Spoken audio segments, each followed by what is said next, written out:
Hey, everybody. So we're doing a weekend on healing the digestive, respiratory, and urinary tract. And, we've done things like this before where we go through and we look at it. But a lot of times what we're doing, because there's different approaches, there's an energetic approach. There is the aspect from auric programming where we work the aura or the energetic mold or blueprint. And then there's a vibrational approach, like what's going on in the body is producing the symptoms, right? And so, well, a lot of times when we see something like a particular health issue, we see it as a symptom, we see it as a problem, this needs to be resolved, and we go at it like with a very symptom-oriented approach, which is fine. And sometimes it works and sometimes it doesn't.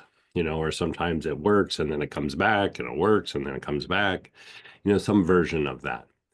And so, we do kind of esoteric things, we do mystical practices that might address it, going into the vibrational healing. That's more dealing with the state of the body and what that state produces. Like if your body's in a super stressed out state, then it's going to produce symptoms that are very similar to the manifestation of stress, be it in the digestive tract, respiratory tract, urinary tract, cardiac system, things like this. And so then we've done classes where we just looked at the symptoms.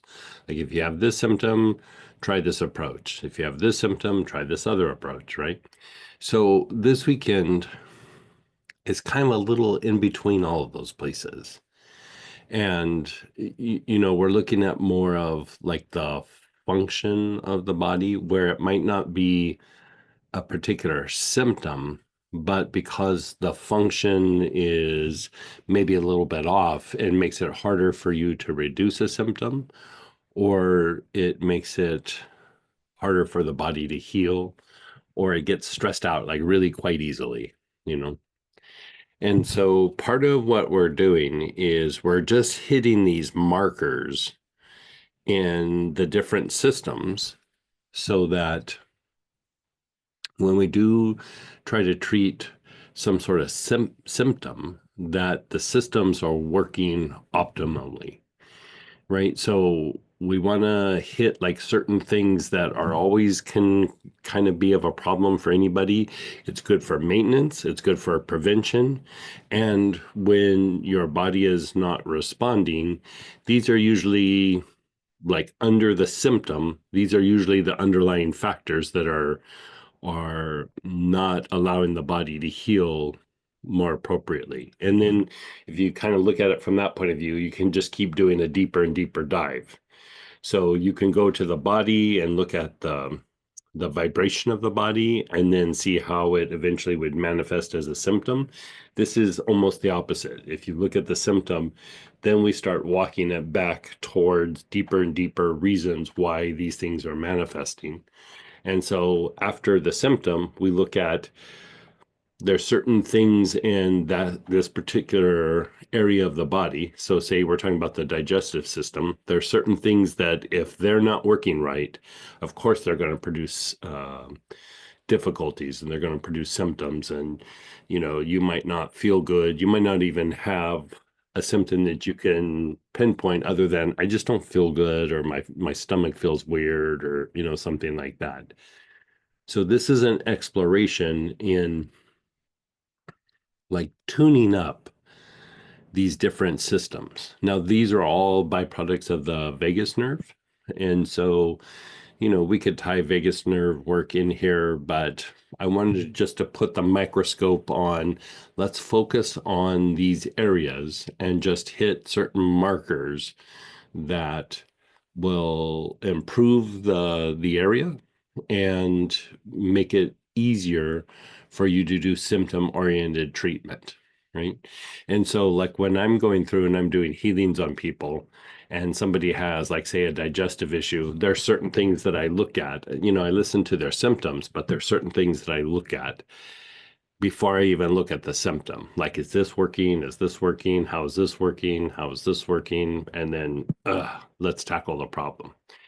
And a lot of times tackling those aspects make it much easier to treat the symptom, right? A lot of times the symptom starts to resolve itself. And then it doesn't take very much treatment after that. So this is like kind of an exploration. We're going to be doing these things. We'll be talking it out. There'll be plenty of time for Q&A. And, I made this so that we could talk a lot, and it's a slow roll, and we can do experiments and things of that nature. And so if you drop down to page 3, there's a bunch of stuff kind of written out for you that you can go through and read. But we're going to drop down to the respiratory system, segment 1. So in the past, we've talked a lot about like the diaphragm and the muscles of the neck and how they elevate the rib cage and the bronchioles being in spasm. But that's not necessarily everything. And a big issue, especially like during cold and flu season or issues like asthma, things like this, is inflammation in the respiratory tract. And as much as you try to treat, whatever symptom that might be arising, if there's a lot of inflammation, the body is significantly less responsive to healing with all that inflammation there. The inflammation is throwing off the lymphatic system. It eventually throws off the nervous system. It throws off how the body functions. And eventually this inflammation starts to impact the brain and cognitive functions. So we want to look at inflammation in the respiratory tract, the lungs, the bronchioles, the trachea, and even up in the sinuses. We want to go through and look at this and be able to treat it and treat it well. Now, again, this can be a prevention. This could be a treatment like during some sort of, crisis, like you have a cold or flu or something like that. It's kind of hard to treat those things like that because you don't feel good. So it's hard to say like, okay, I'm going to get up and do a 30-minute treatment of da da da da da, when really all you want to do is curl up and just lay in bed and keep your eyes closed. And I might be projecting there, but um, and this could be something that you used after the fact, right? I had a cold and flu. I was sick for a week or whatever it was, and I'm still not feeling that great. What's going on? You know? And so inflammation is one of the first things to look at in the respiratory tract, right? So here, any sort of fir, any kind of spruce, hyssop, anula, neoli, and Sylvester pine. And the thing with pines, but here we're using Sylvester pine, but any pine, including terebinth, which is a type of pine, um, are respiratory like tonics. Like they're very good for the respiratory tract. And so even if you're just wanting to do maintenance on respiratory function, adding these things to inhalations, applying them to the chest, um, they're all very helpful. And they're all very helpful in slightly different ways, but pine especially is known for its ability to tone the respiratory system. And so I wear Sylvester pine on the wrist just for like aches and things in the body. Sylvester pine stimulates the production of cortisone in the body, so it has uh, a slight effect like a steroid would. It reduces inflammation and things like that. But during cold and flu season, like here, we get, I mean, it gets down to sometimes like -6, -8 at night. But I mean, it can get down to -15. Like when you go outside, it's cold. Like you feel it in your lungs, and, you know, wanting to maintain good respiratory health during the wintertime here, it does take some maintenance of applying things, make sure you're wearing a scarf, putting something over your face sometimes when you're having to be out for extended periods of time. And one of the things that I use a lot is pine, Sylvester pine. I apply it to the chest probably at least once a day. And you could do it with any of these, like hyssop, anula, Neoli, any of the spruces and firs. And then there's the respiratory inflammation blend. So depending on what you have, let's pull this out. And before we really start getting into inhalation and everything, pay attention to your sinuses. Pay attention to, as you take a long, slow, deep breath, how does your lungs feel? The inhalation, and if you try to do a slow exhalation, how does that feel as well? And if you got the optional kit for purchase, it's the respiratory inflammation rollerball. Yeah.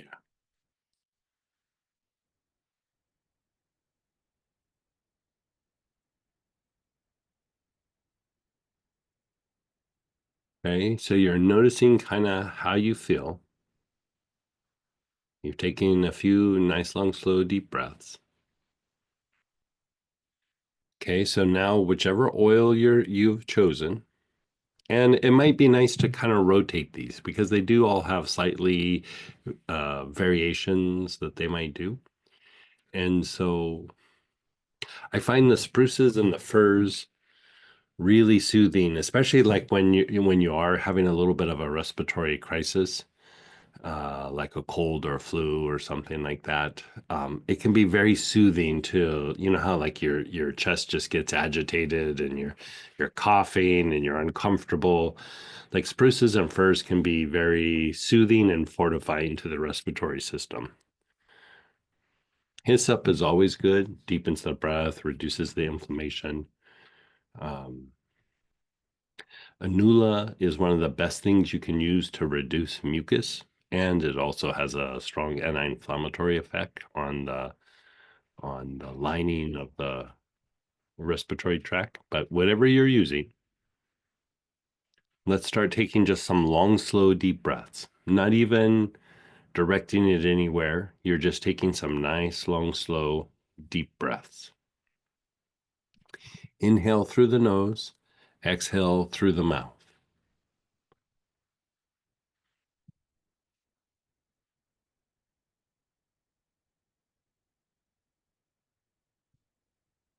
Try using.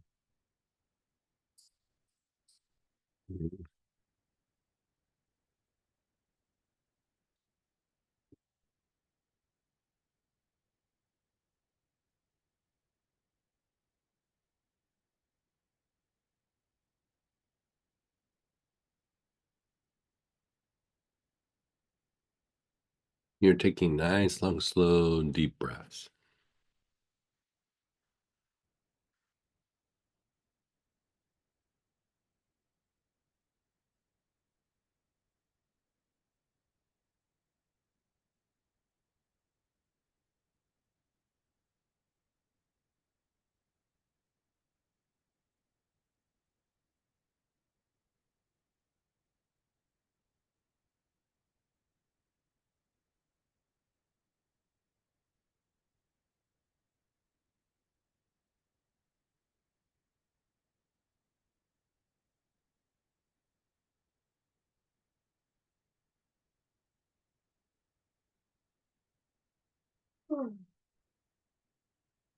Mm-hmm. Mm-hmm.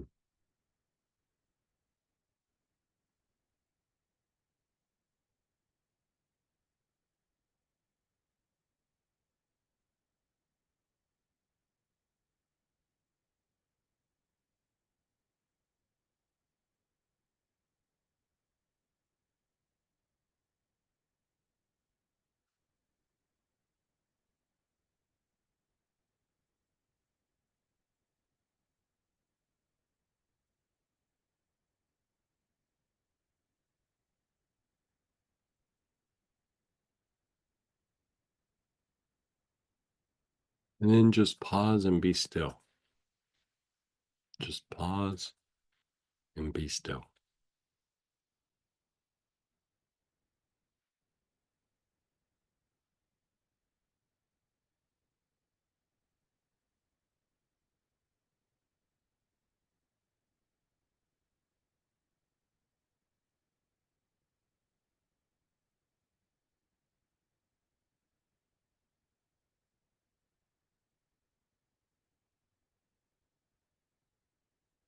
Okay, so we're going to start exploring putting our awareness on different areas.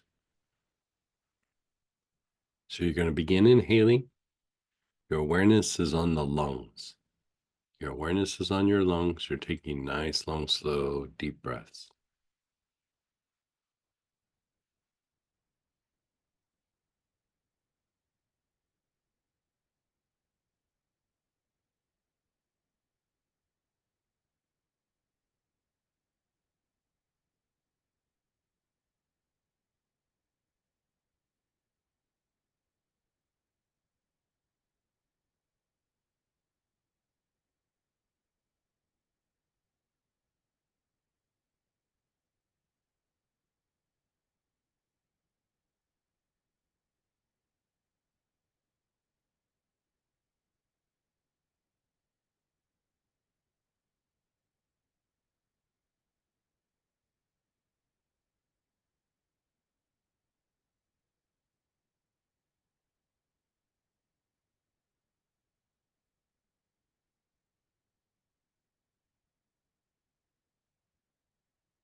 You're still keeping your awareness on the lungs. You're taking nice, long, slow, deep breaths.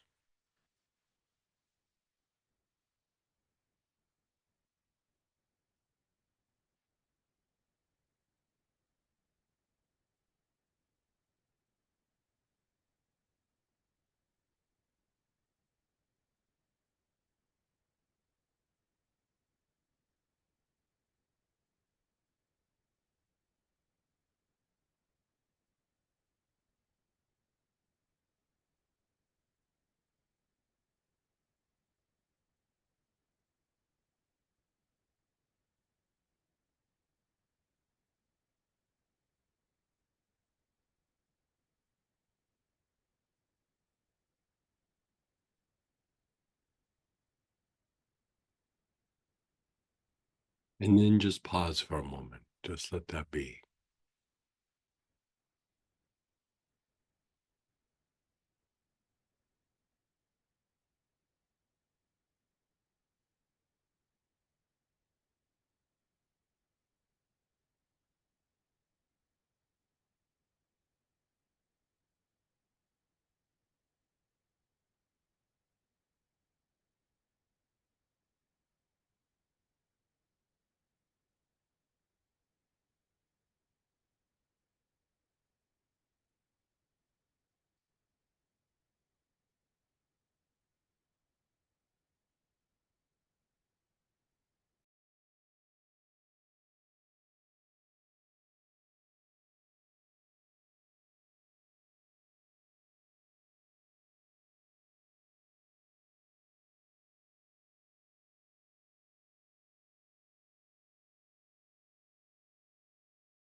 Now, go ahead and start inhaling again, but let's stay on the lungs. Nice, long, slow, deep breath with your awareness on the lungs.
You're still inhaling. Your awareness is on your lungs. You're taking nice, long, slow, deep breaths.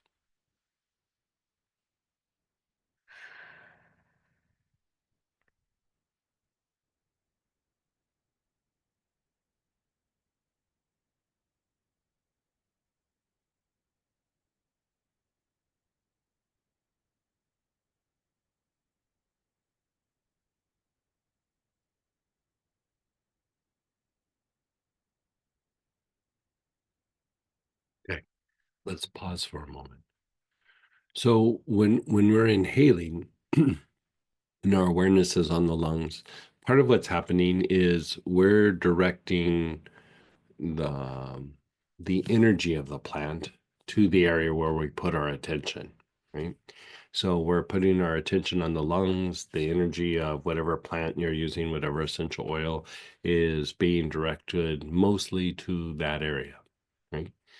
But as you inhale, you're also getting in some of the molecules as they go in, they hit the respiratory tract, the mucous membranes and things.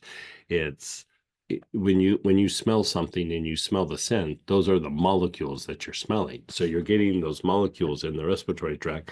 Then the blood passes through that area and the blood picks up those molecules and then starts to put it into the bloodstream and it starts to affect other parts of the body.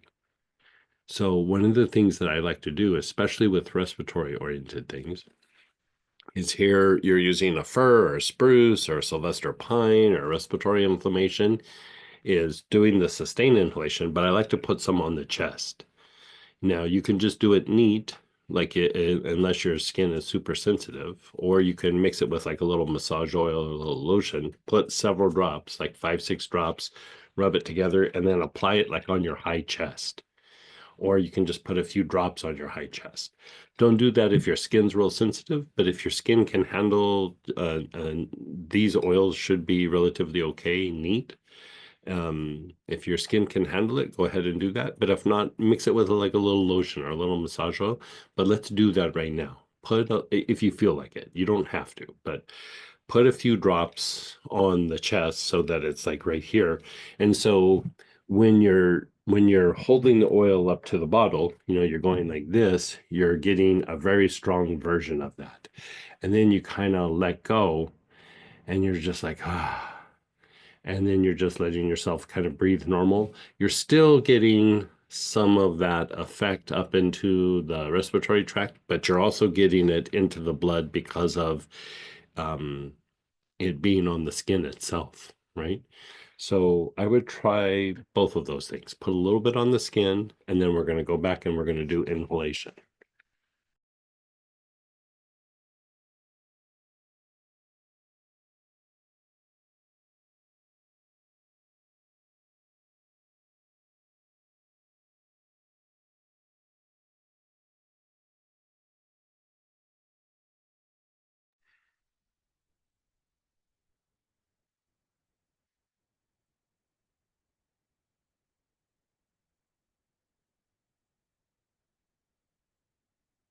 Okay, so you've applied that, and just be still for a moment and let that kind of diffuse up to your nostrils and let it just affect your physiology a little bit.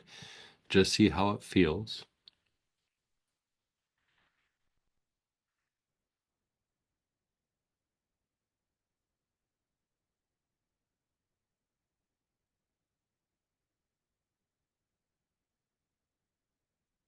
And you're just sitting and being still for a moment.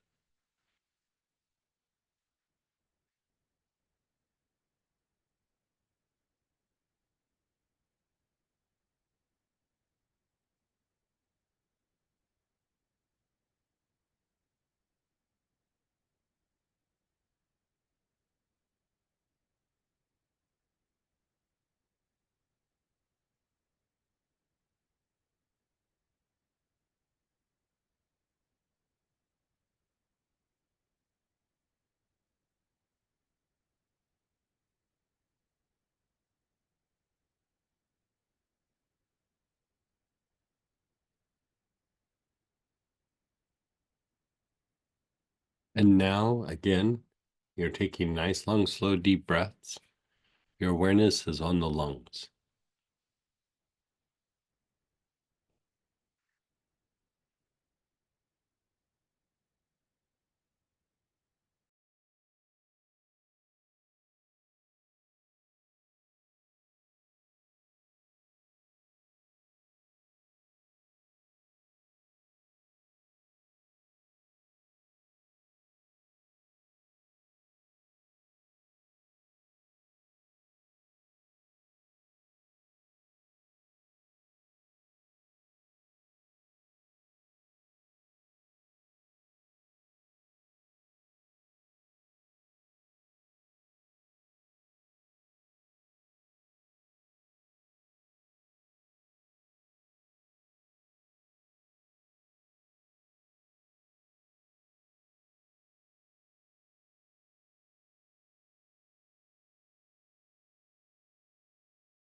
Your awareness is on your lungs. You're taking nice, long, slow, deep breaths.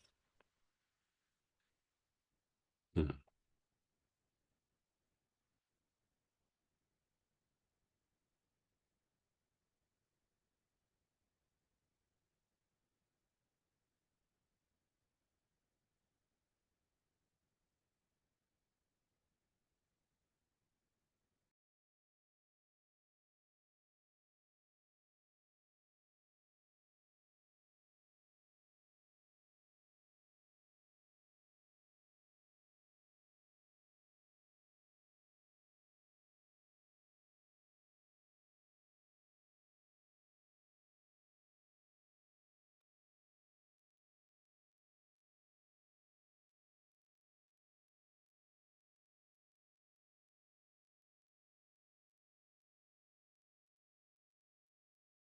Now you're still taking long, slow, deep breaths, but we're going to move our awareness to the back heart, that area between the shoulder blades. The back heart directly impacts the lungs.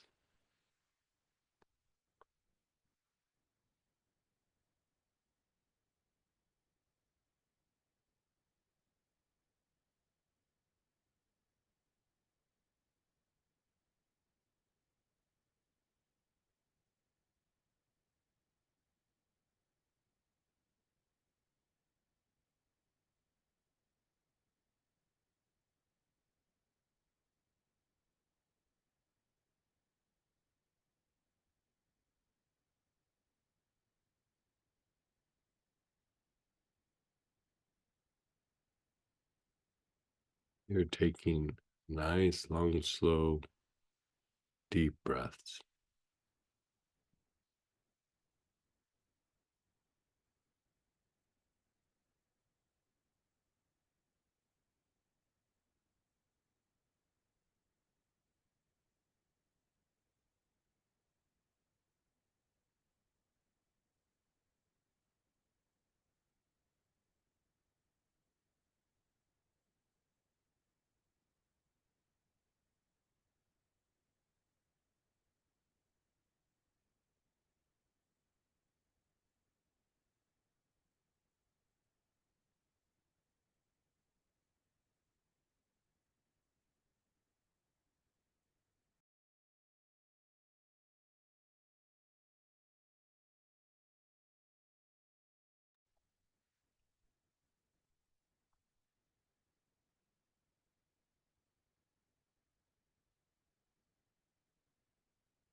And then your back throat, the middle of the back of your neck, your back throat.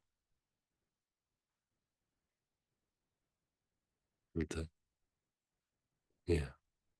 Mm.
Awareness is on the back throat.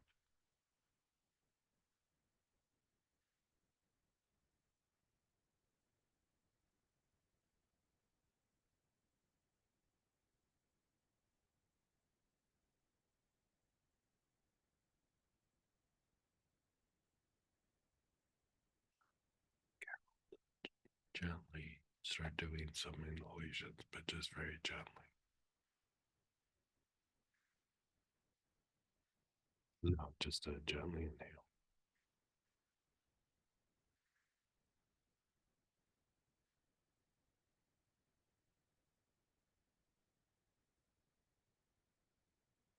And now the ajna, which is the area between your eyebrows, and this will directly impact the sinuses. So that area between your eyebrows, you're taking nice, long, slow, deep breaths.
Now, you can give yourself a break for a moment. Sometimes what I like to do, especially when you're having sinus issues, you're kind of aware of where you feel it, right? It could be above the eyes, could be below, could be even a little bit deeper. And so, what I'd like us to practice right now is practice exploring those different areas. Just try to tap in to feel like, okay, above my eyebrows, what do I feel? Like if I go in a little bit, if I go in under here and I go in a little bit, what do I feel? And then just deeper into this area, just going deeper into the tissue. right? Just explore with your awareness. The more that you can put your awareness on the area, the more that you'll impact it energetically. The molecules are getting to the areas, however effectively they can, right? If there's blockages or things like this, it might take it longer. And so this combination of working the energetics and the physical component is a way to produce a result very quickly, because the energetics can help break up the blockages to allow the physical molecules to get into a place where they impact these areas, right? So your awareness is above your eyes, below your eyes, and a little bit deeper, you in the nasal cavity, and then just start inhaling. Just start taking long, slow, deep breaths. Different people are going to feel it in different areas. There's not one universal area or place that you might feel it. Sometimes I even go to this area like right down below the cheekbones, and it's not necessarily that there's sinuses there, but there's a little minor chakra that hits like right under the cheekbone. And sometimes I'll work that and it will open things up. Not always, but sometimes.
And just pause and be still.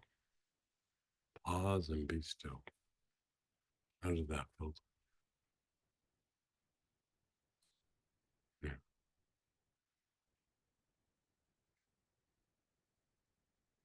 Yeah. On the one side. Yeah.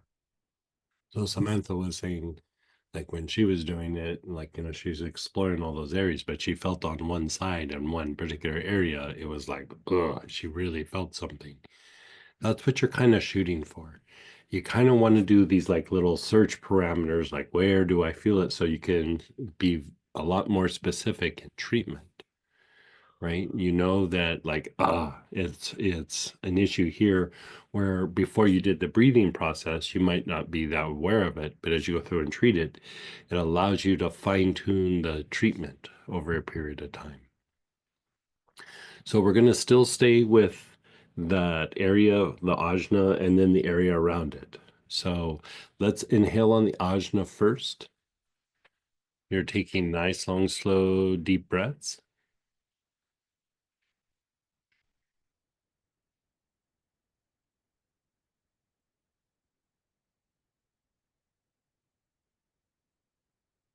Makes me want to do it.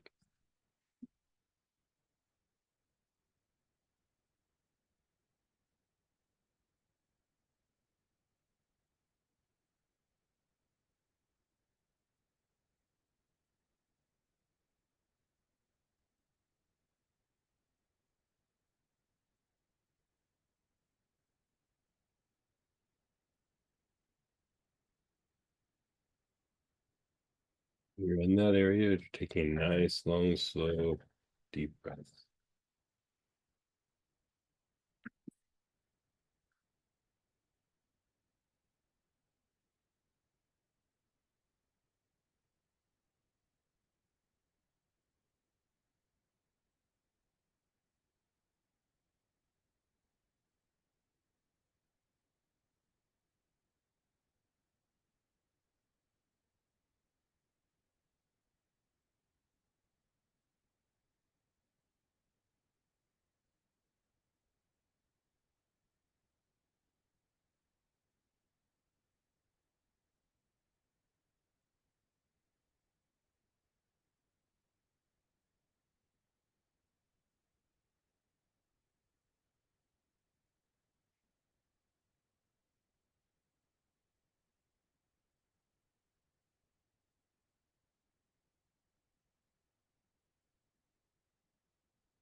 You begin exploring those areas above your eyes, below your eyes, and deeper within. You're taking nice, long, slow, deep breaths.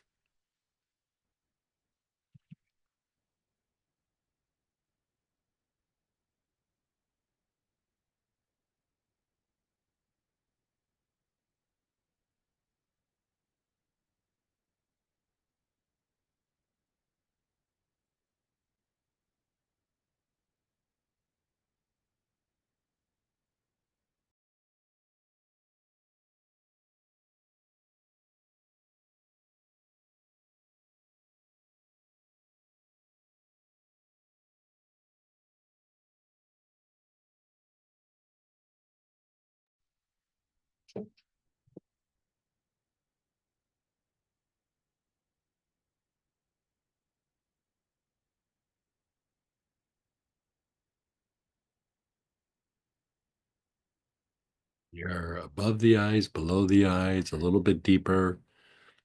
I would say even like take a break for just a second. So sometimes what happens when there's like what people would call sinus pain is, for one, there's referred pain coming from the neck, like these two little rope muscles that come from behind your ear and come down. When they're tight, which they get tight from having to elevate the rib cage when we're struggling to breathe, right? They are muscles that aid in our respiration. So if we have a stuffy nose or a lot of mucus in our lungs, they have to work harder to elevate the rib cage, right? So they'll get tight that way, but they get tight from wear and tear, how we sleep, all kinds of things, right? But they'll refer pain up around the eyes that feels like sinus pain, but it's actually neck issue that's referring pain up into the face and into the ear, right? So sometimes what people call sinus pain is that. But another thing that sometimes people call sinus pain is when we get sinus related issues or a respiratory related issue, sometimes we develop a thing called trigeminal neuralgia.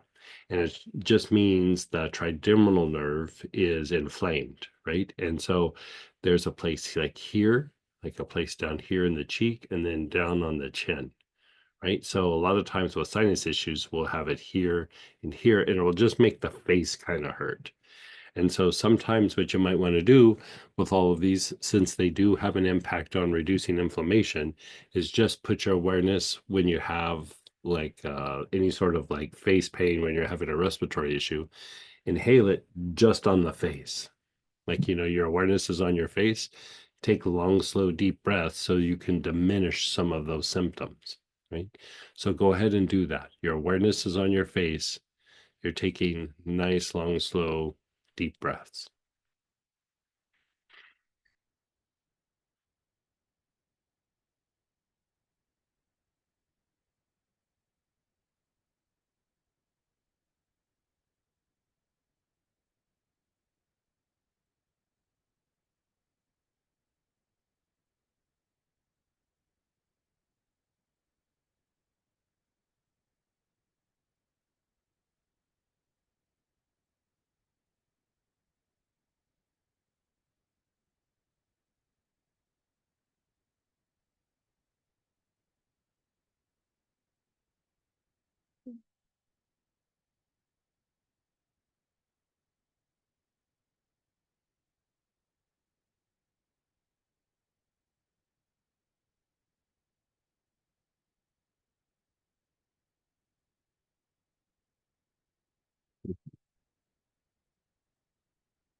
Mhm.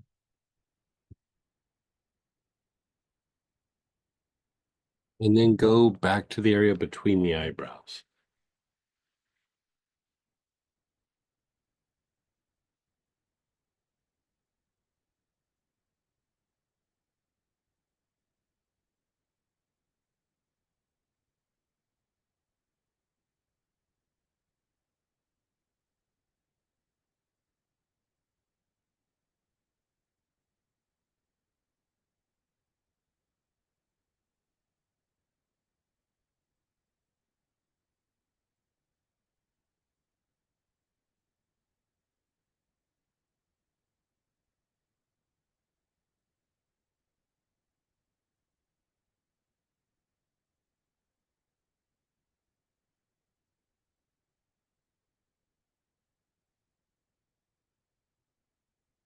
Nice, long, slow, deep breaths.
And then just be still for a moment.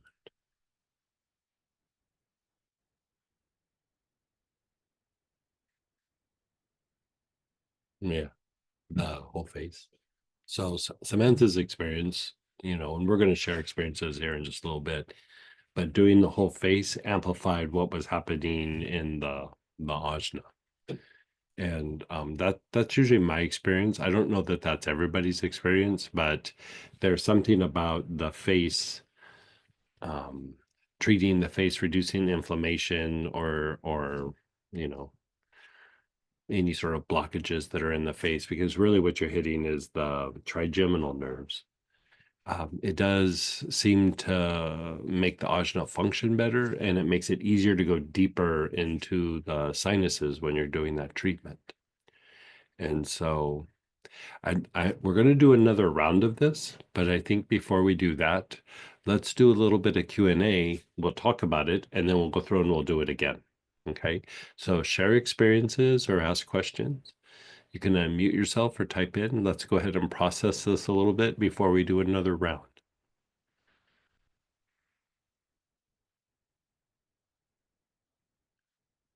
I would say we think of inflammation like maybe if we have a cold and flu, or it's wintertime or cold and flu season. But like say you have a predisposition to bronchitis, say you have a predisposition to asthma, you live in an area where there is poor air quality. These would all be reasons to do this work on a regular basis. And like for us here, like we have like relatively good air quality, but there's times like when you say, when we're surrounded by agriculture, and so there's times where harvest time, and like there's times when they're doing some spraying or something like that.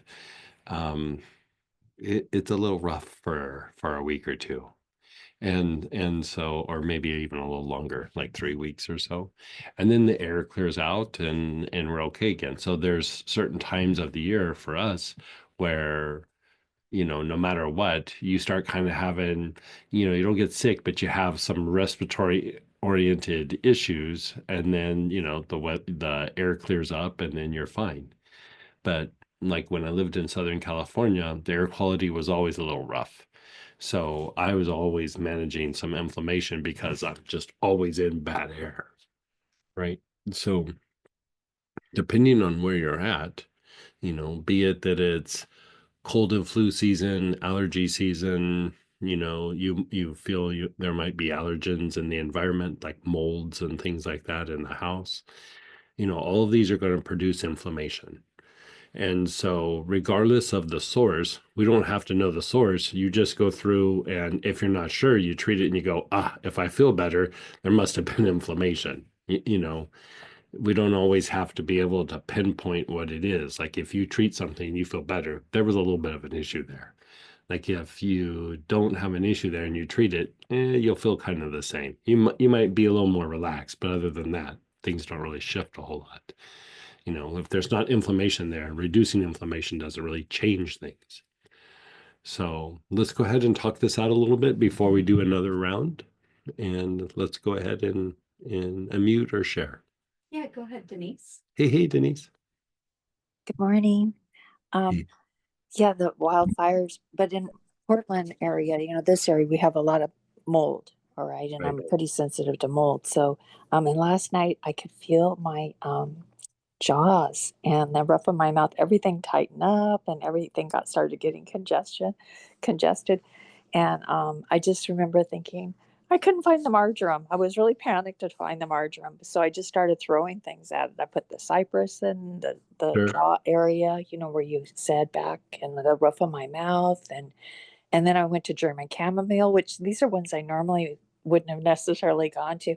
But you know what? Right away, by the third round, the third thing I came to, there was another one. It was an unusual one I just grabbed, but everything settled down. And then I finally found the marjoram and fell asleep inhaling Oh. it. But it really helped a lot. But I'm the Yeah. points on my face, exactly that I've always had really sensitive sinuses. So I have to kind of be careful of any kind of molds in food too.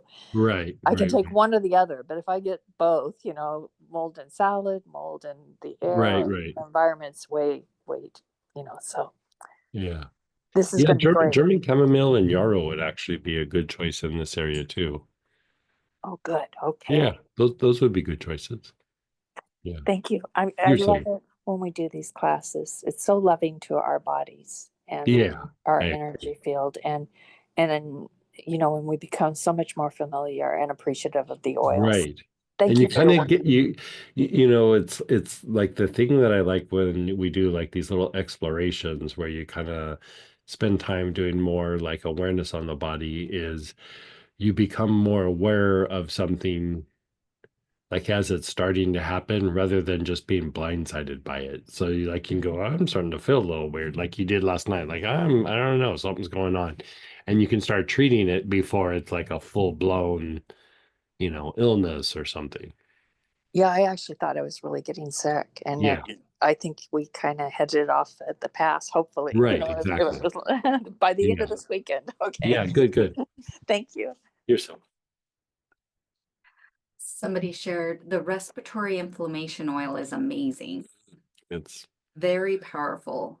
Oddly, this made me realize that a hard shell I have been keeping myself in to protect my energy at work. Yikes.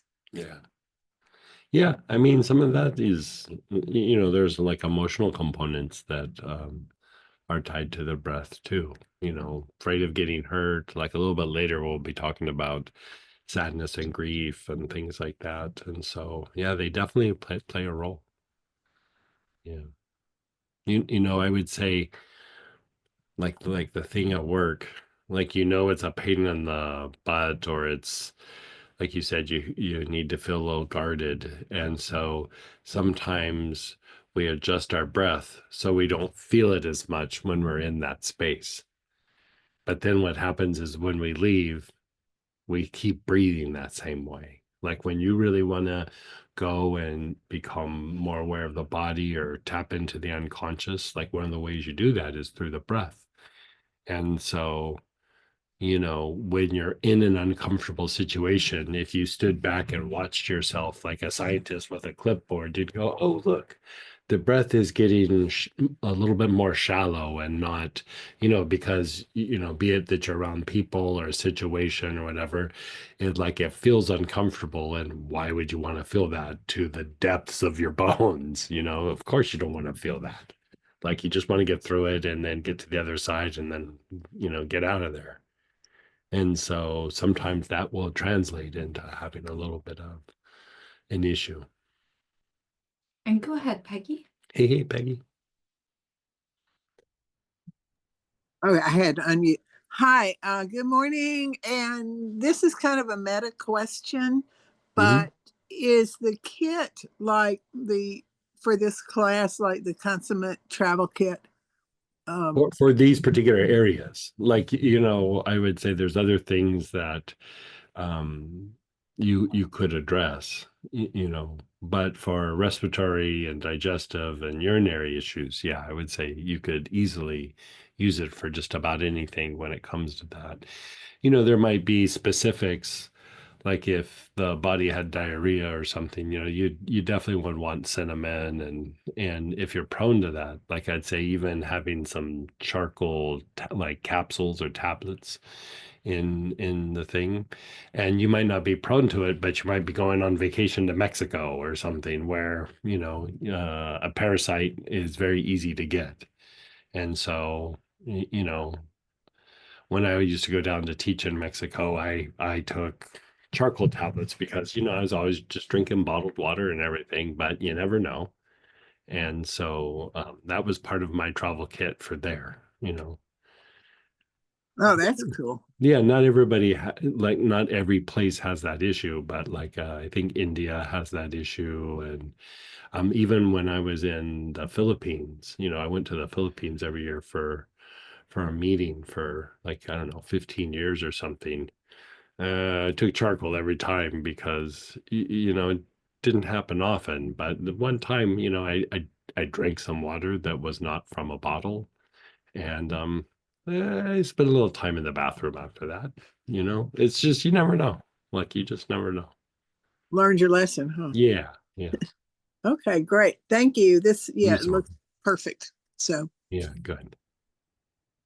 Question: is respiratory inflammation the same as respiratory support?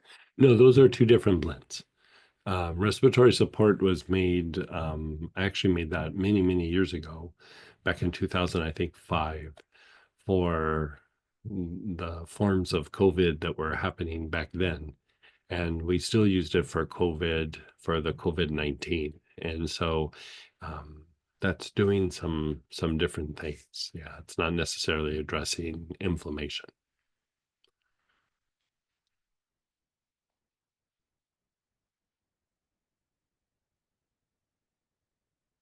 Right. All right. So we're going to go through and we're going to do another cycle of it. Like if nobody else had any questions or anything. Give me 1 second though, Greg.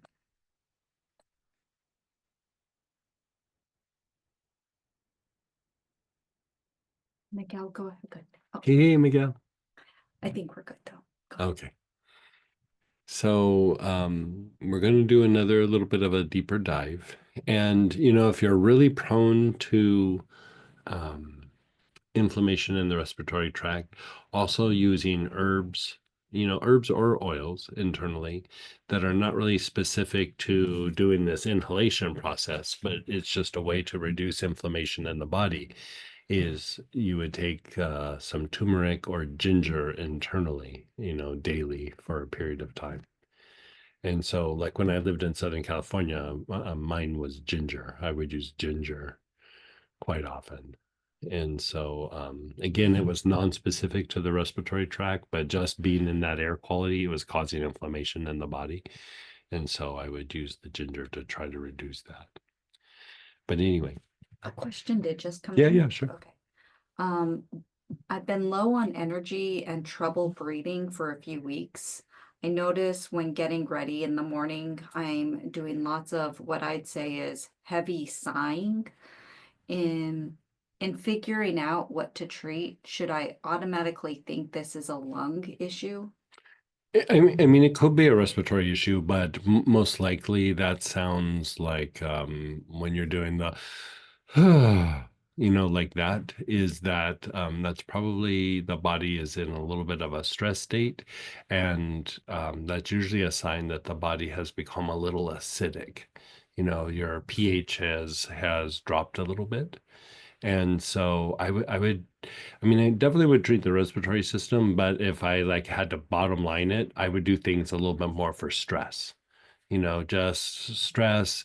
I would be curious about how your sleep is and how well you're sleeping. Like, are you waking up feeling rested? And so I would reduce stress, and then I would make sure that you're sleeping good. And that would probably resolve itself.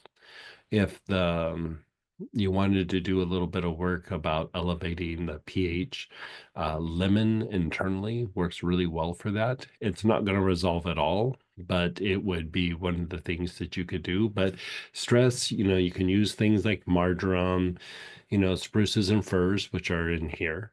But like poplar is one of the best things for it. It could even be like the spray. It doesn't have to be just inhaling. Universal healer is also very good.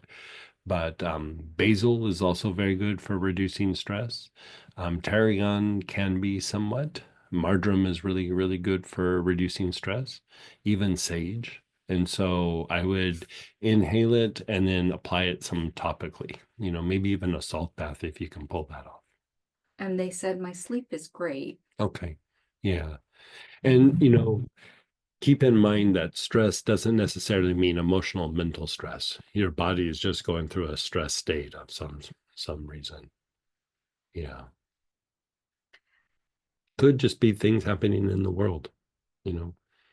It's crazy times. And so, it impacts people unconsciously in ways that we don't even really realize in the moment. So, like, just keep the body as strong as possible. Treat it, even if you don't know why, you still go through and treat it. They said awesome, thanks. Mhm. And then go ahead, Paulina. Hey, Paulina. Hi, Greg. Hi, Hey, Samantha. Hi, hey, how are you? everybody. Fine, and you? Doing good. I want to ask you something. I'm moving, and all the pollution and I feel like I can't even breathe. So I don't know what to do because there is a lot of dirt, because I'm moving. She's moving all these things, and so the pollution is really bad, and so she's having a hard time breathing. Yeah, The like dust, a lot of dust. like dust. I would treat the inflammation. I'd do the very first thing that we're doing here. Like, do that quite often. I would apply, like, if you have pine, some form of pine, but especially Sylvester pine, I would apply that to the chest. I would inhale it quite a bit. I would put some on your wrists. I would go kind of heavy on that. And if you don't, still use like firs or spruces, inhale some hyssop, keep working that respiratory tract. Because if I remember right, are you in Mexico City? The thing is that I put all my oils, I put them, they are all gone, Yes, Okay. I'm in Mexico City. Yeah. So Mexico City has like air quality like Southern California. So, I would constantly be treating inflammation in the respiratory tract. It's just kind of a must, you know. Yeah.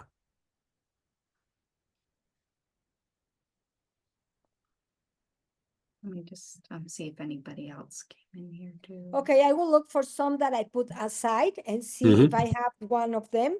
And if not, I will open I don't know where they are. Okay.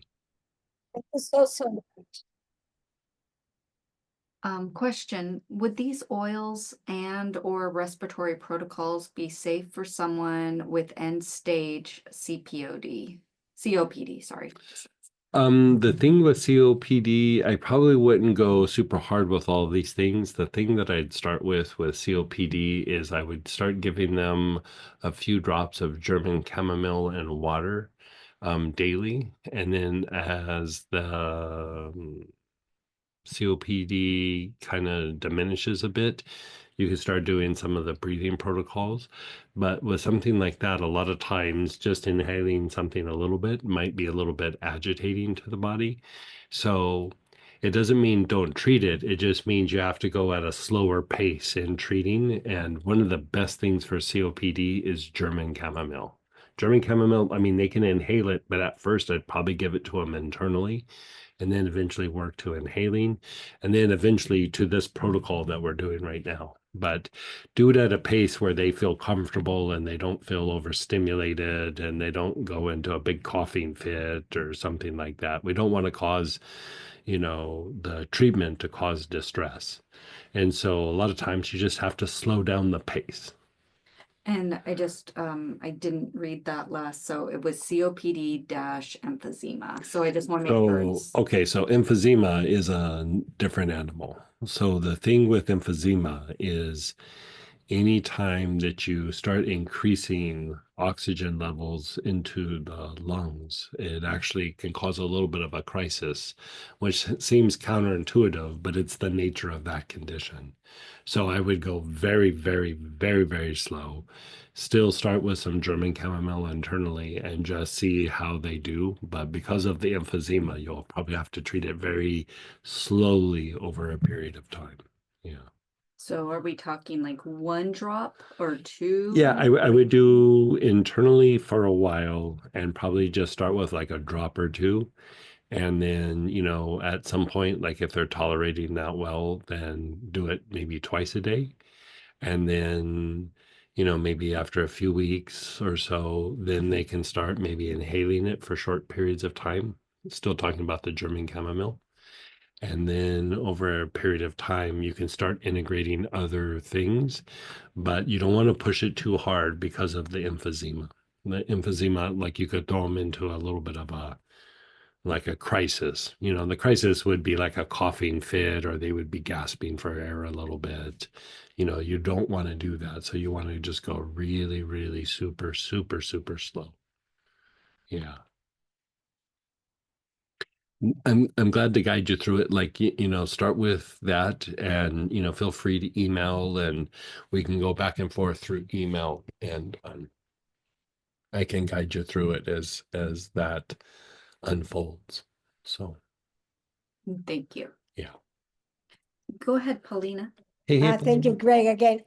Why I cannot even breathe, and a lot of people that they are around me, they don't even about it. So like They I don't feel can't that breathe, they but are people sick around like me, they me. don't have a problem. Yeah, no, everybody's different and everybody has different issues and everything. And so, like you said, you're moving, you got maybe a little bit more dust in your lungs and things like that. And so things got a little bit more inflamed and sometimes we're a little bit more susceptible or, because of your home environment that made the environment of the city also, the air quality a little bit more impactful. So there could be lots of factors in there. Yeah. So you just go, really good thing to do for you, like because of where you're at and the moving and everything, is reduce inflammation in the lungs. Okay, and how long do I do that until I feel better? Yeah, I would even do it, because you live in Mexico City with the air quality. Even when you do it and you feel better, I would still do it from time to time. It doesn't mean daily, but like maybe a couple of times a week, I'd do a little bit of a respiratory treatment so that you don't have issues pop up, like say when it comes time to cold and flu, or maybe you move again and you get more exposure to dust or something like that. So, yeah.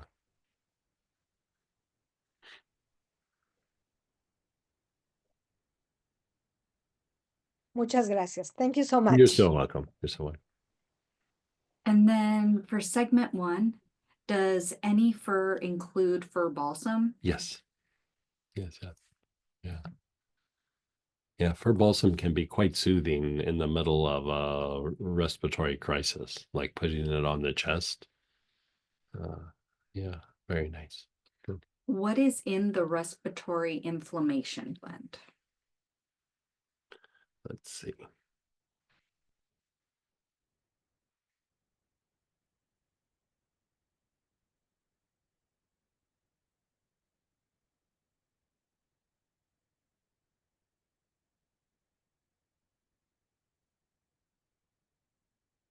It's black spruce, neoli, thyme, Sylvester pine, arbor vitae or arbor vitae, however you want to say it, annulla, Siberian fir premium, hyssop decumbens, melissa, and mugwort.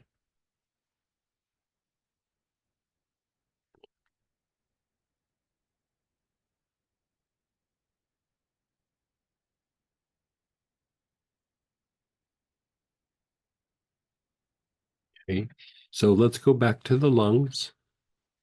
Begin inhaling. If you have some of the different oils, why don't you try a different oil this time? You don't need to, but it's nice to kind of experiment with some of the different ones. And then you're taking nice, long, slow, deep breaths with your awareness on the lungs.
You're still inhaling on your lungs.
And then go to your back heart, the area between your shoulder blades. Nice, long, slow, deep breaths.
your back throat, the middle of the back of your neck.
And then go to the area between your eyebrows, the ajna.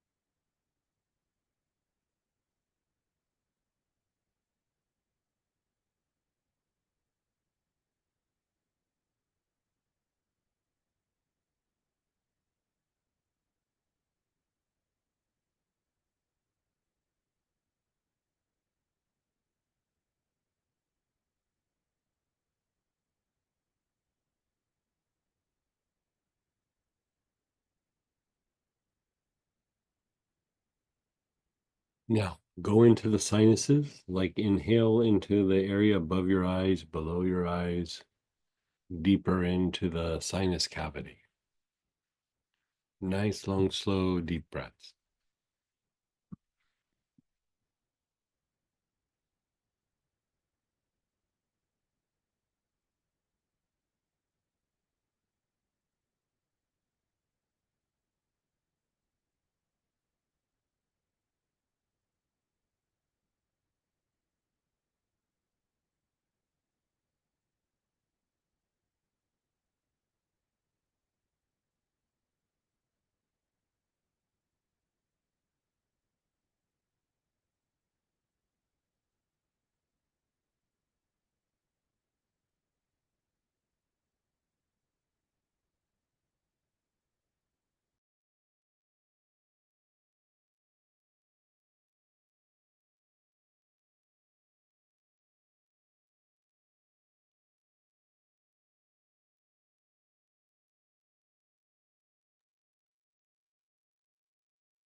And then just do your whole face, like just kind of your awareness is on your face. I know this isn't in the notes, but it's a little exploration for you to be able to problem solve sometimes when you have a sinus issue.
And then go back to the ajna, the area between the eyebrows.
And then just be still.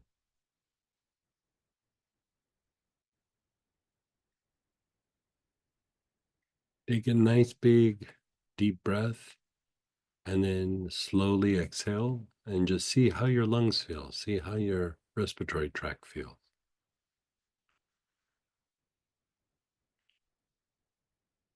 How is yours going?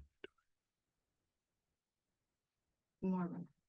Even like it's weird to say, but like in the back, like the low back of my lungs almost feel Yeah. like Yeah. maybe they're taking in more oxygen. or But they feel weird or they something. No, more relaxed, like it feels more relaxed. Yeah. not so tight. Right. So you can do this one several cycles. Here we've done it twice. We did the first one where we did a little bit more experimenting. This one we just kind of motored through it. I'd like to do it one more time. You know, when you're having inflammation in the lungs, several cycles of this at a time is very good. So here we'll just do 3, but you know, like if I'm having issues, I might do 7 or 8. Like it might be quite substantial. So again, you're inhaling, your awareness is on your lungs.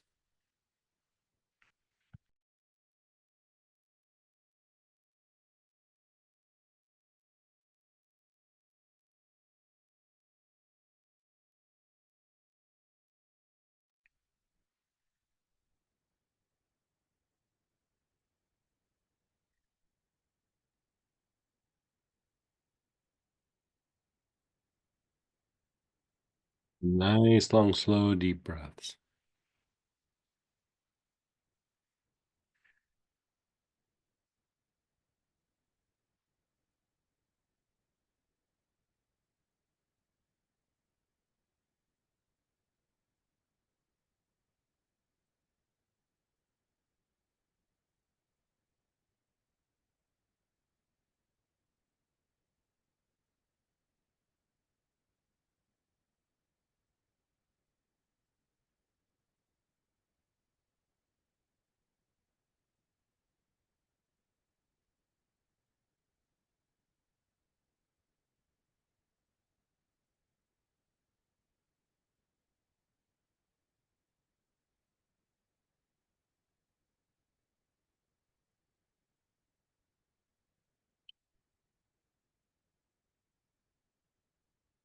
Hmm.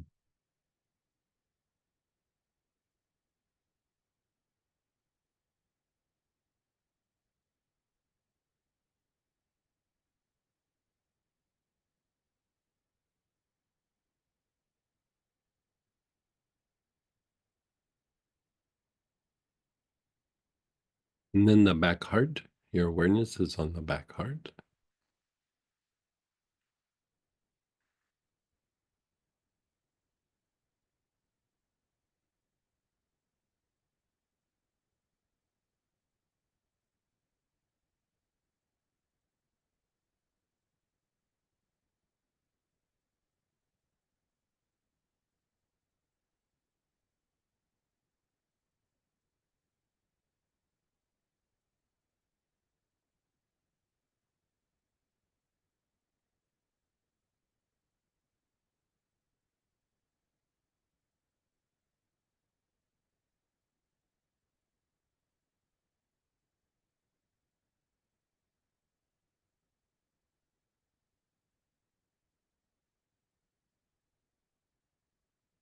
Mm. The back throat, the middle of the back of your neck.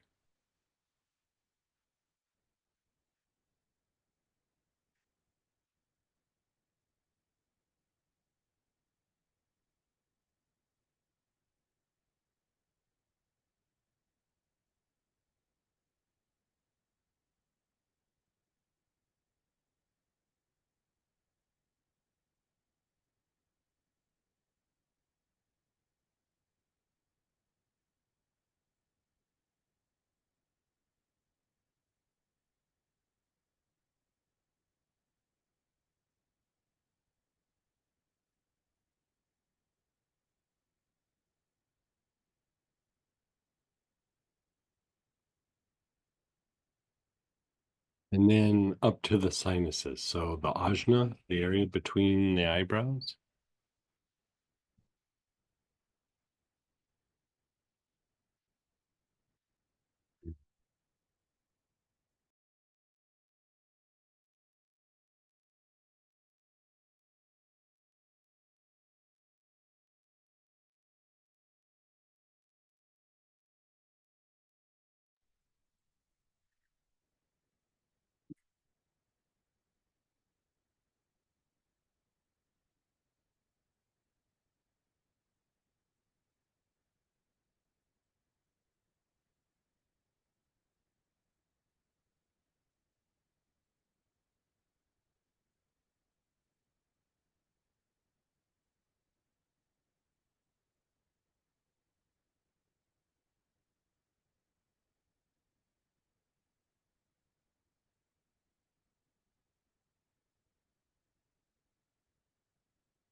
And then go above the eyes, below the eyes, deeper into the sinus cavity.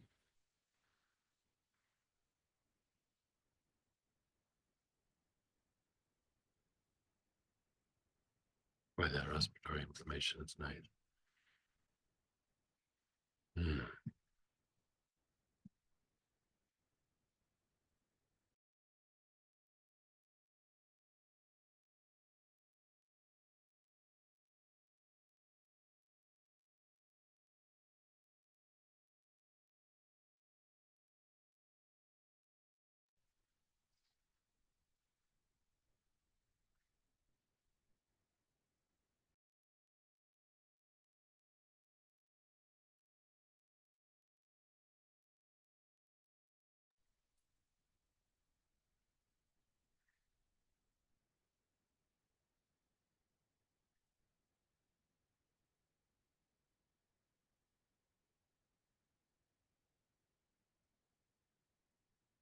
And then you're doing your whole face.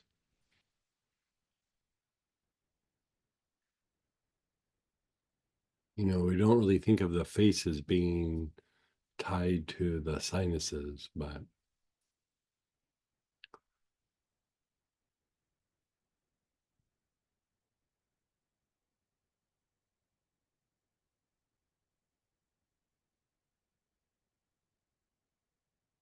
and then go back to that area between the eyebrows.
And then just pause and be still. Just let it all incubate. Take a big, deep breath. Slowly exhale. What do you notice? What do you notice? You're breathing easier. You're breathing deeper. Yeah.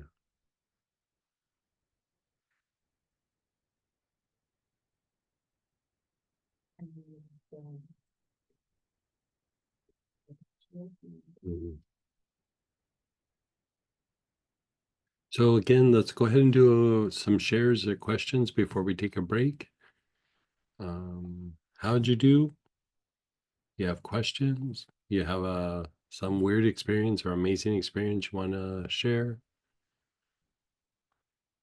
Like you said, who was having the face thing? Robert. He's his hands raised. Okay, yeah. So give me a sec, let me do it. Go ahead, Tracy, then Robert. Hey, Miss Tracy. Hello. So so the first time around, I couldn't really feel anything like specific in my face. Mm-hmm. The second time, it's like everything is, I guess it was just so congested the first Like time. impacted, yeah, yeah. Yeah. So the Because second, you know the other issue is like, say you're in the workplace and people are being aggressive to you or grinding on you or whatever like that.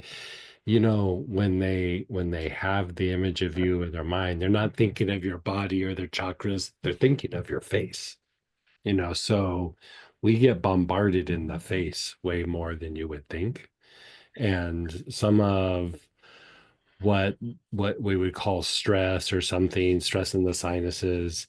Some of it is stuff from other people. Ugh. It's like getting a pie in the face, but it's a stress pie. It's an invisible stress pie, that they're just going, "Ugh." oh yeah, It's a I had thing. it. It's a I thing. was in the office a good bit this week, and it was, Yeah. I mean, between energetically and then physically people getting in my face, I'm like, Sure. stop. Yeah, But yeah. like I felt it in the top of my head, weird things, top of Yeah, my yeah. head, my teeth.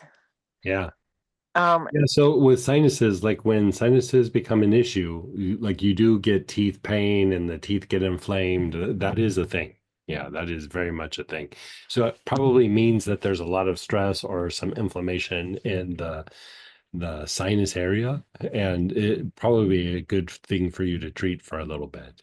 Because even like talking about how like people grind on us, it hits us in the face, a week goes by and it doesn't just go away, it just stays. So it's like you said, it's like it gets pretty impacted there. And even when I do healing, like when I go into either the throat or the ajna, I clean the face off. Like I clean people's face off all the time. That like that's how much of a thing it is. I I kind of feel like I could sit here with this oil or Yeah, maybe the different ones for this protocol and just do this all day. yeah.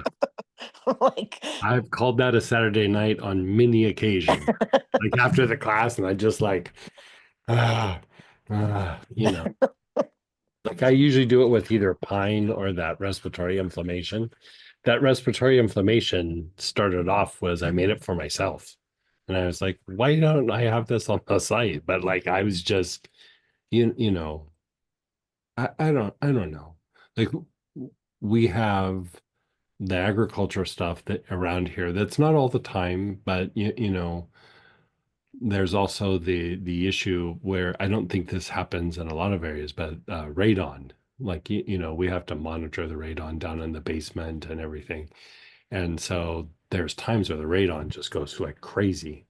And we have the machines that um, deal with the radon, but still it will still elevate somewhat. And so you don't necessarily go like, oh, this radon, it stinks or it's getting to me, but it's just, things that are decomposing in the soil, right? Isn't that what it is? Like Yeah, exactly. it's things It's decomposing in the soil and the gases rise up. And so even, we might be impacted in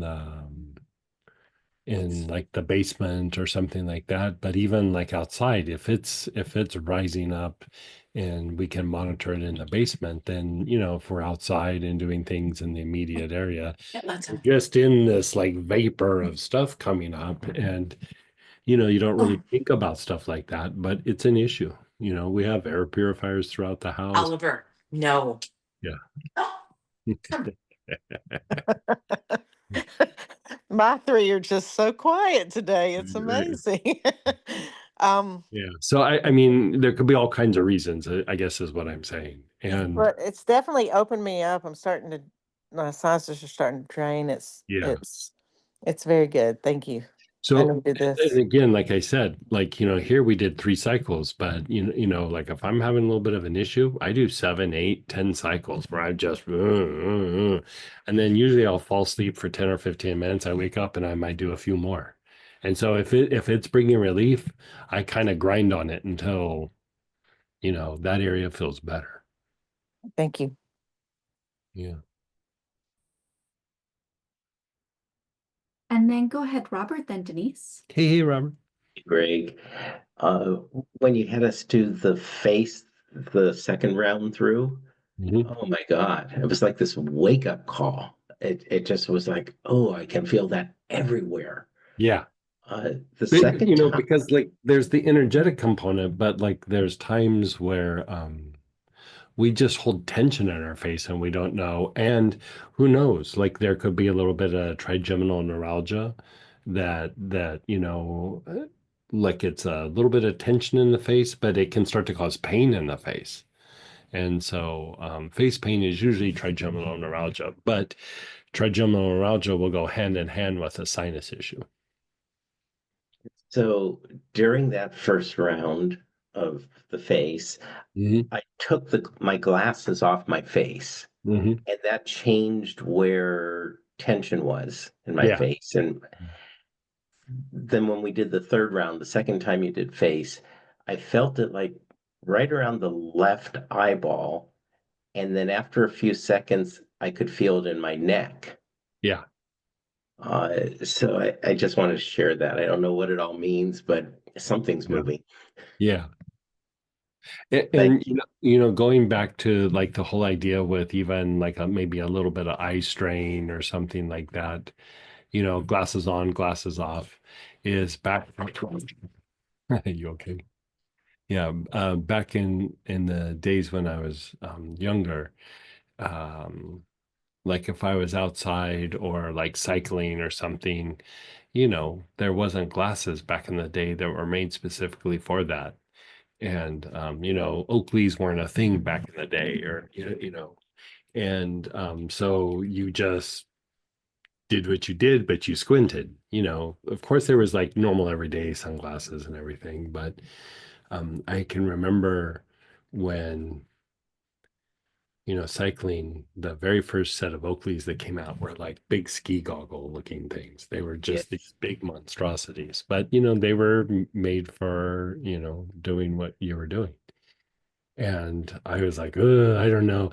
They were expensive for back in the day. I think they were like $40 or $50 or something, but this is 30 years ago, even longer.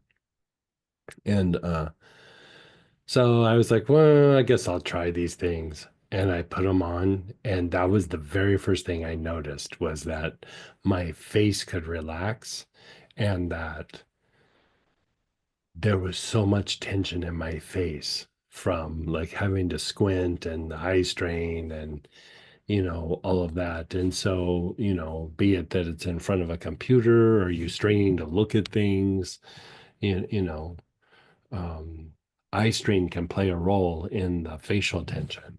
And so, you're in front of a computer screen a lot. And so Yes. that could be a little bit of it.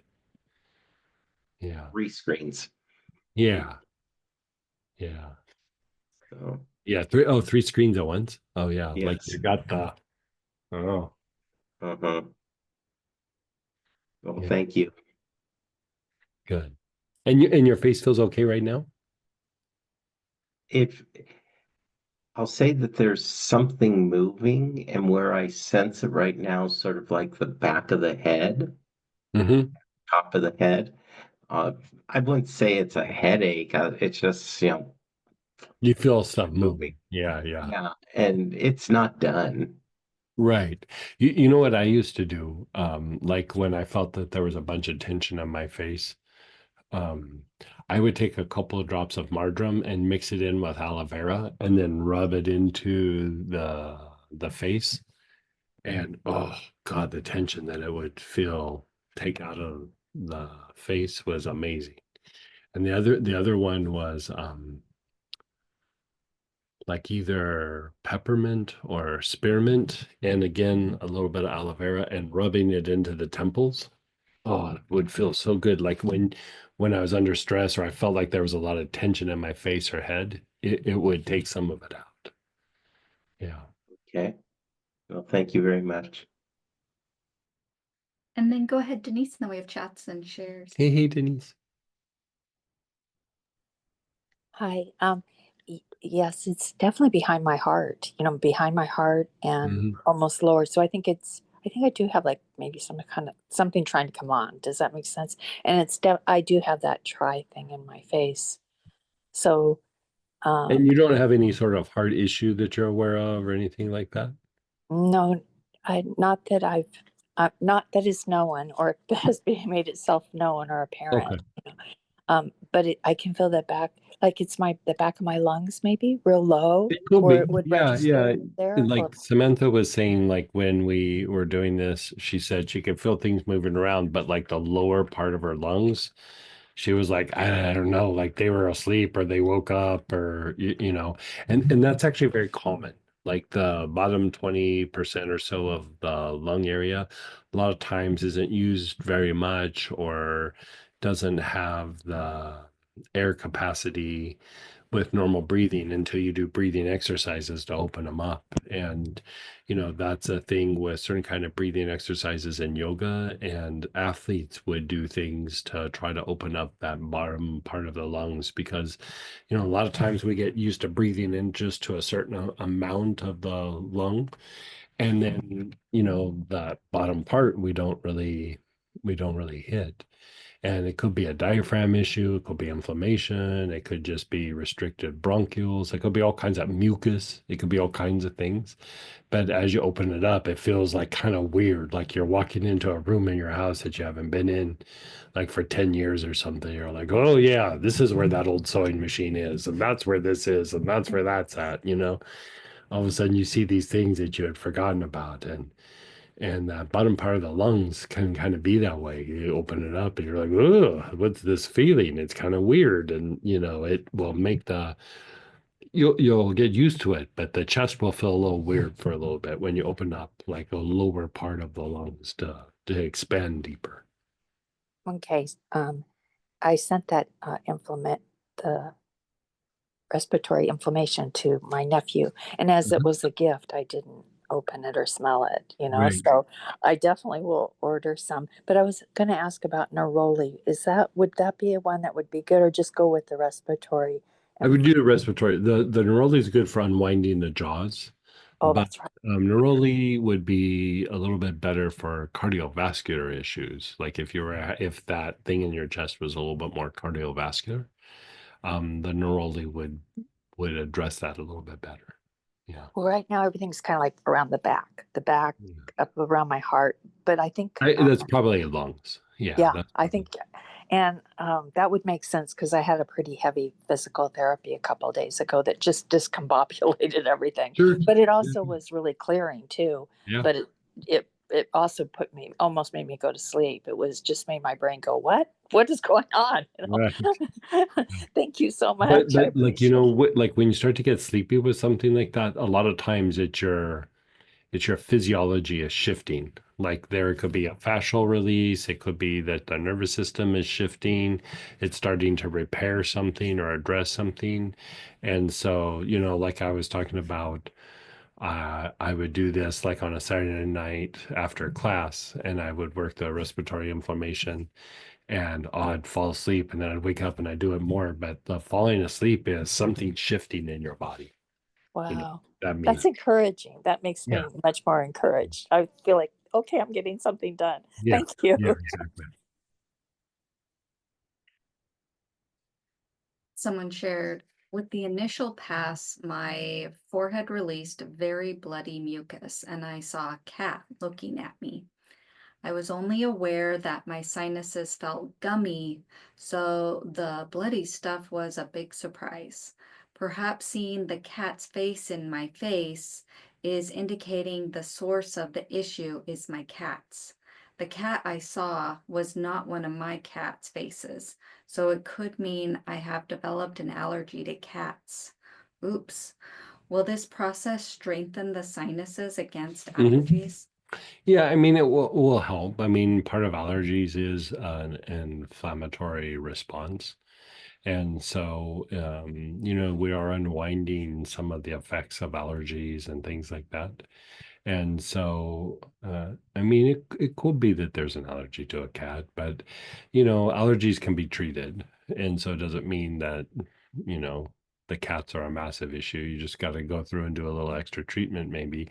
But given the time of year and everything, I don't know. Like the bloody, a little bit of blood in there could be just the sinuses are impacted, or if there's not a lot of mucus up there, it could be that they dried out, or there could be mucus up there and then the membrane is also still dried out.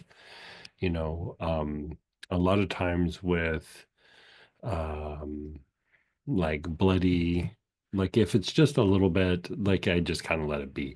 But if there starts to be where the mucous membranes are getting bloody and you're getting a little bit of a bloody nose or bloody discharge, I usually use Shazandra.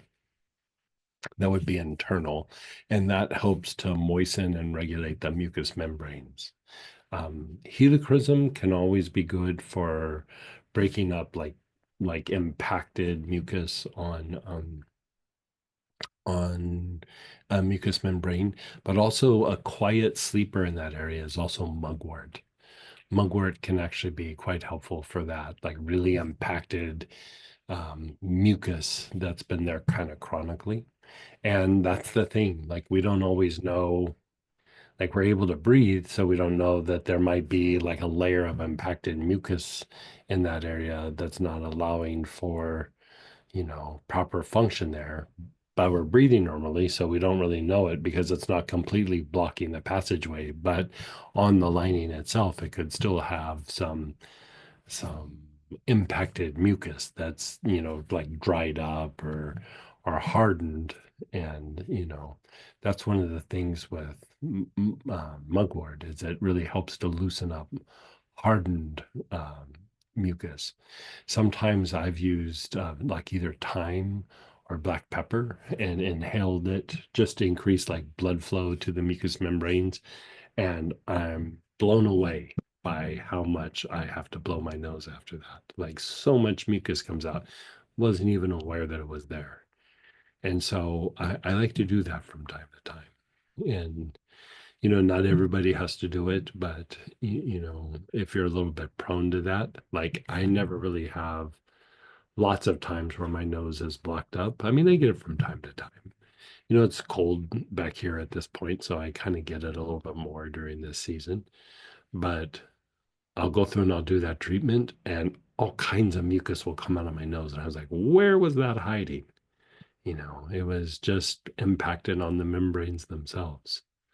So this is what this class is kind of about is like, we know when symptoms arise, but like how much do we know how well something is functioning? And like going through and doing a treatment like this, you're doing prevention, or you're doing, treatment and mop up after the fact or whatever, but it also gives you like a little bit of a pulse of like how a particular system is working. Like, here we're working inflammation and you're like, oh God, I'm breathing way better. Maybe there was inflammation in my lungs. I wasn't aware of it, couldn't feel it, but it was there, you know. And so it's nice because we get to like explore these areas and get to know the lay of the land a little bit better. So when it comes time to address a problem, it becomes easier to go, well, maybe there's some inflammation, maybe there's too much mucus, maybe there's da da da da. You start kind of going down the list, you treat that, and it kind of begins to resolve itself. And then you go, well, this is a byproduct of just all the mucus or all the inflammation in the sinuses. So just trying to treat a symptom, sometimes it works, sometimes it doesn't. And so when it doesn't work, it doesn't mean like, oh, I need to find something different. It might be that we need to treat something more effectively or more deeply to be able to reduce the symptoms. And so And just as far as those oils you just mentioned, the Schizandra, Helichrysum, mugwort, thyme, and black pepper, what would the application be? inhalation. The Schizandra would be internal. But everything else is inhalation. For the sinuses, the Helichrysum, you could probably get away with it being inhalation, but like if it was the digestive tract, like trying to reduce mucus in the digestive tract, it would need to be internal. Sometimes when I'm in doubt with Helichrysum, I'll take a few drops internally, but still inhale. But everything else would be inhalation. And just because we do have new students on, I just need to make sure everyone knows when Greg says internal, we're referring to our oils. Yeah. Like not every oil in the market is genuine. Even when something says that it's pure, it sometimes might only be 5% genuine material. It's not regulated by the FDA. So if you're not sure of the source, you might be using it as inhalation. I wouldn't take it internal unless you knew it was a genuine oil. And, if you got things from the health food store, it's probably got a little something in it where I would not take it internally. An extender of something, some sort of chemical that, extends it or extends the scent or something like that. And so, there's companies out there that do make genuine oils. But when we're talking about it, we're talking about the oils. I know that they're genuine because, I have them tested or get them from vendors where, I've had a long history with, and they've been tested years ago. And, we know that they are, and I get a little readout of what's the chemistry of it and, the whole bit. So, Yeah, just for new people, I Yeah, know a lot of no. you guys already know that, But still, it's good to just reinforce from time to time. and then go ahead, Teresa. Hey, Teresa. Trying to unmute here. That was great. I did the respiratory inflammation, which is so soothing. Isn't it? Yeah. And then I accompanied it with red spruce, and that seemed to shift Yeah. things Oh, as yeah. well. This is nice. Yeah. Yeah. Because I could tell that when I woke up, I'm like, yeah, I think maybe I had too many milk products yesterday. Yeah. Everything was just a little bit more sluggish, but it shifted a lot. And it released something in my SCM on the right side too, Oh, which is nice. really cool. So Yeah. thank you. Yeah, you'll appreciate this. We have a dish towel that has a picture of the devil, and he goes, "Have you ever heard of cheese?" Because it's like it's super cold here, and so it's really easy to get mucusy. But Yeah. do I stop eating cheese? No. No, not at all.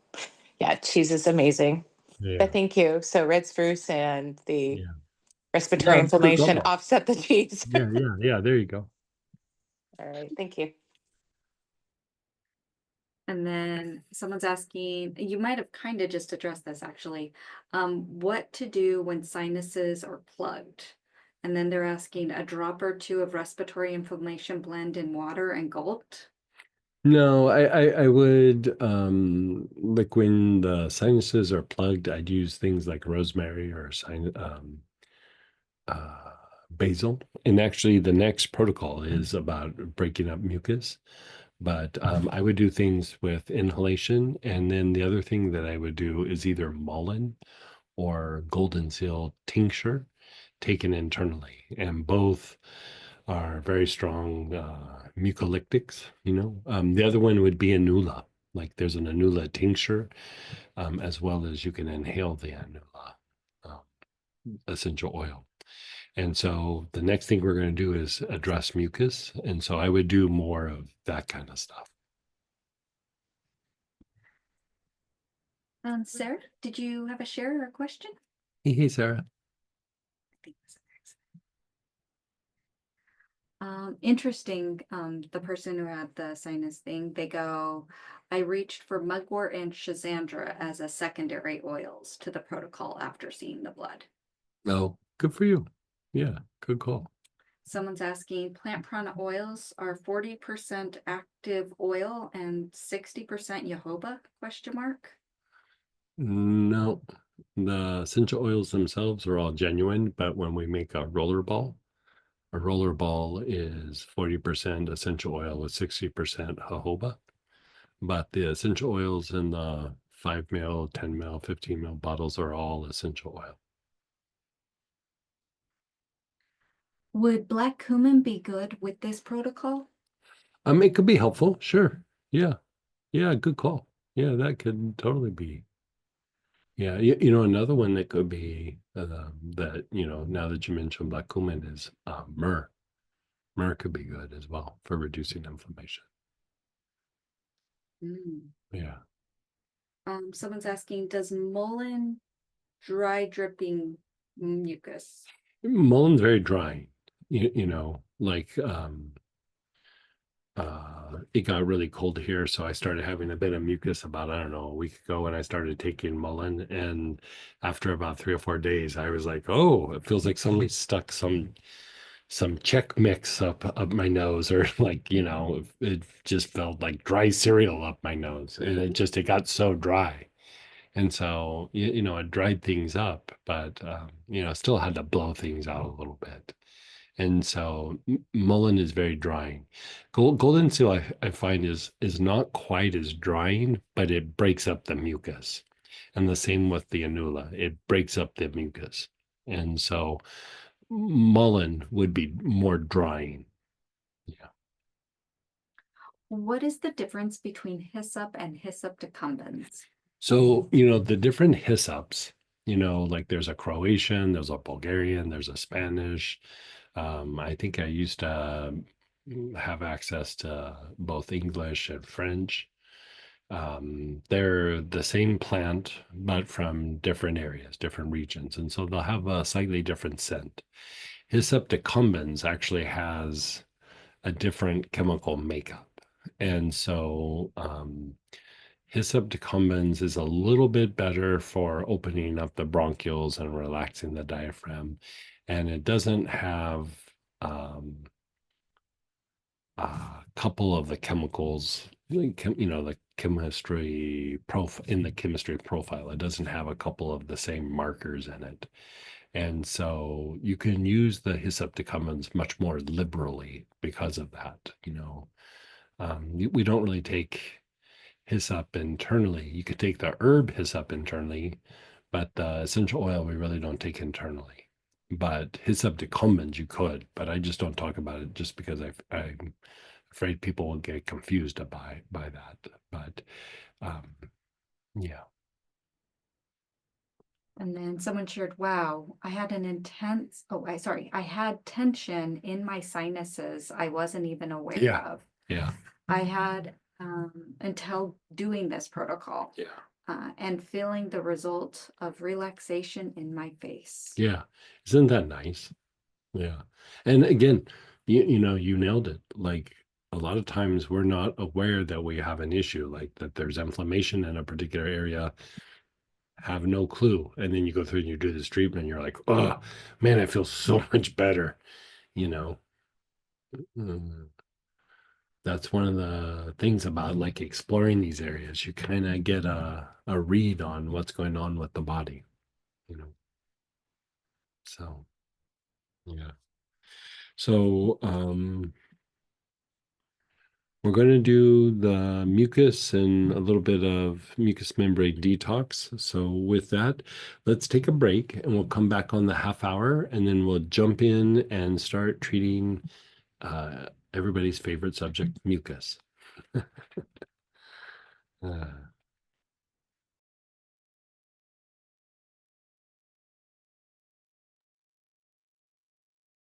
hey, everybody. Thanks for coming back. And now we're going to application B, clear mucus and support respiratory detox. So any form of eucalyptus will work. The tendency is to use maybe globulus radiata or polybroct. Eucalyptus dives would also work. Ironbark eucalyptus and Eucalyptus citrodora, it would have a little bit of an impact, but not as much as the other eucalyptuses. Even like McCarthy, Eucalyptus McCarthy would work. But anyway, any form of hyssop, anula, myrrh, Sylvester pine, and terebinth. And Sylvester pine, well, any of the pines have a bit of a drying effect on mucus, but the one that works the best is terebinth. And terebinth is a type of pine, but it's made from the wood rather than the needles and the twigs. So, it has other applications as well, but a very, very drying of mucus. And then there's the mucus blend. Down below, you also see there's a mullein tincture that you can use 1 or 2 dropper full as needed, like, a couple of times a day or even 3 times a day to keep drying out the mucus. Mullein's very good for that. And then you can also strengthen the immunity with vitamin C and medicinal mushrooms. Things like reishi, maitake, chaga, things of that nature. I actually even used, not so much for being in a crisis, but just like chronic mucus, especially in the lungs. I've used cordyceps before, and it wasn't quick, but over 30 days, it was quite effective. It just wasn't something you'd use right off the bat, to achieve a goal in 48 hours or something. Okay, so choose one of the oils.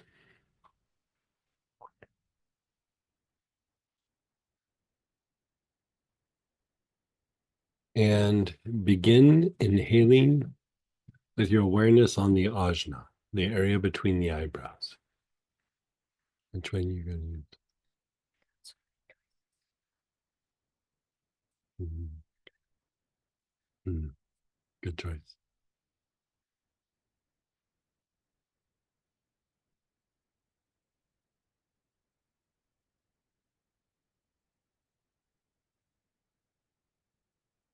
Yeah, I'm good. I covered myself with a bunch of other things.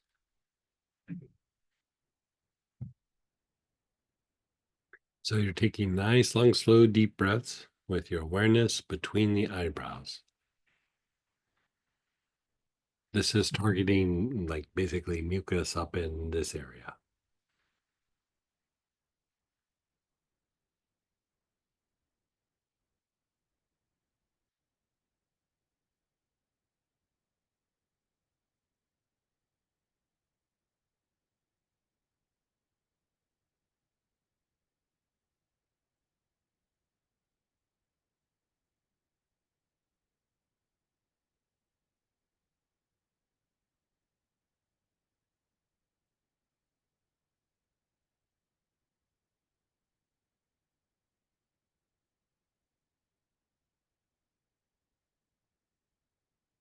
Now go to the sinuses, which again, above the eyes, below, or a little bit deeper in that area. So just explore that sinus area.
Now we're going to go to the ear minors. And the reason being that when the sinuses get really impacted, a lot of times it will start to impact the ears or the ear canals.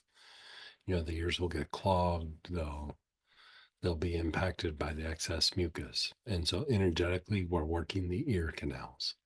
So this is also known as the ear minors. So the holes in your ears, your awareness is there. There's a little tiny chakra there.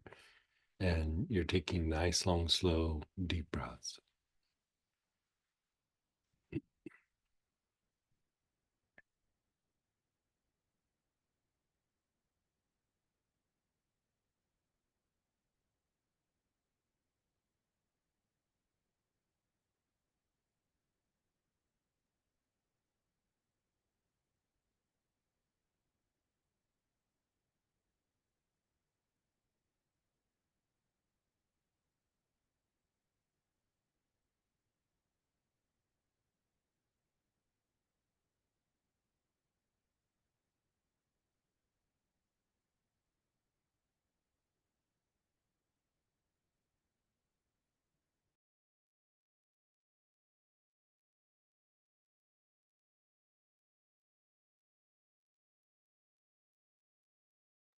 Um, so somebody's asking about like if there's hearing aids in the ears.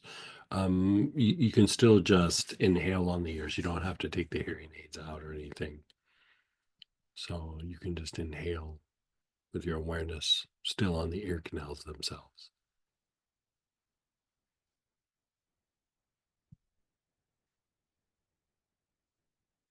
Now, move your awareness to the throat, the center of the throat.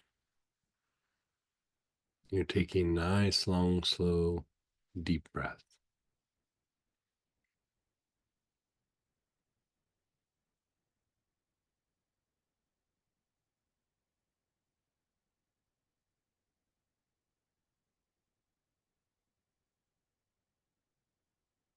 How's this feeling for you, by the way?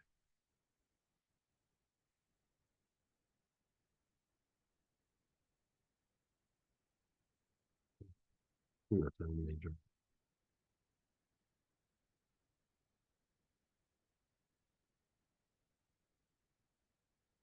And then you're dropping down to the throat minor, which is that little notch at the bottom of the throat, that little notch between the two collarbones, the sternal notch.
And then the lungs, your awareness is on your lungs.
You're still on the lungs. You're taking nice, long, slow, deep breaths.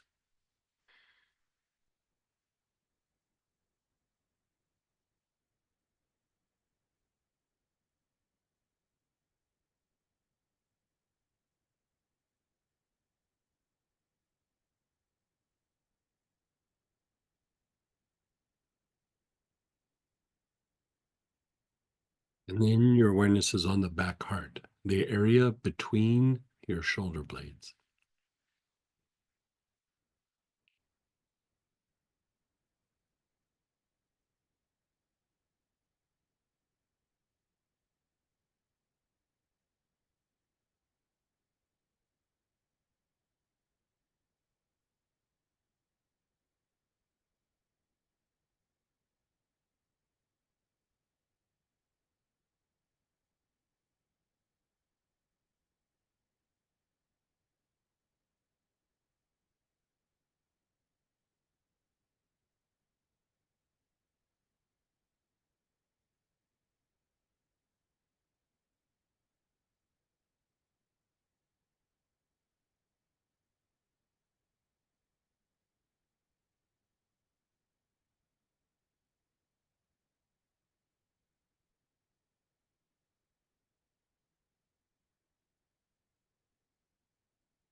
And then the front solar, which is below your ribs on your upper abdomen, the front solar plexus.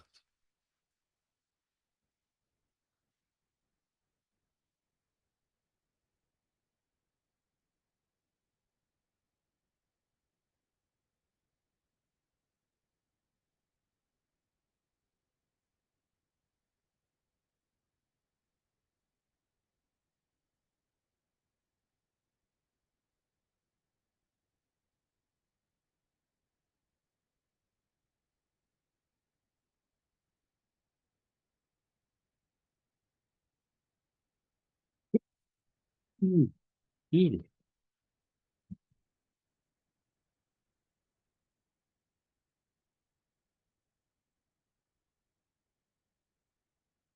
No, I'm good. I have a stack over here.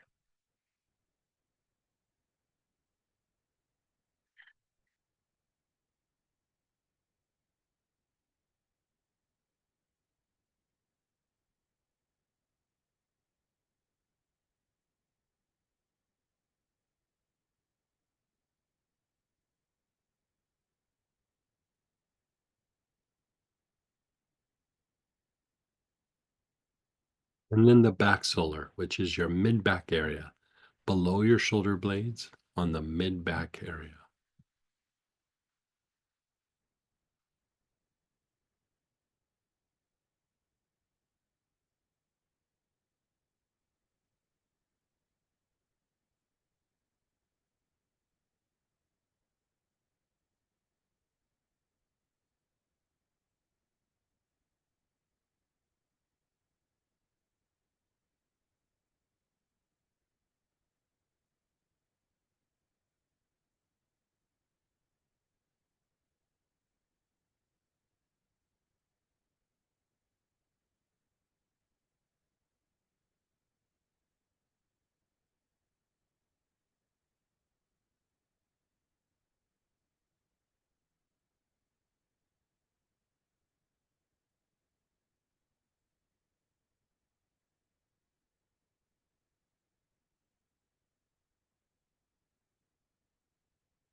And then just pause and be still.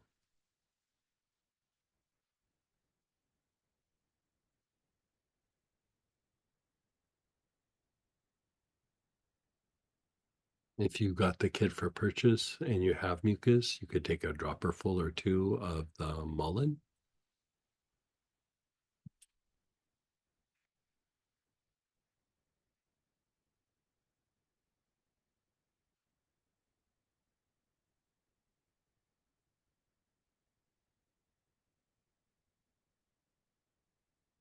Take a nice big deep breath.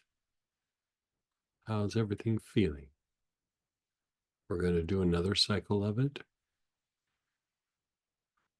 But it's nice to be able to do a little evaluation. So if you want to switch and use one of the different oils on the list, you can do that. Or continue to use the same one.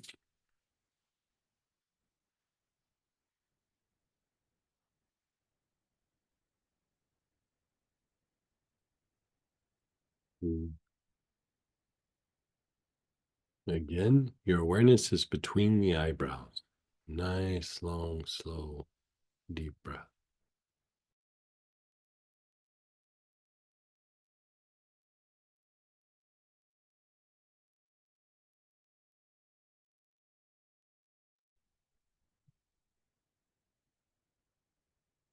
Now, as we go through and do this, pay attention to what seems to be like maybe a problem spot.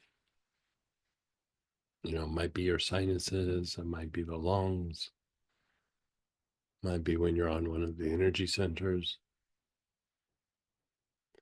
You're taking nice, long, slow, deep breaths with your awareness between the eyebrows.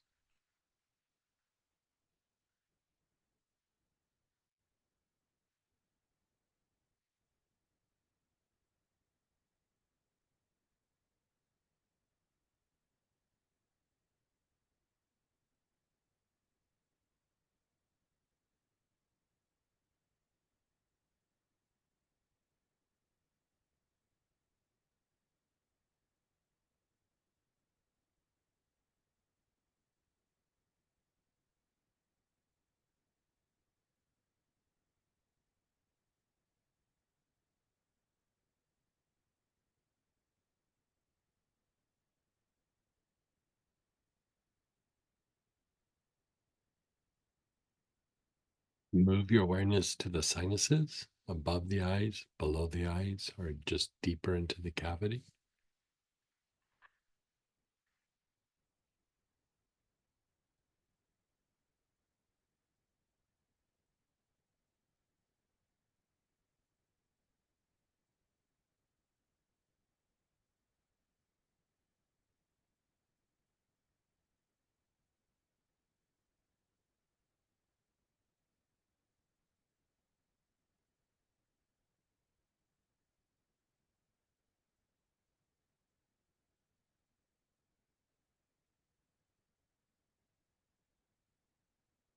And then the ear minors, the holes in your ears.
In the throat, your awareness is on the throat.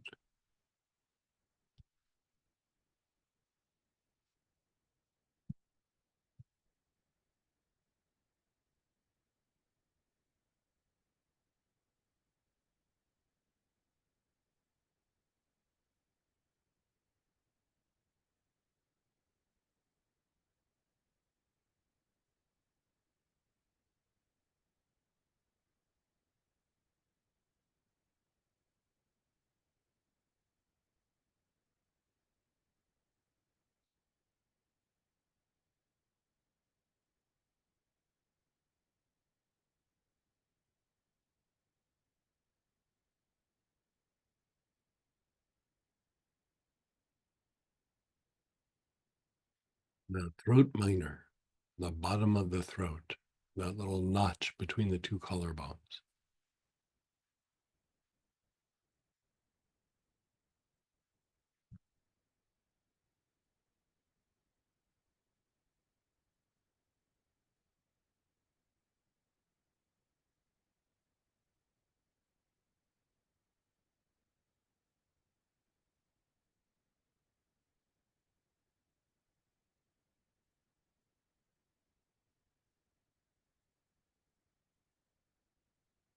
In the lungs, your awareness is on the lung.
Back heart, the area between the shoulder blades.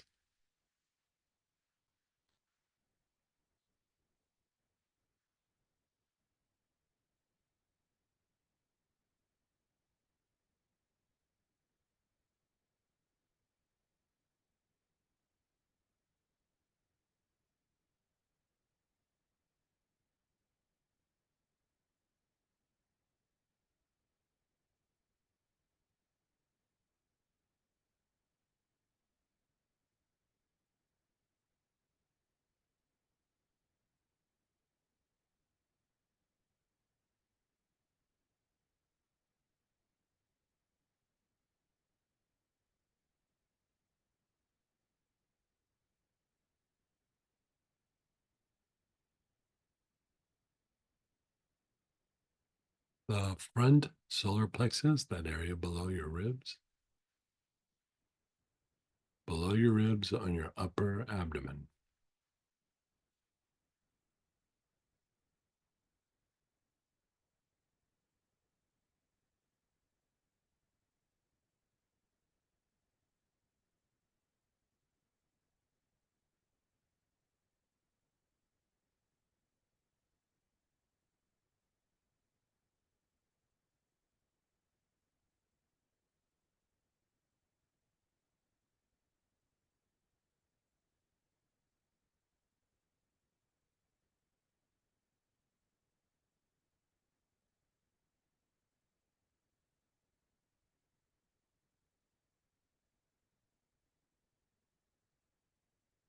In the back solar plexus.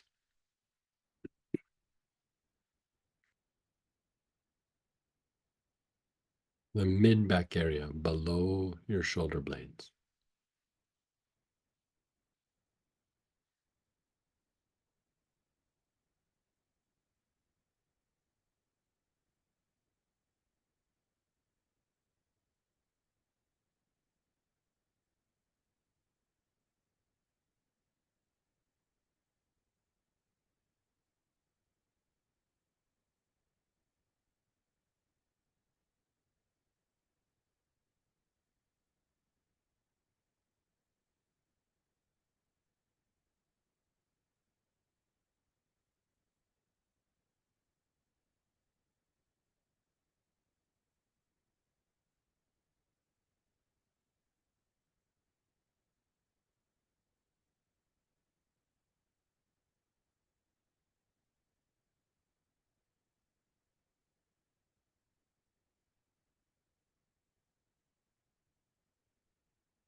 And then just be still. Just be still. Now here you want to kind of evaluate where is your tough spot? Where's your hot spot? Where's the area where it's like, ugh, it might be obvious, like I have a bunch of mucus in my nose, but there might be areas that when you work them, they almost like come alive, or you don't even feel something. It could be that it's like impacted, right? So let's go to an area where you might be having a difficulty. So usually right off the bat, you would say it's either the sinuses or the lungs themselves. So pick one and let's just focus in on the sinuses or the lungs, whichever one you feel is the worst for you. And we're going to spend a little extra time there treating the area that is the most compromised. So you're going to take long, slow, deep breaths with your awareness in that area, either the lungs or the sinus area.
Nice, long, slow, deep breath.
You're still on your area. You're taking nice, long, slow, deep breaths.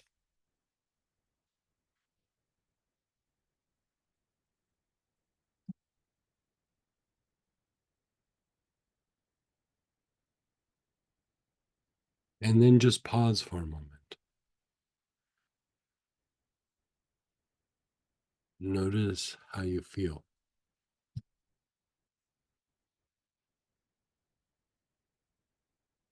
How does that make you feel? Sleepy. Now, an area that you might not think about as being a particular issue for mucus is the back solar plexus. This is going to affect the lungs, and this is going to affect the sinuses themselves. So let's do a little bit of an extended version on working the back solar plexus, which is your mid back area. Take nice, long, slow, deep breath.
We're still on that back solar plexus. You're taking nice, long, slow, deep breaths.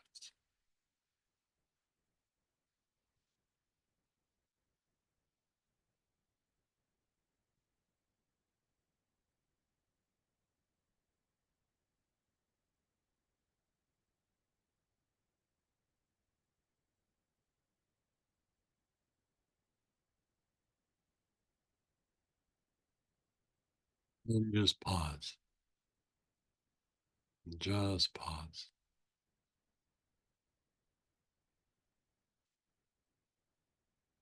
So we're going to do another cycle of it, but first let's do shares, questions. You can unmute yourself, type in. Let's address that, and then we'll do another cycle. How'd that make you feel, by the way? Sleepy?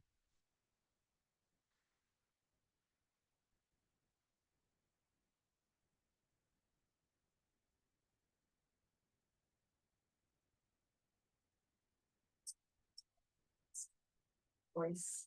Right. Right. And then I actually changed oils, I realized too. Yeah. But it could be working. So like Samantha was fine, but when we started focusing on a particular area, she started getting sleepy. And that usually means you hit on something, you know. Your body is shifting, because if you think when you're healing, you're going into rest and repair mode. So when you're hitting something that needs to be healed, your body goes, okay, rest and repair time. Systems go on a shutdown, like, quiet down so that we can put all our energy into healing a particular area. And so, when that happens, you've hit a good spot. Someone's wondering, is bay laurel helpful here?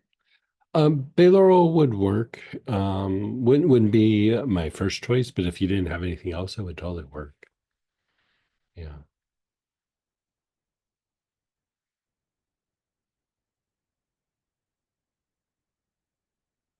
I'm wondering if you knocked everybody out there. Yeah. Go ahead, Dorothy. Hey, Dorothy. Hey, Greg.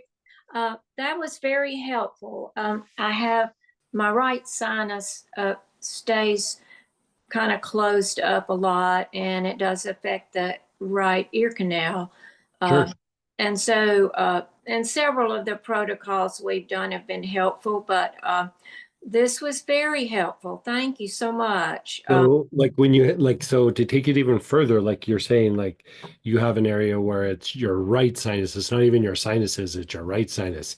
So what you could do is close the left sinus and then really just do the one sinus, just to like keep focusing in on the problem spot. And then the use of like the mullein, that can be, it would break down and dry up some of the mucus. Golden seal would also be helpful in an area like this. And sometimes even though lobelia isn't necessarily for like mucus, it does relax like the bronchioles, and it relaxes the sinuses. And sometimes I find that it actually will even relax the ear canal a little bit. And so I'd even try like doing a dropper full of the lobelia if you have it. Oh, great. Thank you so much. Yeah. Let's see, I have a couple of more questions. Let me Sure. see if something you said triggered a question. Well, anyway, so under the heading of B, clear mucus and support detox, you have protocols here. And you do mention the mullein. So NAC, N-acetyl cysteine, Uh-huh. it seems like that helps with a lot of things. So what are you, I assume you're talking about capsules of that? Yeah, exactly. Okay. The mucus is coming down. So what is the focus of using it here? And so we're A bit talking of a detox, like a bit of a right, cleanup. detox. Yeah. So are yeah. is it like addressing the like the liver, to help because that's a detox organ, and I know it could contribute toward the production of glutathione. Yeah, So you're kind of what is you're the mechanism or focus of the you're just trying inhibition? to clean up the lungs. I mean, it does impact the liver quite a bit, but it's just something that gets used to kind of clean up the lungs as well, like in mucus oriented things. Oh, If okay, you have a great. lot of mucus, yeah. And what about the nettle? Could you speak about that? Sure. The thing with nettle, it's a very good like kind of cleaning up mucous membranes and things, but especially when it's allergy related. Nettle is one of the things. Coleus for scoli is something that you would use to diminish the allergic response. But sometimes you can use nettle to clean up what I call the crime scene. Like after the allergies have been there for a while and you're starting to reduce symptoms, like the nettle can kind of come through and clean up the mucous membranes and some of the respiratory tract as a byproduct of like having a bunch of allergies. Mhm. Oh, okay. What about quercetin here? I mean, Quercetin's not necessarily for like reducing mucus. I mean, you could if you were suffering from really bad allergies. It would reduce the allergic response, but it probably wouldn't get rid of the mucus itself.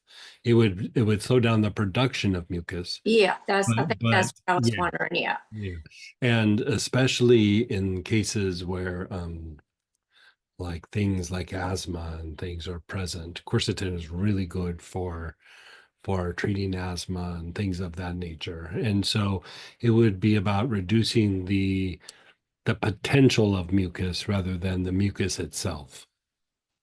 Okay. Okay. Thank you so You're much. so welcome. And then go ahead, Chuck. Hey, Chuck. Hey, thanks for taking my question. Or actually, it's more of a share. That was I know great. that as I was breathing to the back of my throat or to the front of my throat and also the base that my mouth was, I was salivating profusely. I was just Oh, wow. flood of saliva is coming out. And is saliva a precursor of mucus? I mean, any sort of fluid would eventually, like if there's excess, Mm. um, could eventually turn into like mucus. And so like if you're retaining fluid, for example, even down in the legs, it might not end up in the respiratory tract, but it might end up like in the digestive tract or something like that. But sometimes like when you're doing this like kind of work and you're hitting that could have also been a byproduct of like a little bit of a cleanup, like a flush. And especially when you're on the throat, it is going to impact lymphatic function somewhat. And so, like when we have like a really bad sinus issue or something, a lot of times like we'll lose taste in our mouth or like COVID, that was loss of sense of smell, loss of taste. And so sometimes when you're going through and you're unwinding this, like the production of saliva is like, it's kind of like flushing out the mucous membranes a little bit. And so as long as it doesn't last too long, that probably is a good thing. There might be a little bit of flush of like mucus in your mouth. You know how like if you get sinuses, you kind of drip it down the back of your throat. Some of it will actually even end up in your stomach, and some of it will end up in your mouth. And so it might just be a little bit of let's clean this stuff up.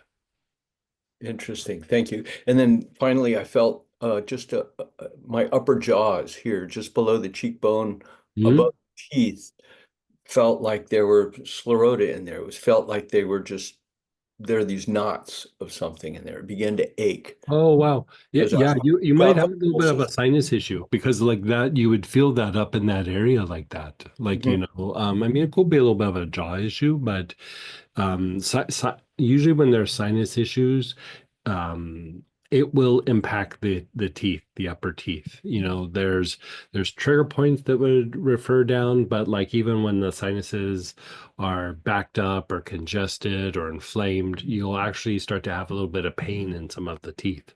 Mhm. And so that's actually one of the signs where like there's something been there for a long time, or it's, I don't want to say severe, but like, the sinus congestion or infection or whatever might be really strong, So I would actually keep doing this process.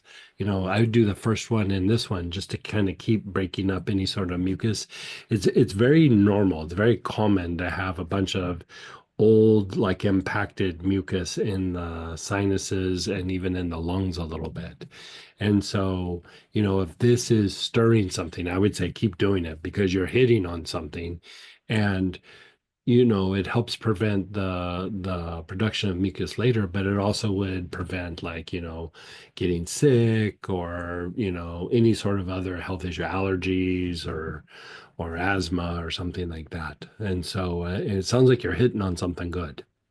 Yeah, excellent answer. Thank you. Yeah, I've got implants all along the top of my Oh, wow. So that like you're just feeling it in the gums then maybe. yeah, I've had them for 12 years, so it's Yeah.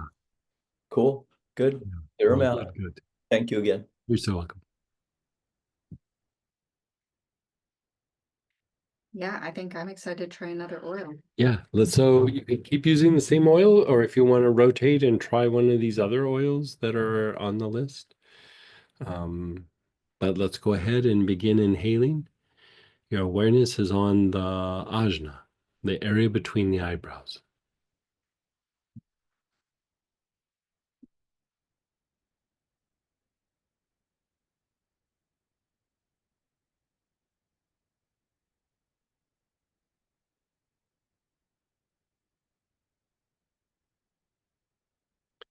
Nice, long, slow, deep breath.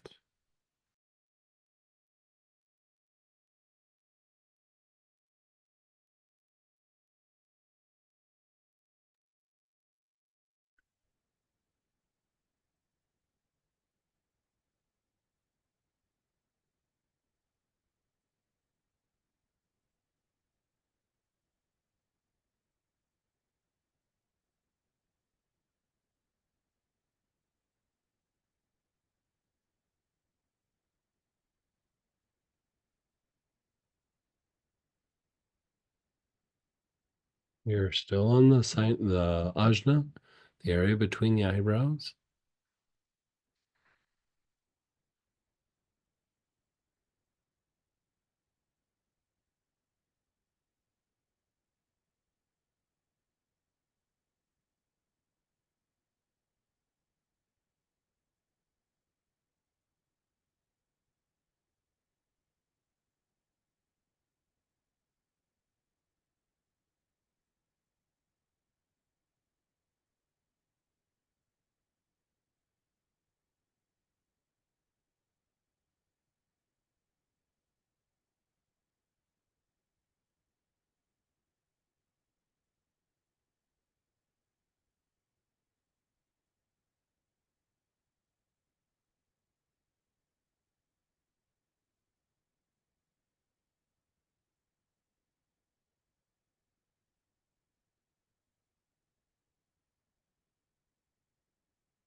And then the sinuses above and below the eyes and deeper into the nasal cavity. You're taking some nice, long, slow, deep breaths.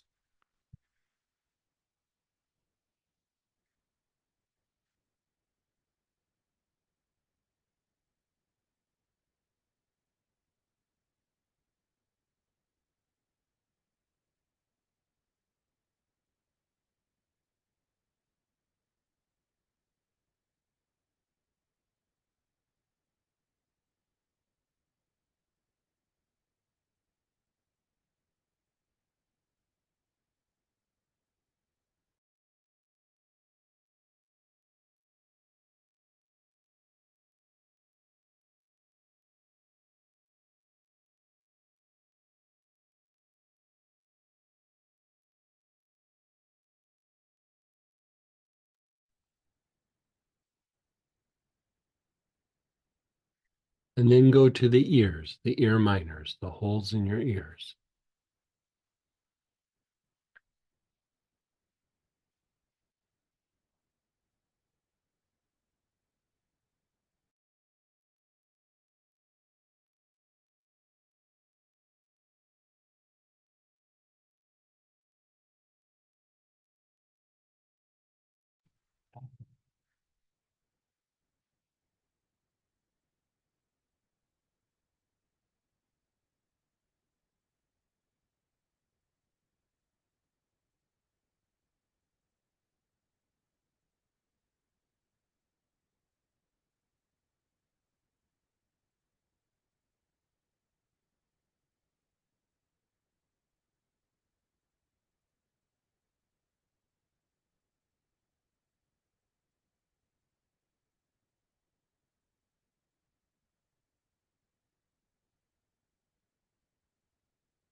And then your throat.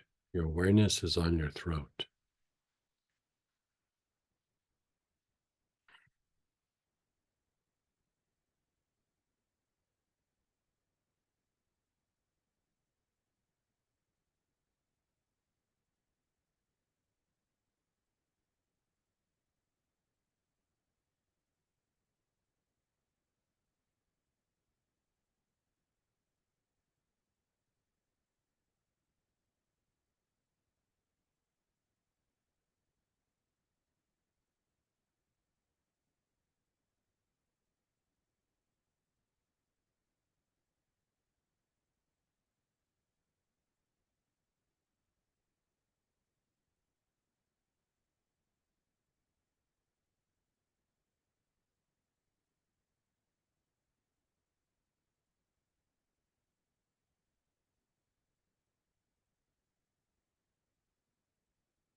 And then the bottom of the throat minor.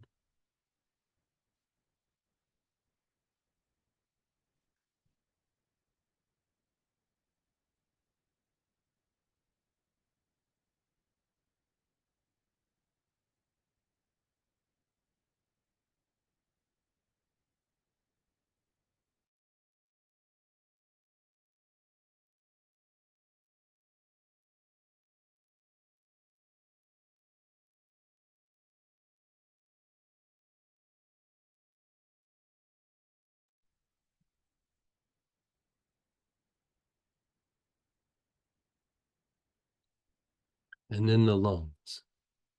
Your awareness is on the lungs.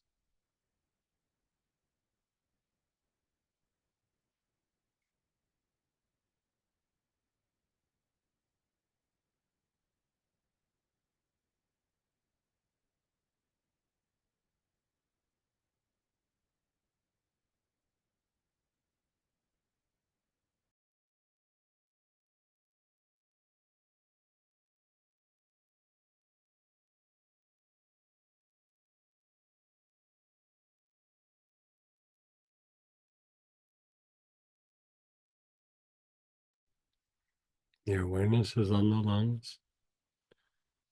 Nice, long, slow, deep breath.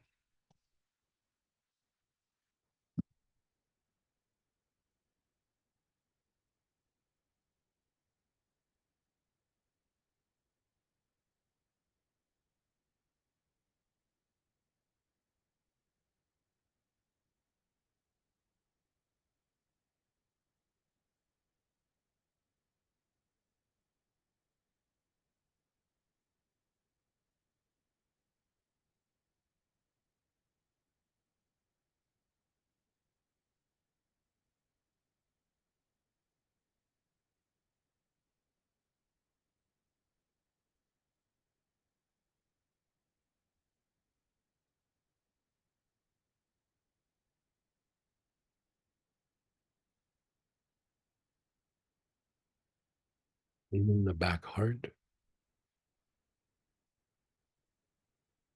Your awareness is on the back heart.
Your awareness is on the back heart.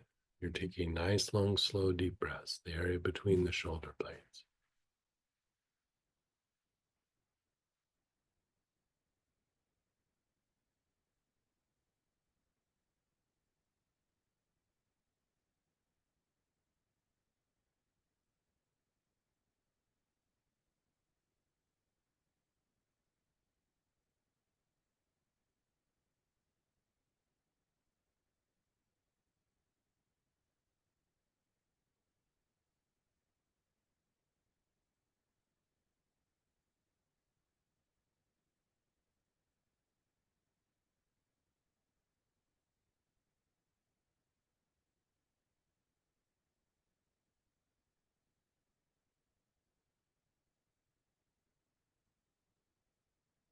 Your front solar, that area below your ribs on your upper abdomen.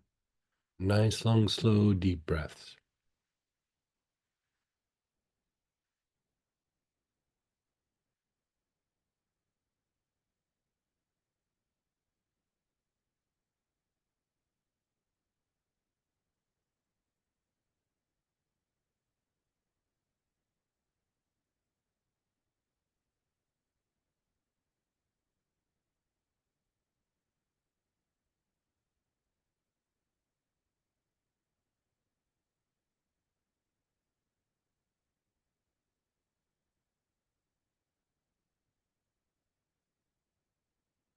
And then the back solar, the middle of the back, below the shoulder blades.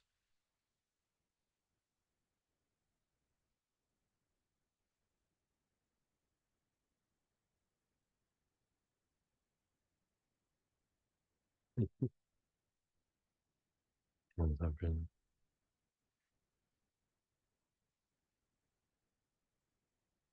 Mhm.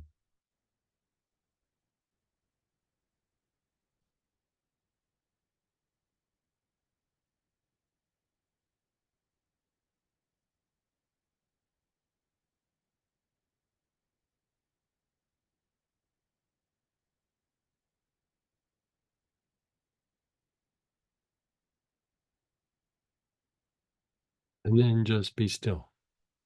Just let go of everything.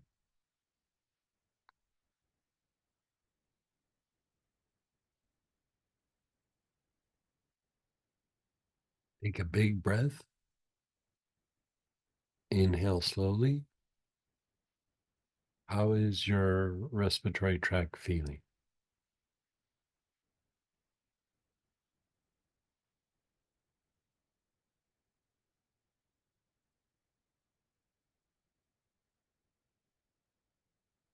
So we can still do shares or questions if you have something else after we've done this process again. You can unmute, type it.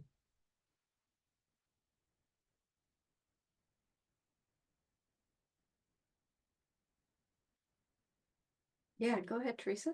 Hey, Teresa. Hello. I had a really cool thing happen when we did the between the ear minors and the throat. I could feel my eustachian tubes open. Yeah, that's kind of what we're shooting for. It doesn't always happen, but you know, sometimes it takes several treatments to go through and do that, but that's what you're kind of shooting for. That's fantastic.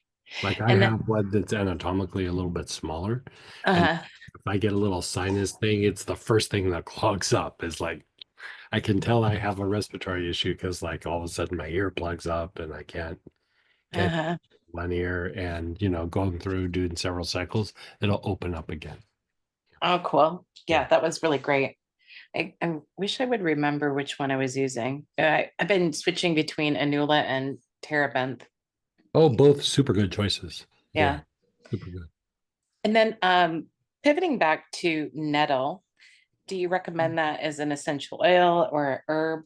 You know, I do have, I don't think it's on the site, but years ago I did get an absolute, is it? But I have a tincture that's almost done. So we'll put the tincture up on the site, and Oh, cool. I would do the tincture. Yeah. It's way cheaper and, you know, more effective to take it internal. Okay, perfect. Thank you. The absolute smells like basically like grass. Like, you know, it's you went out and took a big deep breath of your lawn. Like that's what it smells like. Fantastic. All right. Thank you so much.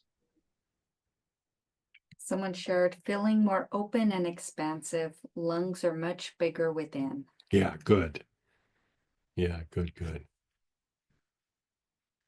I have 2 bottles of Terebinth, both plant prana, one in a brown bottle, green label, 5 ml, very vicious. Pretty sure that's the right, righteous. Probably viscous. Viscous. Yeah. And the other in a blue bottle, green label, 1.5 ml, much more fluid. What is the difference? Would I use them for different purposes? No, they're the same. It might have been that the age, you know, if it sat there for a while, sometimes oils like that might like thicken a little bit. Could be that, but you know, terebinth is not a very common oil, and so I have to kind of beg distillers to make it. And when I do that, I have to buy like 10 kilos at a time. And so it might have been a different distiller. Like same plant, just different distillation. So yeah. But they basically are the same. It's the same plant. It's just sometimes, you know, how they distill it might affect the viscosity, but also age. Like as things get a little older, they do get a little thicker. Yeah. And go ahead, Peggy. Hey, Peggy. Hi, okay. This is the biggie for me. I can't fly because my eustachian tubes can't handle it. And I have done airplane earplugs that you screw into your ear, and I've done Actifed, and you know, you name it, I've tried it. And at this point, if I get off the airplane, I'm disabled, kind of deaf and in pain and have to go to the doctor. Is there anything that can help, or, and I'm almost afraid, even if you give me the right remedy, I'm afraid to even try it.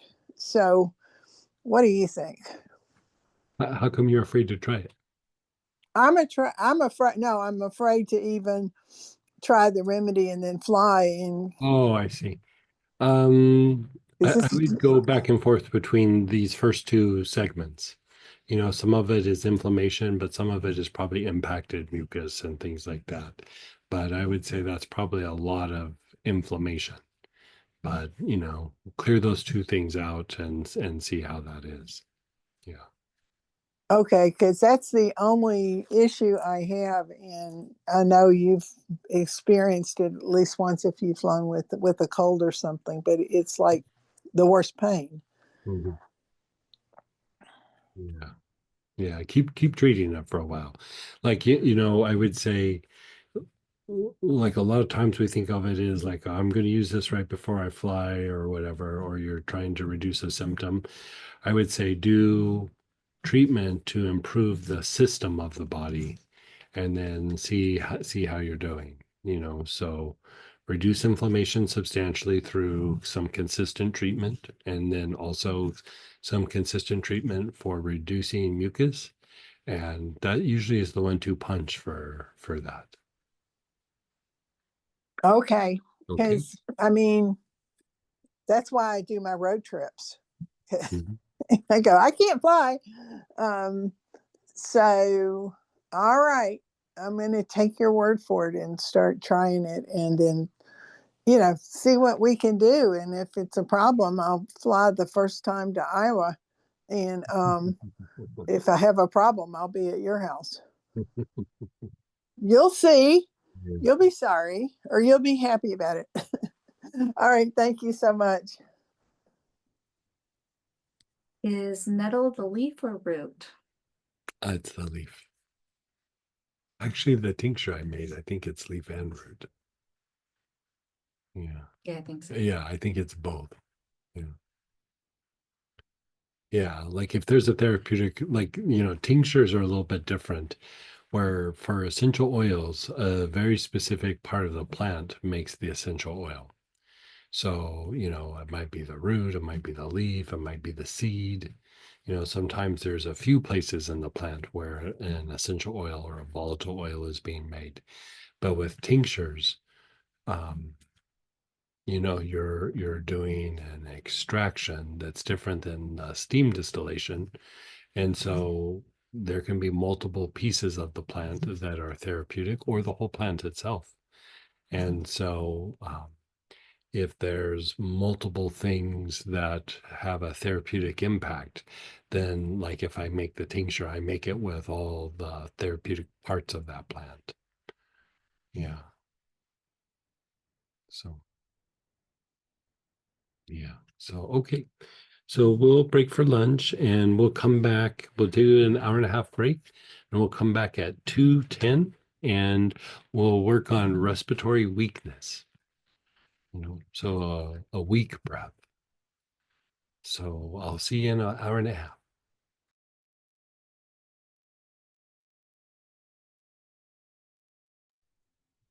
Hey, everybody, let's come on back.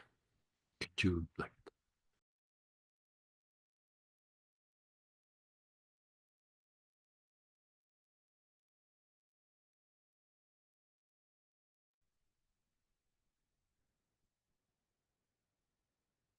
Okay, so we are on page 4 and application C. And this is about dealing with something that doesn't get talked about a lot, but it's respiratory weakness. So we're going to do it with oils and we're going to do it without oils. There's a couple of different breathing exercises that can help. So this happens a lot of times when you get sick. You know, it can happen where the body's respiratory system is not functioning like it should, but it's like a shallow and weak breath. Like, you know, you go to take a deep breath and it's like, you know, instead of like, "Ugh," it's like, you know, you're not able to breathe deep. And under stress, be it physical exertion or whatever, the breath continues to get shallow. So, I mean, this happens sometimes. And so we want the breath to be nice and strong. And so there's 2 oils that work really well for this. Thyme, especially red thyme, white thyme, and benchmark thyme. But the other forms of thyme also work. And then cinnamon, you know, any form of cinnamon, and that would include cassia. I don't think I put cassia on the list, but cinnamon and cassia are so close that they're kind of interchangeable. So there's not really a big pattern to work here. You're just putting your awareness on the back heart. You could explore the lungs a little bit, but usually the back heart will get it. So first we're going to do it with the oils, and then we're going to do it without the oils. Okay.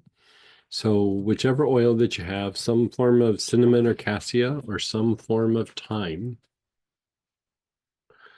let's pull that out.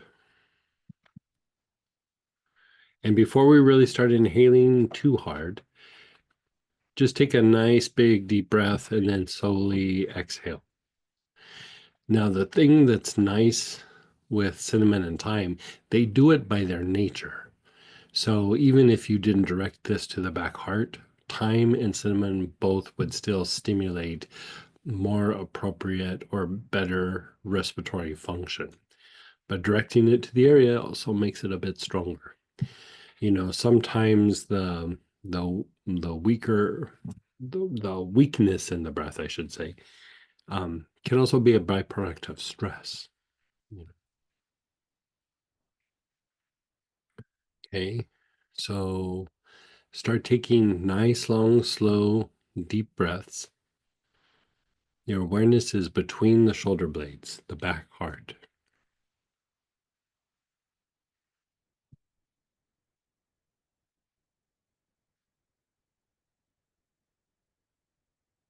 You're taking nice, long, slow, deep breaths.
You're still taking nice, long, slow, deep breaths.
And then just pause and be still.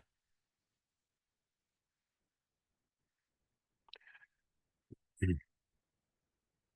Now, this is one of those times where taking either the thyme or the cinnamon, a couple drops in water could also be helpful.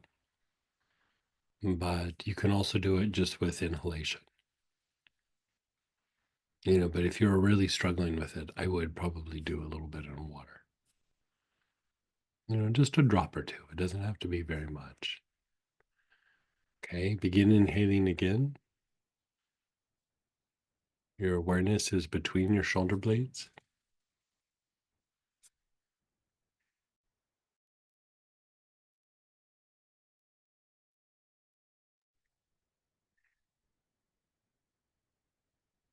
Taking nice, long, slow, deep breath.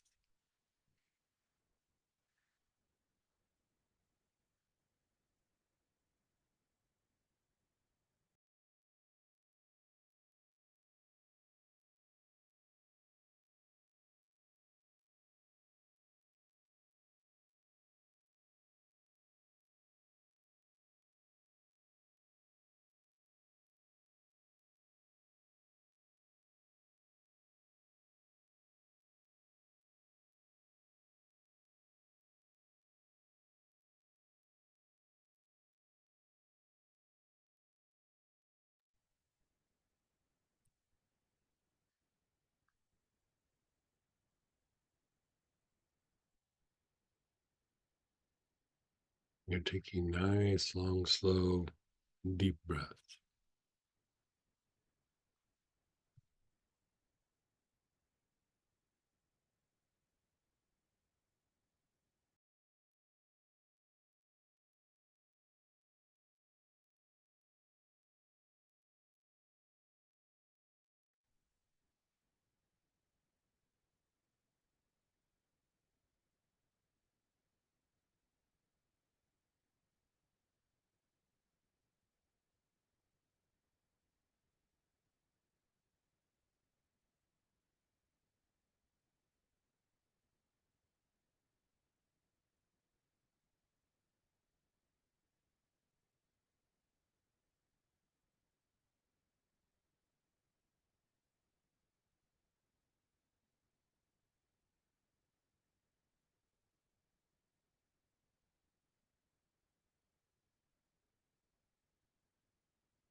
And then just pause.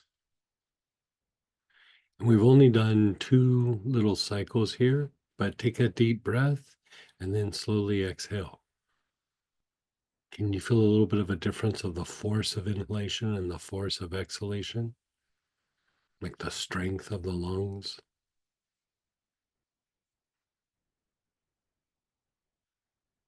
You don't have a big issue there. You might not notice a big difference, but if your respiratory system is struggling a little bit, you'll notice a quite substantial difference. So you could think of it as like as a test. Like, do I have respiratory weakness? You go through, you do a few cycles of it. And then if there's an improvement, then there's been an issue. If there's no improvement, it just feels good, then you're okay in that area. But like say you're going through colds and flus and you're on the other side, you're getting a little bit better. Usually for a while, there's respiratory weakness. Some of the people who are having difficulty after COVID, there was a lot of different things that were happening, but some of it was they had respiratory weakness after the fact. And so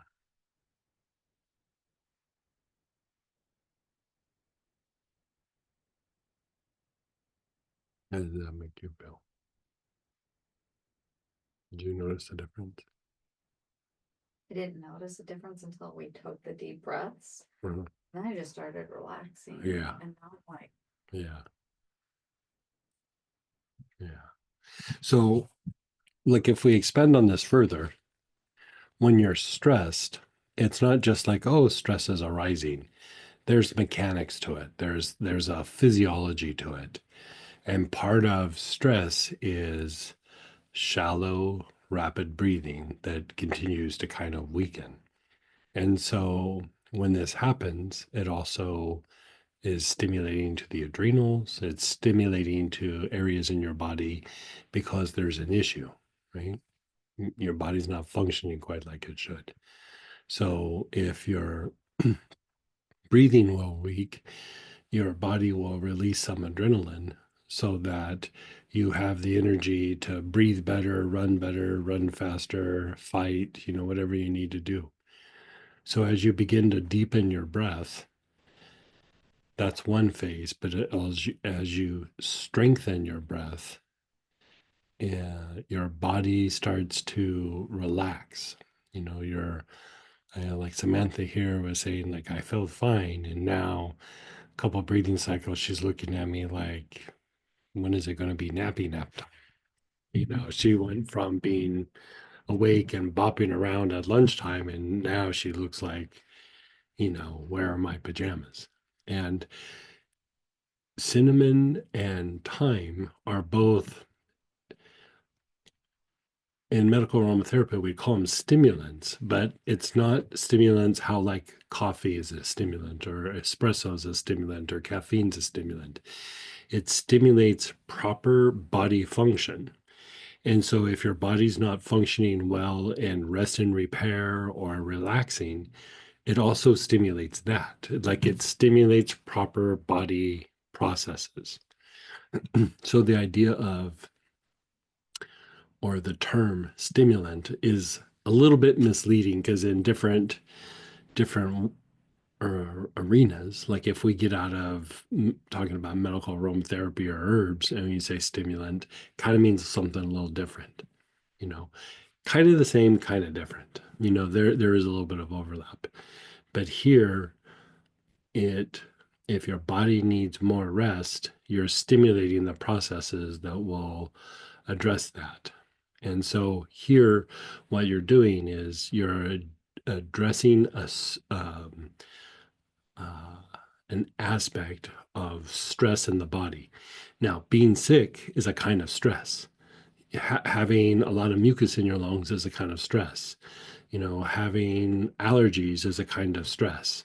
So stress isn't necessarily an emotional or mental stress. It's like when your body's having difficulty, when your body is struggling, when it's straining, when it's not functioning like it should, still can produce a stress state in the body. And so this idea of using thyme and cinnamon is helpful. And you know, like the few years prior, like with COVID, like the antiviral to use was like Monarda and Melissa. Like, you know, other things worked. Eucalyptus radiata worked, Baylaurel worked, Neoli worked. You know, all the strong antiviral oils, all super helpful. Ravensara is another one, right? But you know, different strains of a virus, and then there's different viruses, different things work. And for whatever reason this year, you know, with the people that I've seen and that we've treated a little bit more directly, and also like when we were traveling, the thing to that seemed to really be the standout this year was time, like some form of time. And I think for us, we when we were traveling, we were doing Thuyunol and Geranol, but it's just because what we had as we were walking out the door, it was an afterthought. Oh yeah, we should probably take something with us. And you know, I still had the Monarda and I still had the Melissa and all that, but time is very good when it comes to prevention and treatment of colds and flus, and then also after the fact, especially when it's respiratory oriented. Um, because it strengthens the respiratory function.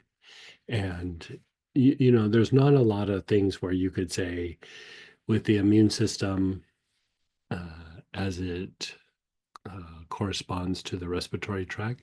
There's not a lot of magic bullets, but the one magic bullet is time. You know, because it fights infection, it strengthens, it helps to reduce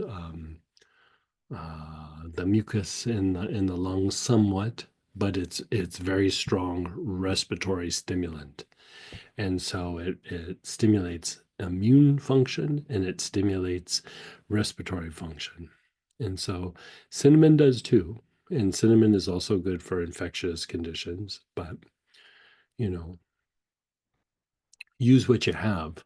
But if you're going to like say this is what I want to have as a choice, time is very good. Um, I mean, I could make all those cases for cinnamon, but I don't know.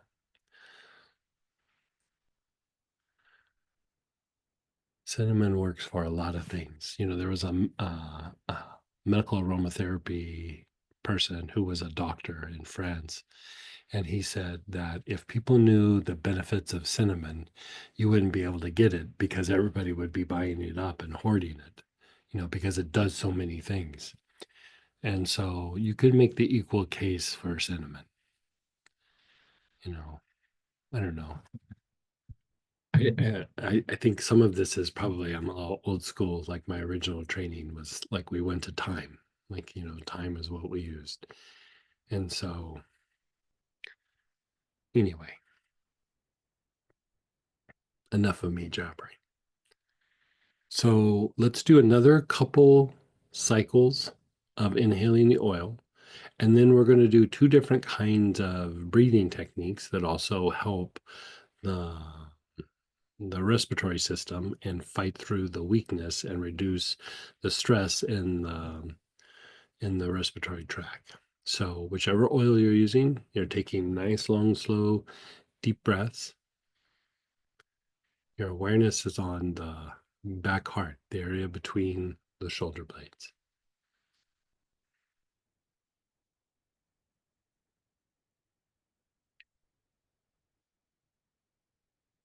Mm.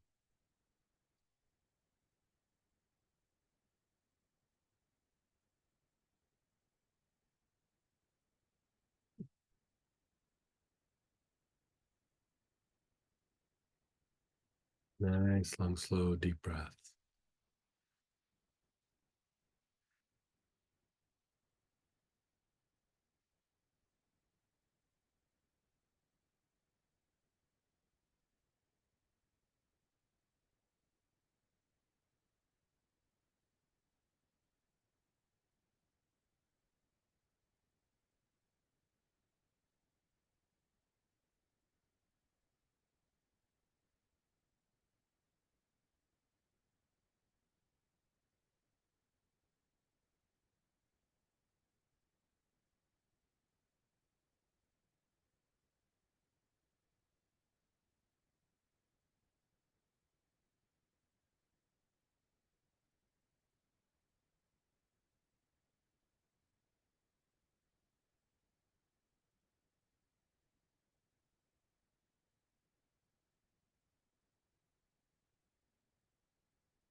And then just pause and be still.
Okay, let's try breathing again.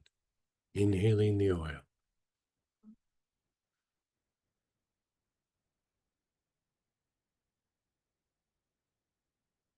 Boy, it's really hitting you, huh? Yeah.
You're taking nice, long, slow, deep breaths.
And then just pause.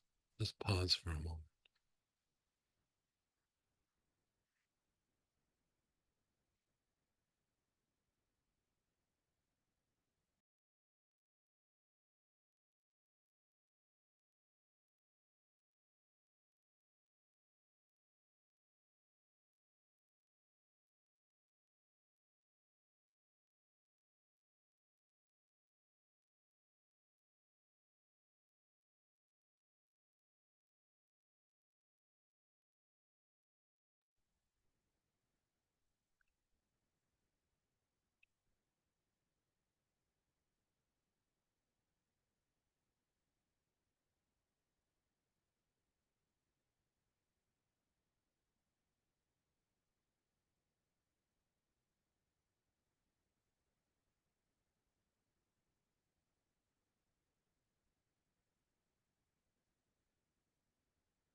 And let's do it one more time. Back hard.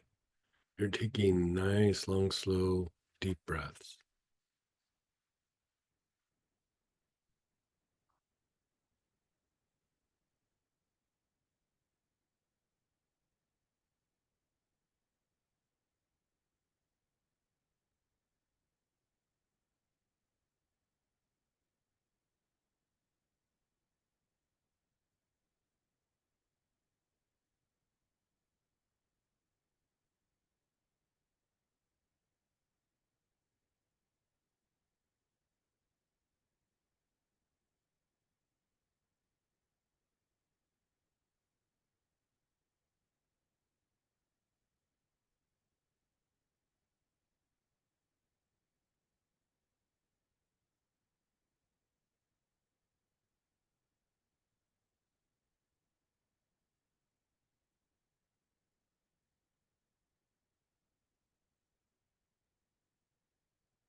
Nice, long, slow, deep breaths.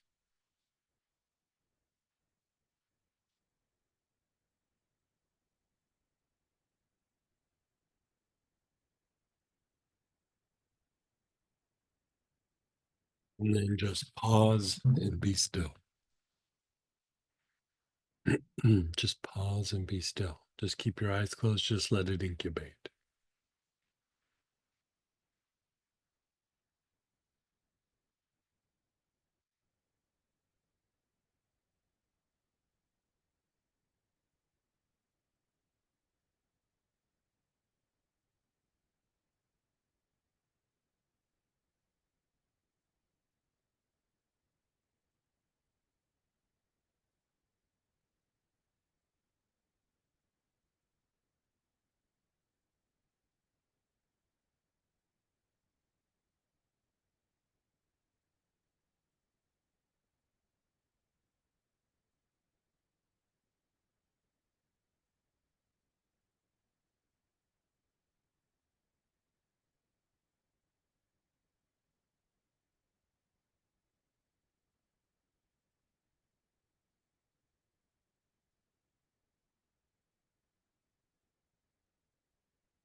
What was it saying?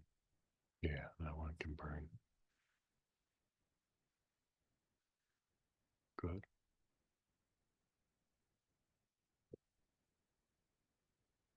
Okay, so we're gonna do a type of breathing is just called abdominal breathing. Right, abdominal breathing. So if you take your left hand and you place it on your chest, and you take your right hand and you place it on your abdomen, as you inhale, the hand on the abdomen should come out. As you exhale, the hand on the abdomen should compress. The hand on your chest really shouldn't move a whole lot. When we're in a stress state, we tend to use more of our chest to breathe. And there's a thing called paradoxical breathing, where we're more of a chest breather rather than like a full breath breather, right? So we're wanting to utilize all of the lungs, not just the upper part, right? So again, left hand is on your chest, right hand is on the abdomen. And if it doesn't happen at first, it's okay. This takes practice. But you want to take a long, slow, deep breath, and the abdomen expands. And then pause for a second, and then exhale. The abdomen compresses. Right? So that would be one breathing cycle. So again, inhale, expanding the abdomen. And then exhale, compressing the abdomen. So we're going to keep doing this. And in between the inhalation, exhalation, a little pause or a little gap. So inhale, pause for a moment, and then gently exhale. And then pause for a moment. And then inhale, and then pause, and then exhale. And then pause. Inhale, exhale. Continue to do some of this on your own, just long, slow, deep breath, expanding the abdomen. Exhale, compressing the abdomen.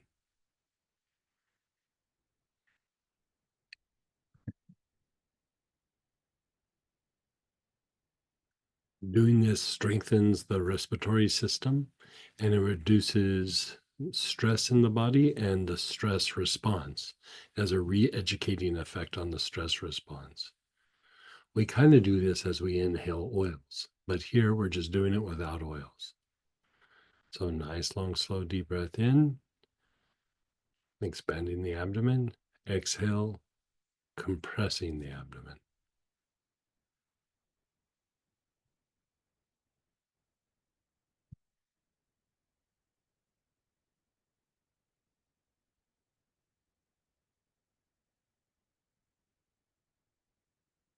Do a few more.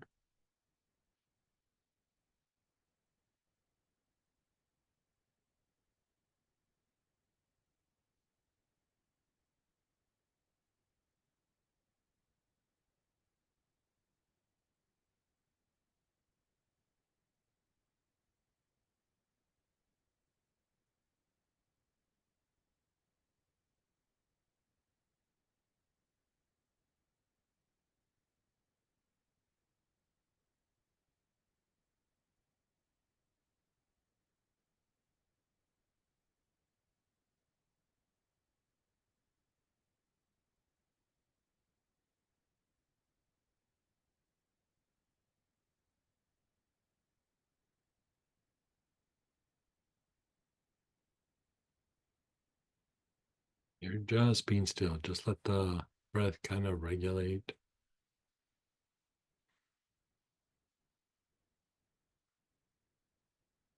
Now, take a big giant breath. Hold your breath and then slowly exhale. What do you notice about your breath?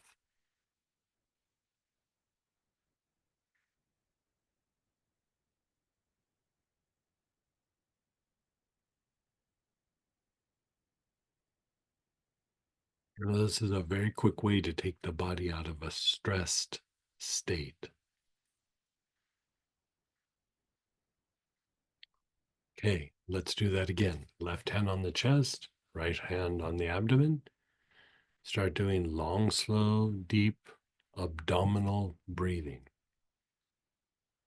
Go at your own pace.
And then just pause.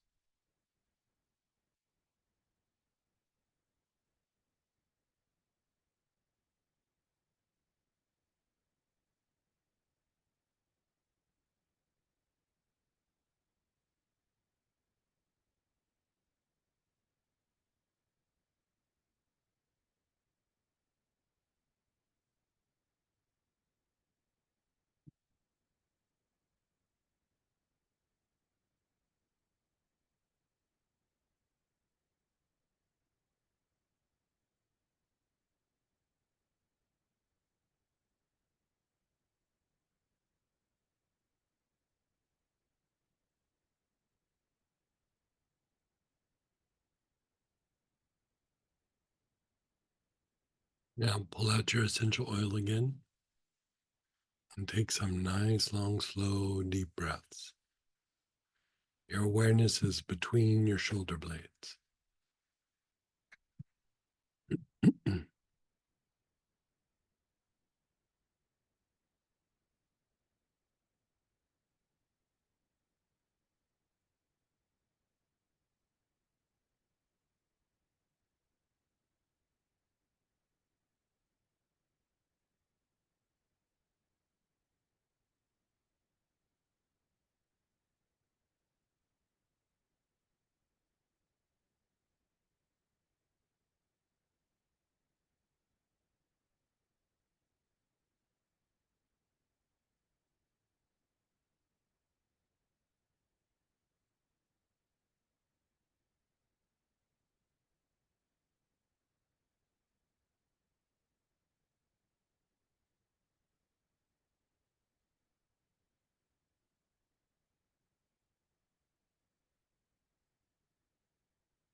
Nice, long, slow, deep breaths.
You're just pausing and being still.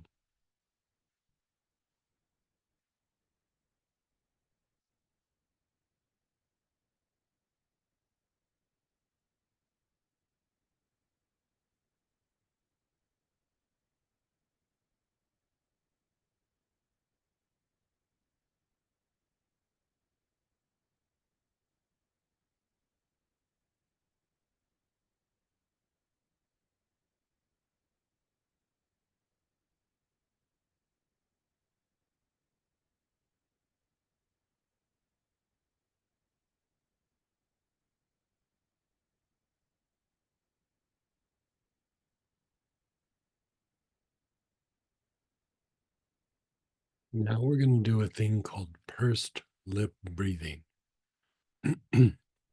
This is something that I've talked about before, but it's a way to manually open up the bronchioles. Right? You're going to manually open the bronchioles. And so the idea is you take a nice, long, slow, deep breath, you hold your breath, and then you make your lips really super tight, except for a little tiny hole, like right in the middle. And then you force the air out of that little hole. So watch me for a second. I'm going to go hold my breath and then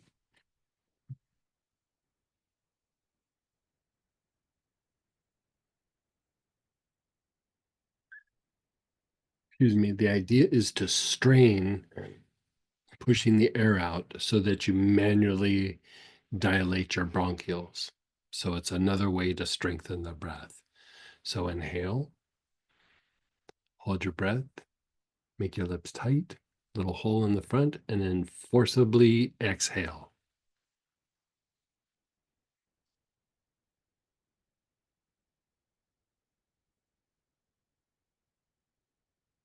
And then just be still for a moment.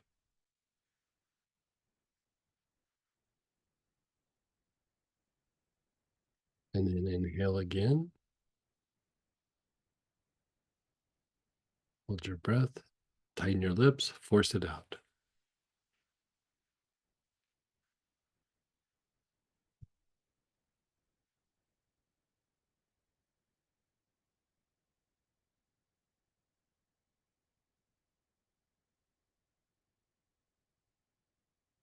And now let's do left hand on the chest, right hand on the abdomen, and let's do some of the abdominal breathing. Just take some long, slow, deep breaths. Hold your breath, exhale, hold your breath. Try not to move the left hand that's on your chest.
Just be still.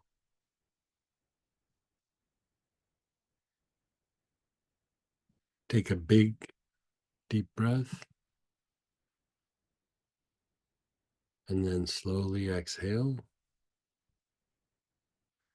How is your breath feeling? Let's go ahead and unmute. Type in. You can ask questions or share experiences.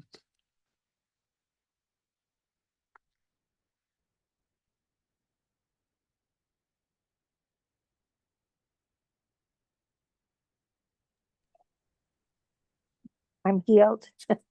This is Denise. What's that? I said I'm healed. Oh, good. No, Yeah, it's a good one, isn't it? Oh my gosh. Yes, especially from where we started this morning. I felt Yeah. like really something was definitely coming on. And Yeah. I can say, at least at this moment in time, I feel healed. And my Yeah. lungs and sinuses, everything is Yeah. just, but boy, this lungs is huge. It's just huge. Thank Yeah. you. And you know, these are different things that we've kind of have talked about in the past. You know, we've always worked the diaphragm and the bronchioles and a lot of things, and then symptoms and things like that. But you know, this is hitting other components that we just hadn't talked about. And you know, it's good for maintenance and it's good for prevention, and it's just, you know, even stress reduction. Like this can just be a way of reducing stress. Like, I think we kind of lost Samantha there for a little bit. Yeah, like she was, I was breathing. yeah. So she was like bopping around at lunchtime. She was doing things and everything, and we came here and started doing this. As soon as we started inhaling the thyme and the cinnamon, she just started winding down. And you know, that's the thing is, you deepen the breath, and it makes it so that your body can go into rest and repair. And you know, it's good to be able to get things done, but it's also good to be able to rest and recover. And so depending on what your body needs is what your body did in this process. Completely. I can see what you mean. It's going to go to what it's requiring at that Yeah, time. That's yeah, where it's going to. yeah, And then I have time yeah, law, sure. but which other one would I purchase? You know, Time Linalool is pretty good. Like it's a little bit softer. yeah, So, you know, you could use it quite often. I mean, I use Tylenol quite often, even in a salt bath and to take internal. But like if you're really wanting to go after strengthening the respiratory rate or the, you know, the mechanism, uh, yes, I would say just white thyme. white time. Yeah. Okay, Yeah. that was really important. It's inexpensive. Like there's some of the other times would work as well, but they're more expensive. And my time is good. Like it's inexpensive. You could use it internally. You know, you could use it for all the same things, and it doesn't quite have the price tag. So I would just stick with that one. There's no Thank other reason to get any of the other ones for this especially. Thank you. That's perfect. And I'll share this technique with my nephew. Those oils will arrive, and I'll Yeah, share the technique we just perfect. did, and then I'm going to be making an appointment with you. So thank you so much. I Yes, sir. appreciate it. Yes, sir. Yeah, we have some good shares here in the chat as well. Um, this one came in like after the first cycle. I noticed a little difference. I feel that my breathing will be even more supportive during my daily run. Yeah. Yeah. Oh, yeah. Especially for athletes, this is really good. You know, anything athletic, a good strong breath is needed. Yeah. And then after we did, I think it was the first like breathing cycle thing, it was smoother and easier. Mm. Another deeper, smoother, more ease. Mm. After the process, someone said wheezing is gone and I'm Yeah, falling asleep. good for you. Yeah, the wheezing part, probably the pursed lip breathing would address that the most, you know. Another, a great shift. Rib cage feels relaxed and better breathing. Thank you. A slow process and finally the loosening and shift. Yeah, So good, grateful. good. Time citral is delicious and hot. My nose is burning. Yeah, time citrol is nice. I think those were Okay, the ones who are still awake. so how about Oh no, I had another share. yeah. I forgot. When is nap time? Yeah, well, nap time's right now. So we'll take a little break. We'll come back on the half hour, and then we'll address like grief and deep-seated sadness that you might not even be aware of, and just how to flush that out of the system. And so we'll do that when we come back, and then we'll move to the digestive tract. So I'll see you on the half hour.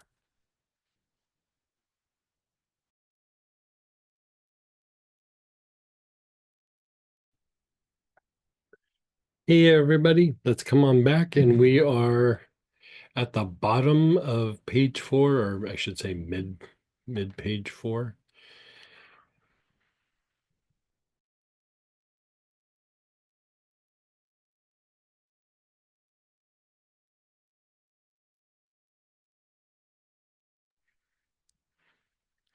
So we are going to address emotional grief and deep-seated sadness.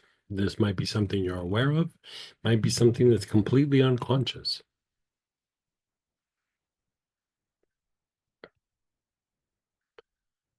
So your choices: cypress, ginger lily, marjoram, rose, or the blend sadness and grief. What do we give them in the kit for purchase? In the kit, it's going to be, I don't know, let's find out. Let me look. Marjoram. Marjoram.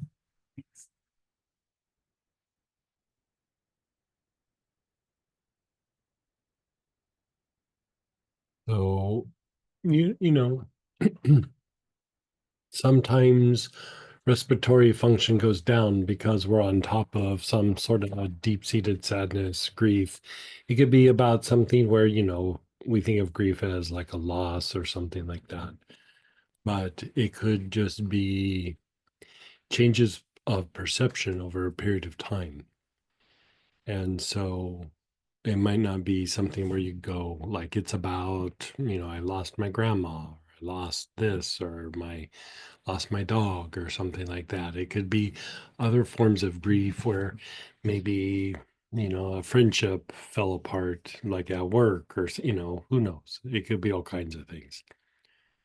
And so this, you don't have to figure anything out. We just flush it out. Whatever's there, we flush it out because it's impacting respiratory function.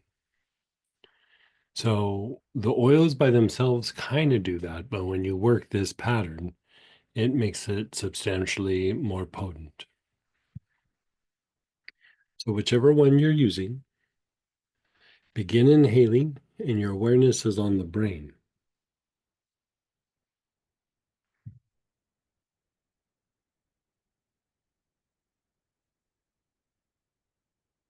Do it.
Now, move your awareness to the spine, the whole spine, from the base of your skull all the way down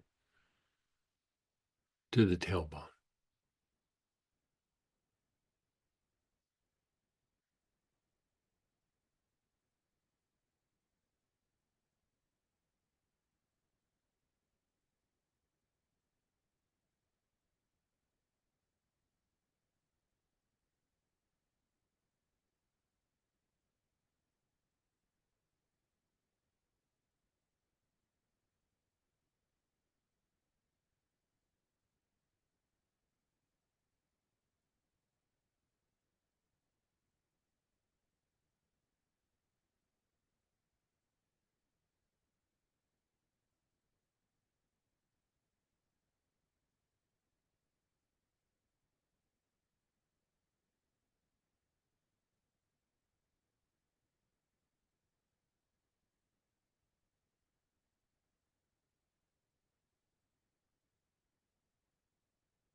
Now do your brain and spine both at the same time. Brain and spine both at the same time.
The brain and soles of your feet, both at the same time.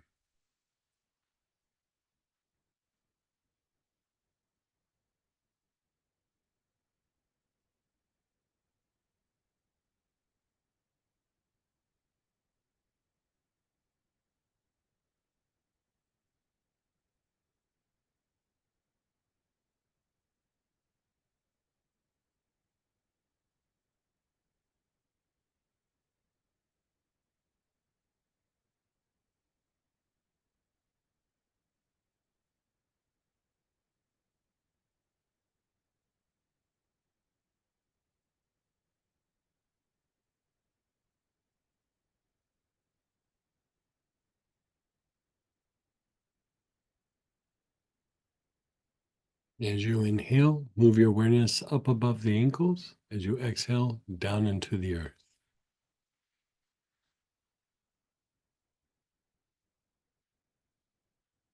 Which one are you doing? Hmm.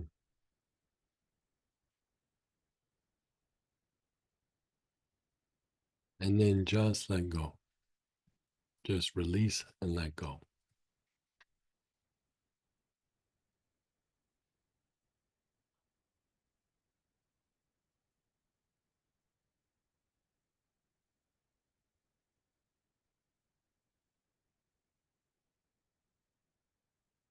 Now, your awareness is on the soles of your feet. You're taking nice, long, slow, deep breaths.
Your low back, the backside of the navel, known as the Meng Men. Your awareness is on the low back area.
Your awareness is on the back heart, the area between the shoulder blades.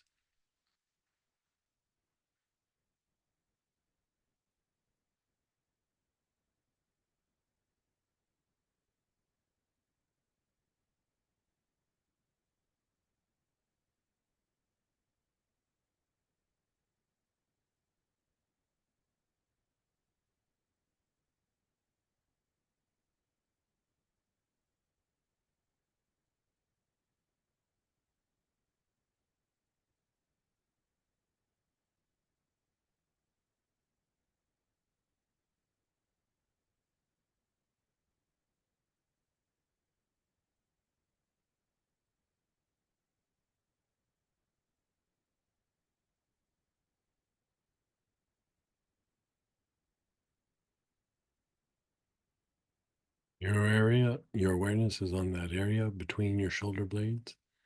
You're taking nice, long, slow, deep breaths.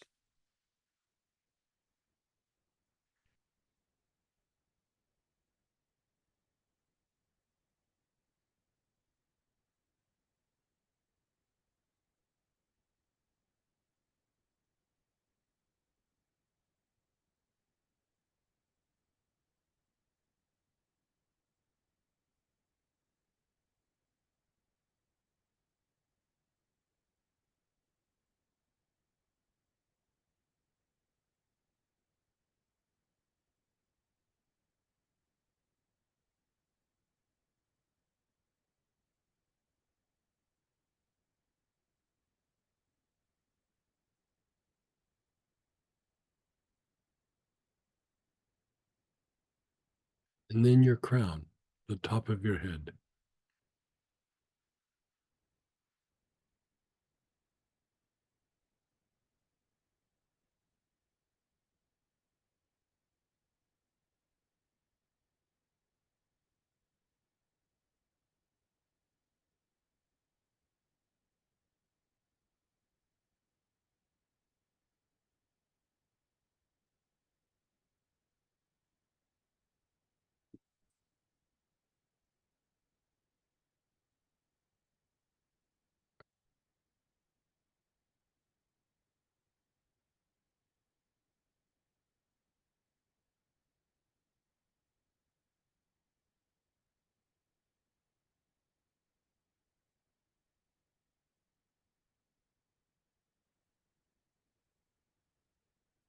And then just pause and be still.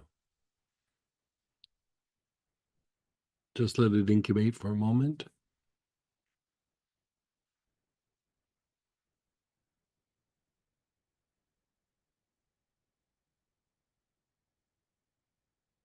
Now, if you know of a particular situation where you might feel a little grief or sadness, you can reflect on it. If not, just be still.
Let's do another cycle. Your awareness is on your brain. Nice, long, slow, deep breaths with your awareness on your brain. You're not necessarily thinking about anything or trying to focus on anything other than just where your attention is on the body.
Your awareness is on the spine.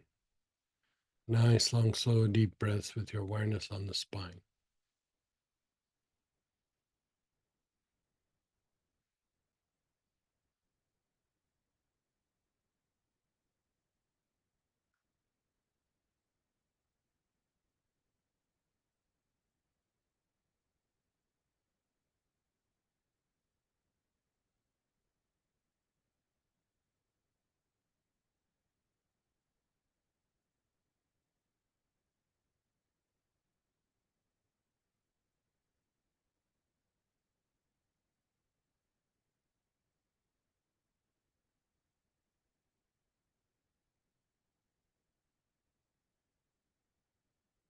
Your awareness is on the brain and spine both at the same time.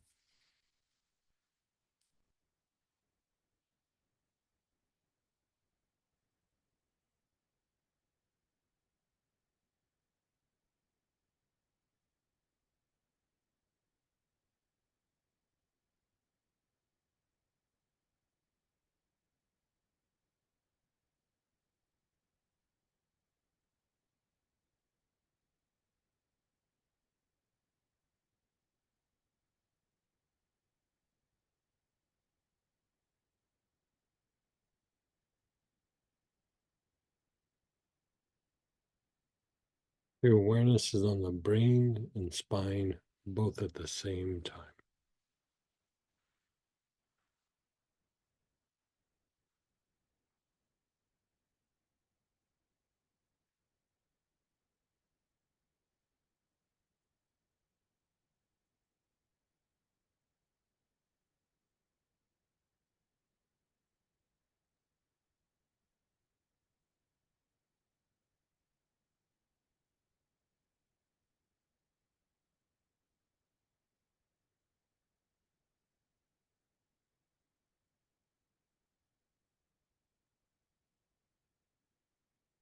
The brain and soles of your feet.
The brain and the soles of the feet.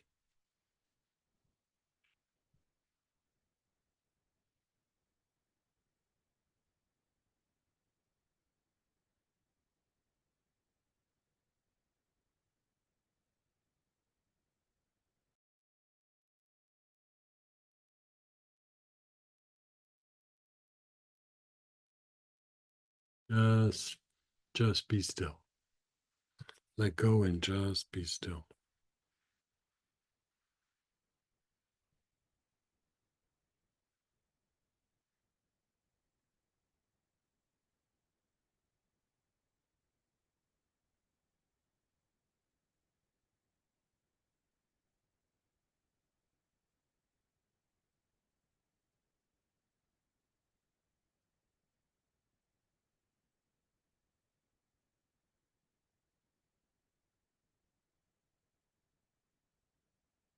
Begin inhaling. Your awareness is on the soles of your feet.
Low back area, the backside of the navel.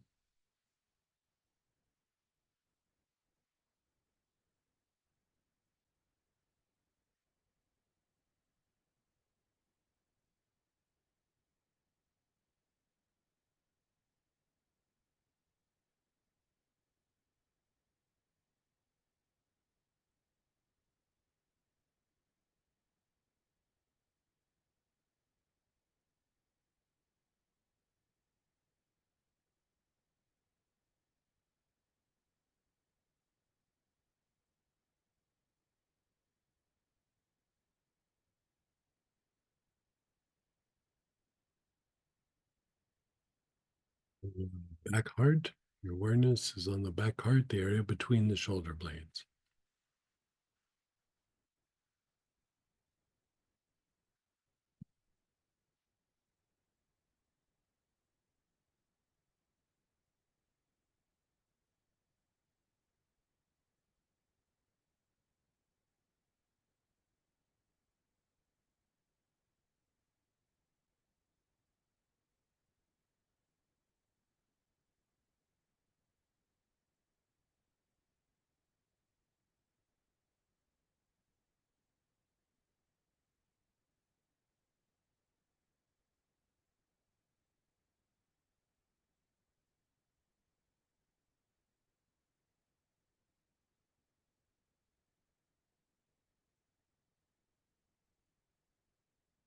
Your awareness is on the crown, the top of your head.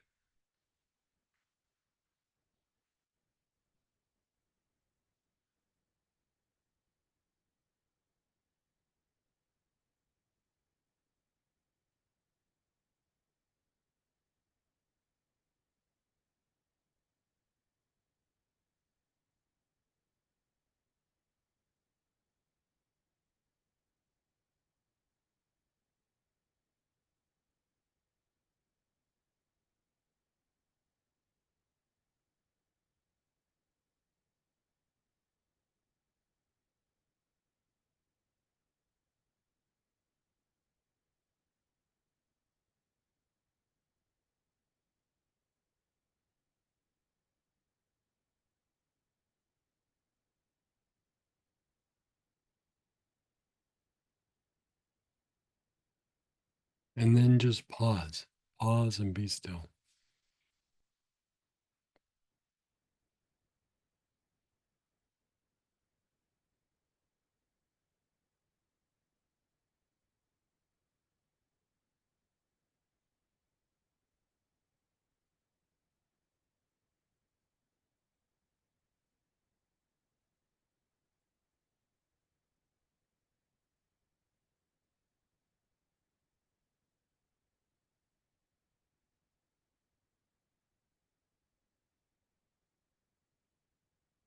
We're going to do another round, but before we do that, let's do shares, questions. You can unmute yourself, type in. What did you notice?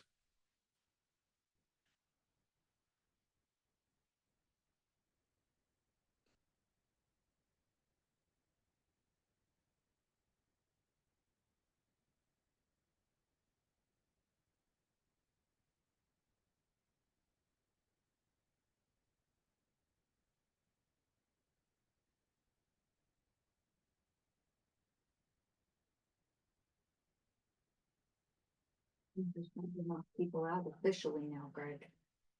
Let's see. You can unmute yourself, you can type in.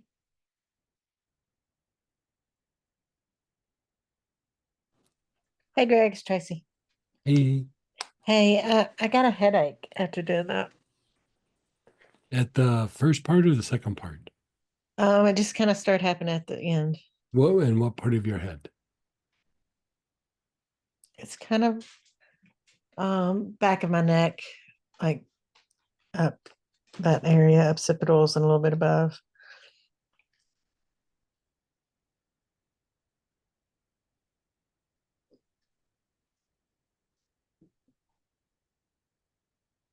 Which oil were you using? Ginger lily.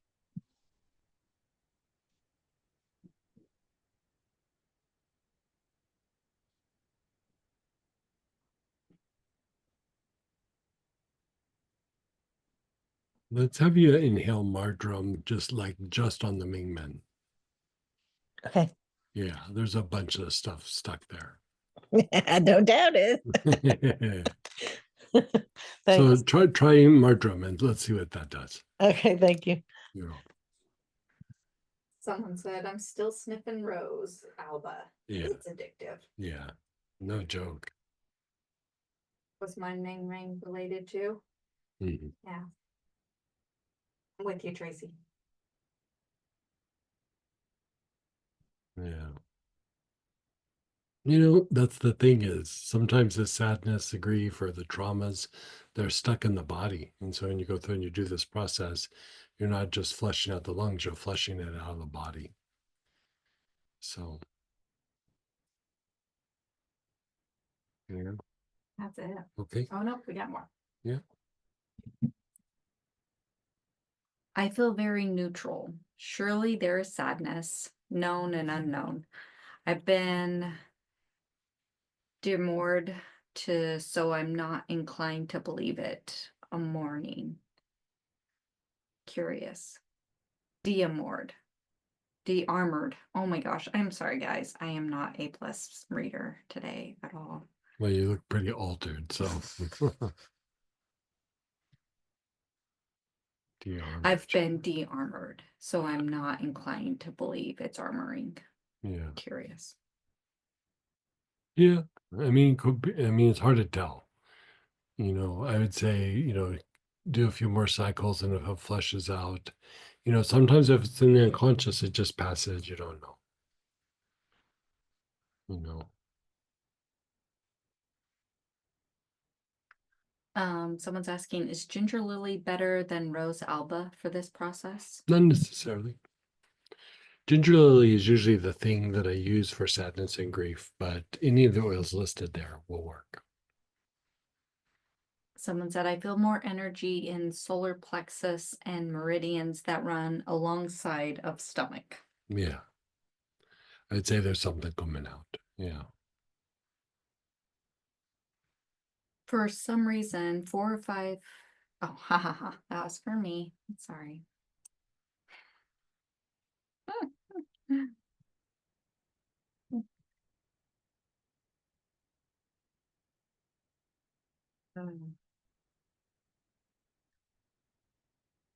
Uh, nope, not. I think these are mostly coming to chat with me. No, Okay. Someone said I'm really altered too. Yeah. Let's do one more cycle and then we'll take a break, but let's just flush a little bit more. You know, this is one that a lot of times you might not know that it's there, but as you flush it out, like Tracy kind of laughed. She knew that there was stuff there, right? But the more you flush this out, it's not just good on the respiratory tract, it could be good on the whole body. And that influencing the mind, the emotions, and so. Okay. So we're inhaling again. Your awareness is on the brain. You're taking nice, long, slow, deep breaths.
Your awareness is on the spine.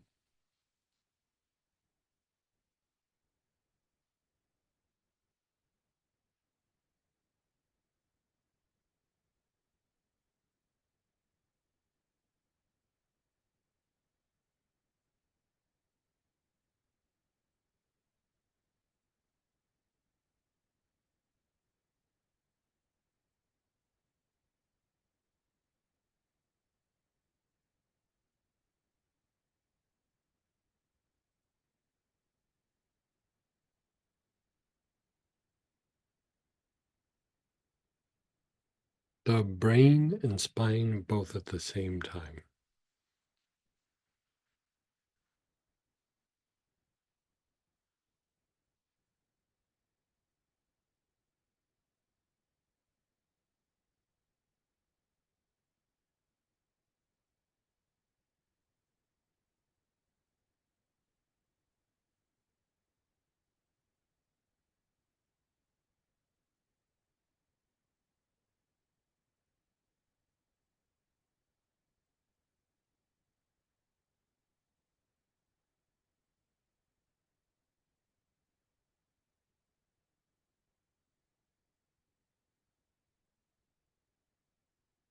The brain and the soles of the feet.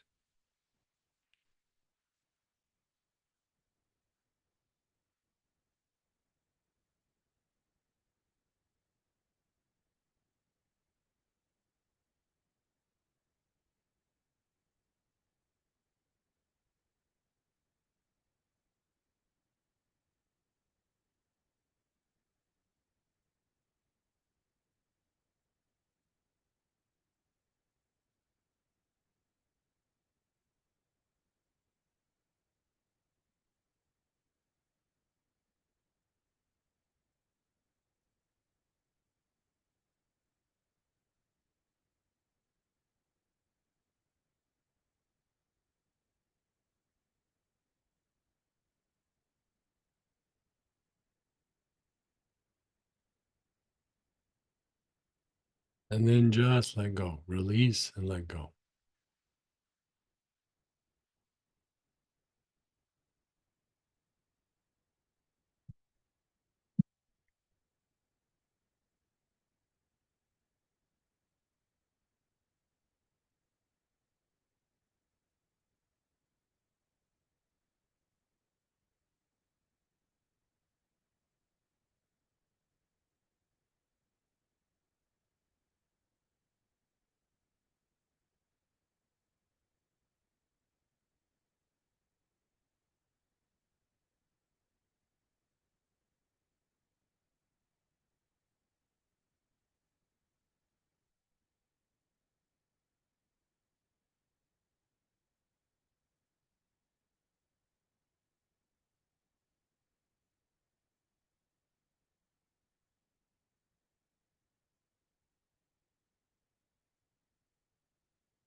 Begin inhaling. Your awareness is on the soles of your feet.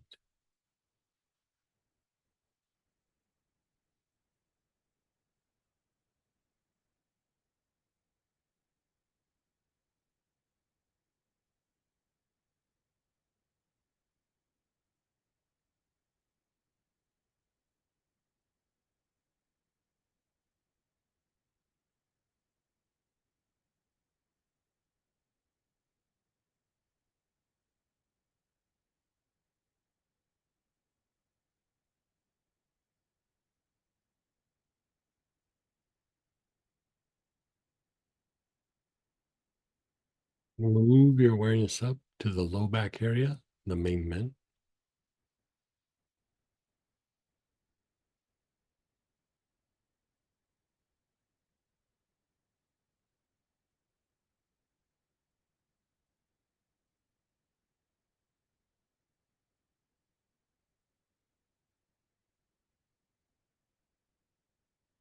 And then the back heart.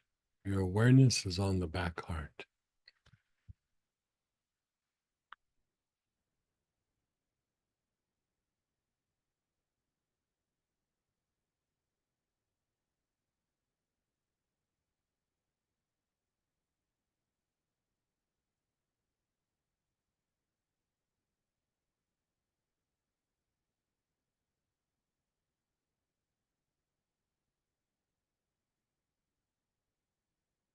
Awareness is on the back heart, the area between the shoulder blade.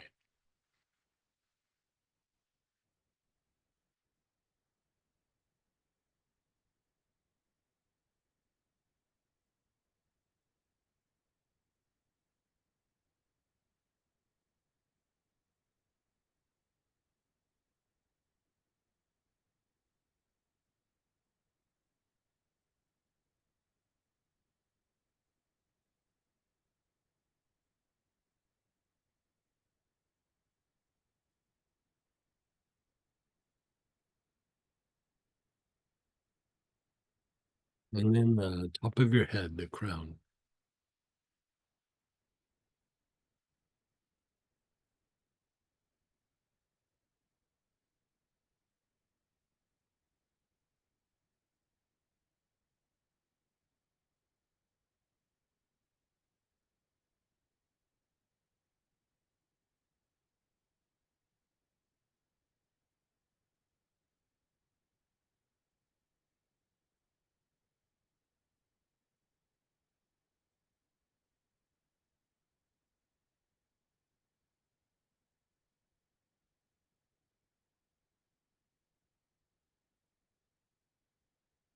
And then just pause and be still.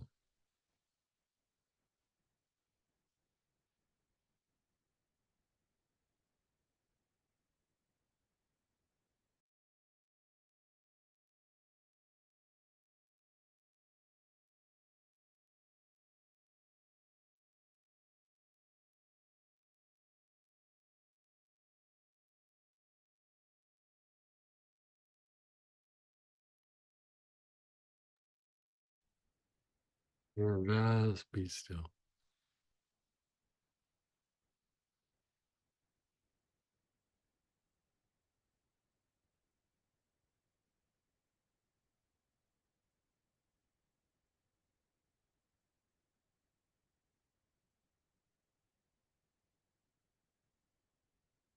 Now, if you still feel weird, like, sometimes you do this, you're feeling fine, and then, because you're expelling emotion out of the body. If it's still feeling a little weird or funky at that point, like how it was for Tracy, go to the low back, the Ming Men, and with whatever oil you're using, you could use that same oil and just work that area a little bit extra. So let's kind of do that together. So whatever oil you're using, your awareness is on the low back, the back side of the navel, and you're taking nice, long, slow, deep breaths.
And then just pause.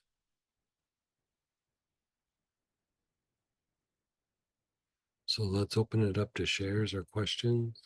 Unmute yourself or type in. Let's just check in with everybody.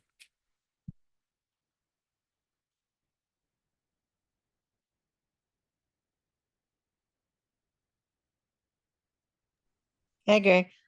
Hey, Okay, headache's gone, but now I feel like nauseous. um, probably just ride that one out. Like it probably Okay. won't last for a minute or two.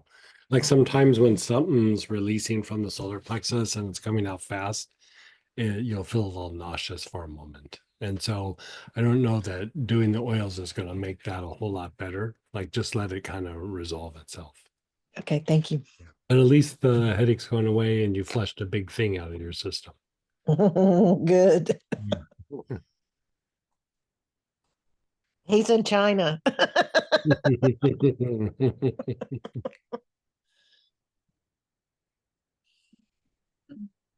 Someone said, my little bro died December 15th. This is good work. Oh, yeah. I'm sorry to Thank hear you. that. Condolences. Yeah. And same person, this is exhausting and marvelous. Yeah. So good. Yeah. Thank you. Yeah. Yeah, it can be hard when you lose somebody. Yeah. Someone else said they're feeling nauseous too. Yeah. Another person's asking, can we use rose complex for the rose in Sure. this step? Yeah, yeah, sure.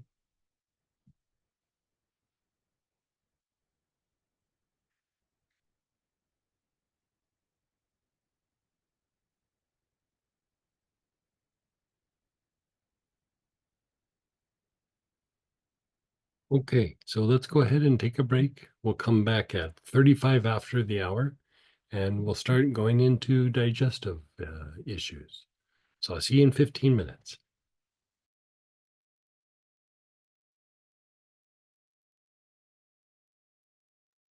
Hey, everybody, let's come on back and we're going to be at the top of page 5 and we're going to start working healing the gut lining. Also the level or degree of bacteria in the gut, good and not so good. We want more friendly bacteria. We want less of the bacteria that's a bunch of jerks. Unfriendly bacteria.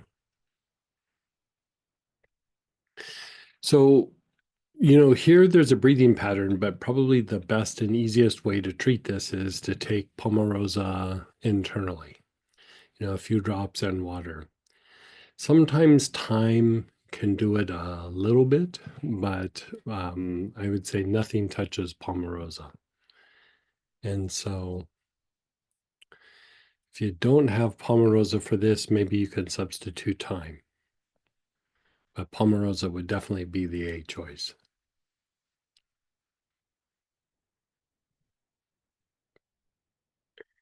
This done over a period of time will heal the lining of the gut, increase friendly bacteria, and it also will change the odor of the body. Like your armpits won't be as stinky, all those kinds of things. So if you have Pomarosa, you could put a few drops of water and take it. But right now, I would say do it internally, but also do the pattern. That is the strongest version of this. So with that, we're going to go through and work this pattern.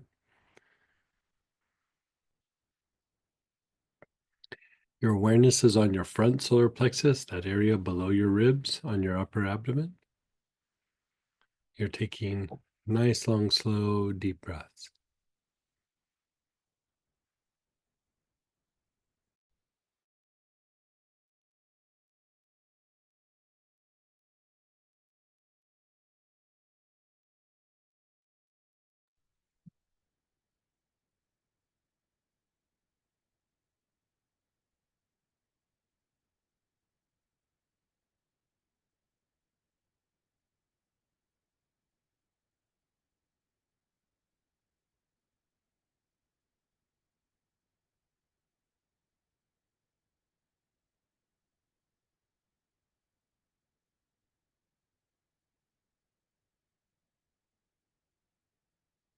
You're taking nice, long, slow, deep breaths on the front solar plexus, that area below your ribs on the upper abdomen.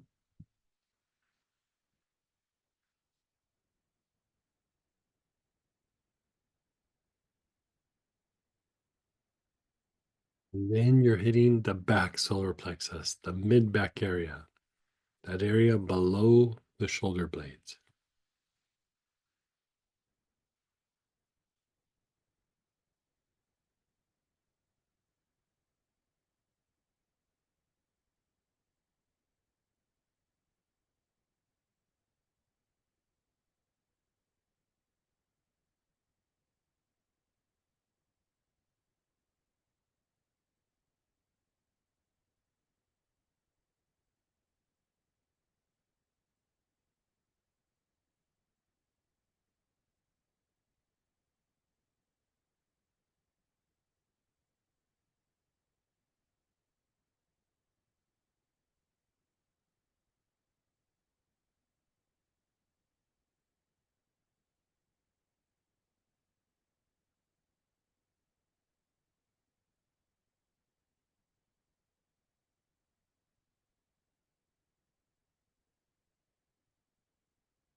Your awareness is on the navel.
And then the bottom of your tailbone.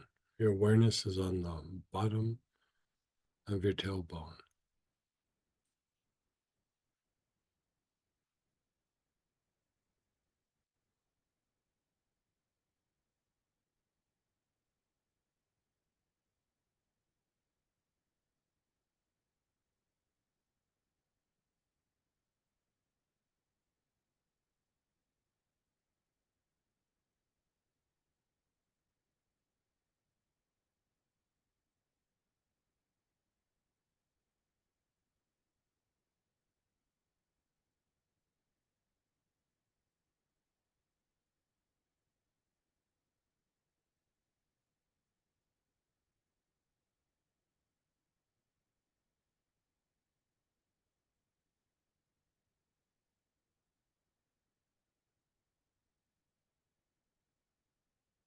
The bottom of the tailbone.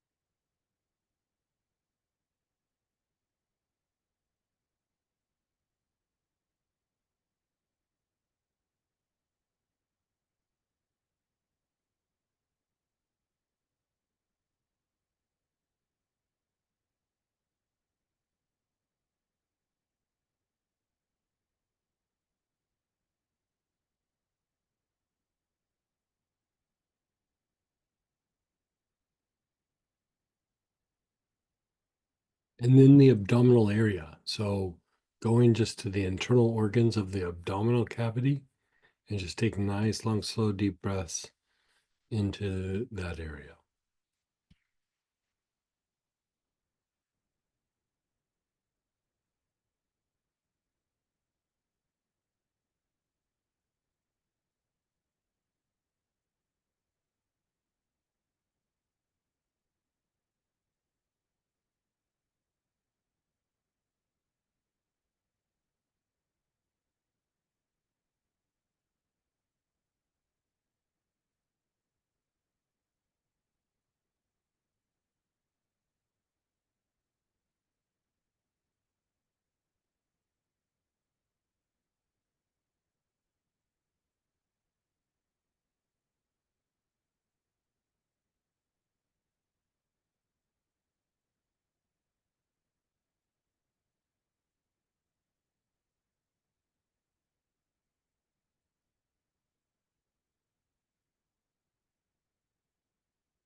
And then just be still.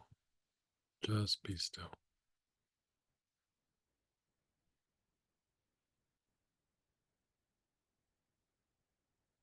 Stop feeling.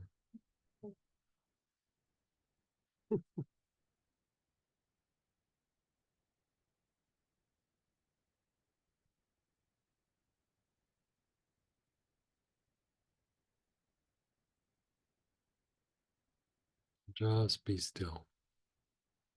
So when we talk about rest and repair versus fight flight is also action and activity. Rest and repair is also digest. So rest, repair, digest.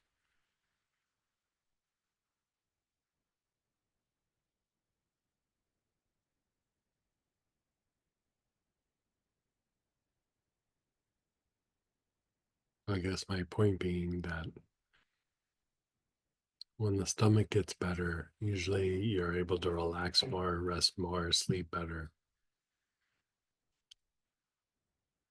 Or in Samantha's case, your ability to nap at the drop of a hat. So let's do another round. Front solar plexus. You're taking nice, long, slow, deep breaths.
Back solar plexus.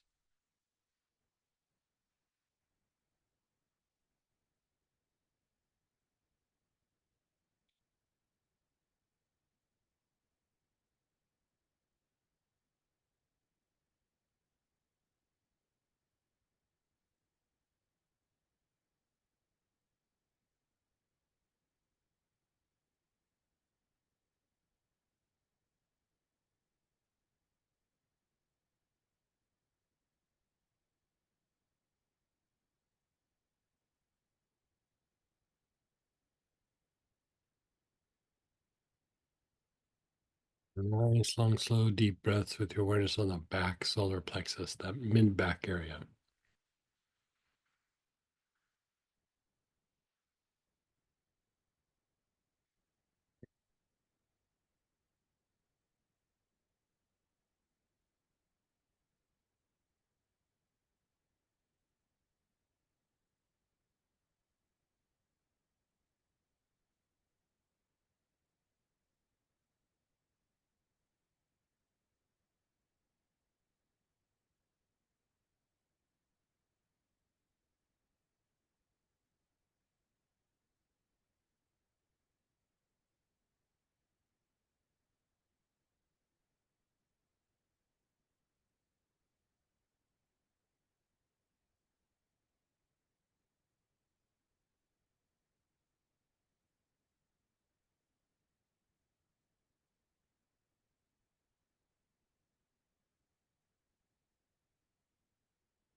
Your awareness is on the navel.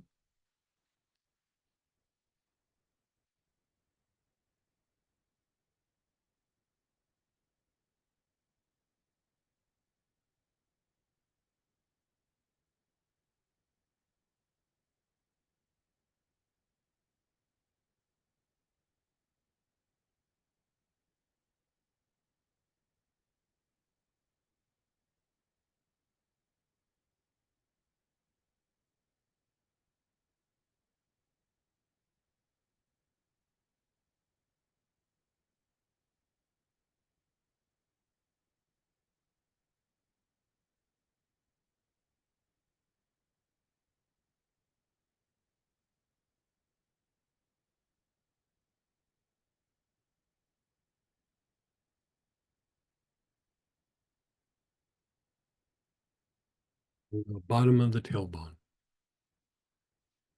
Your awareness is on the bottom of the tailbone.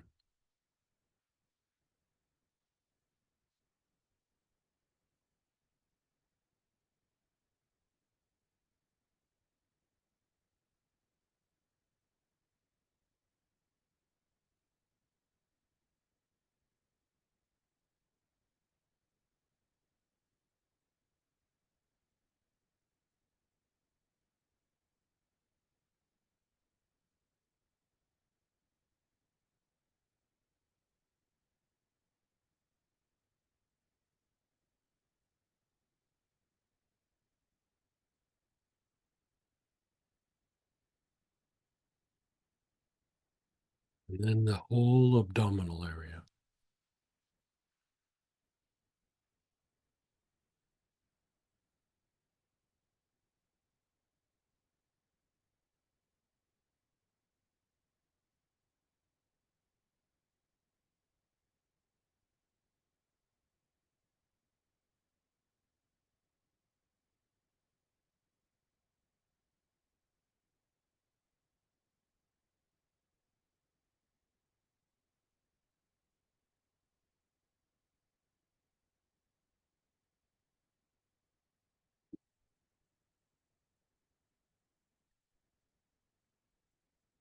And then pause and be still.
So let's go ahead and share, ask questions, unmute yourself, type in.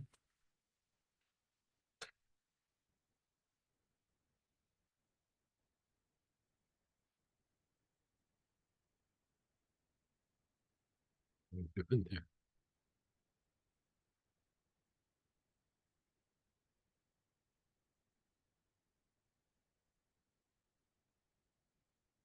That one looked like it knocked you out.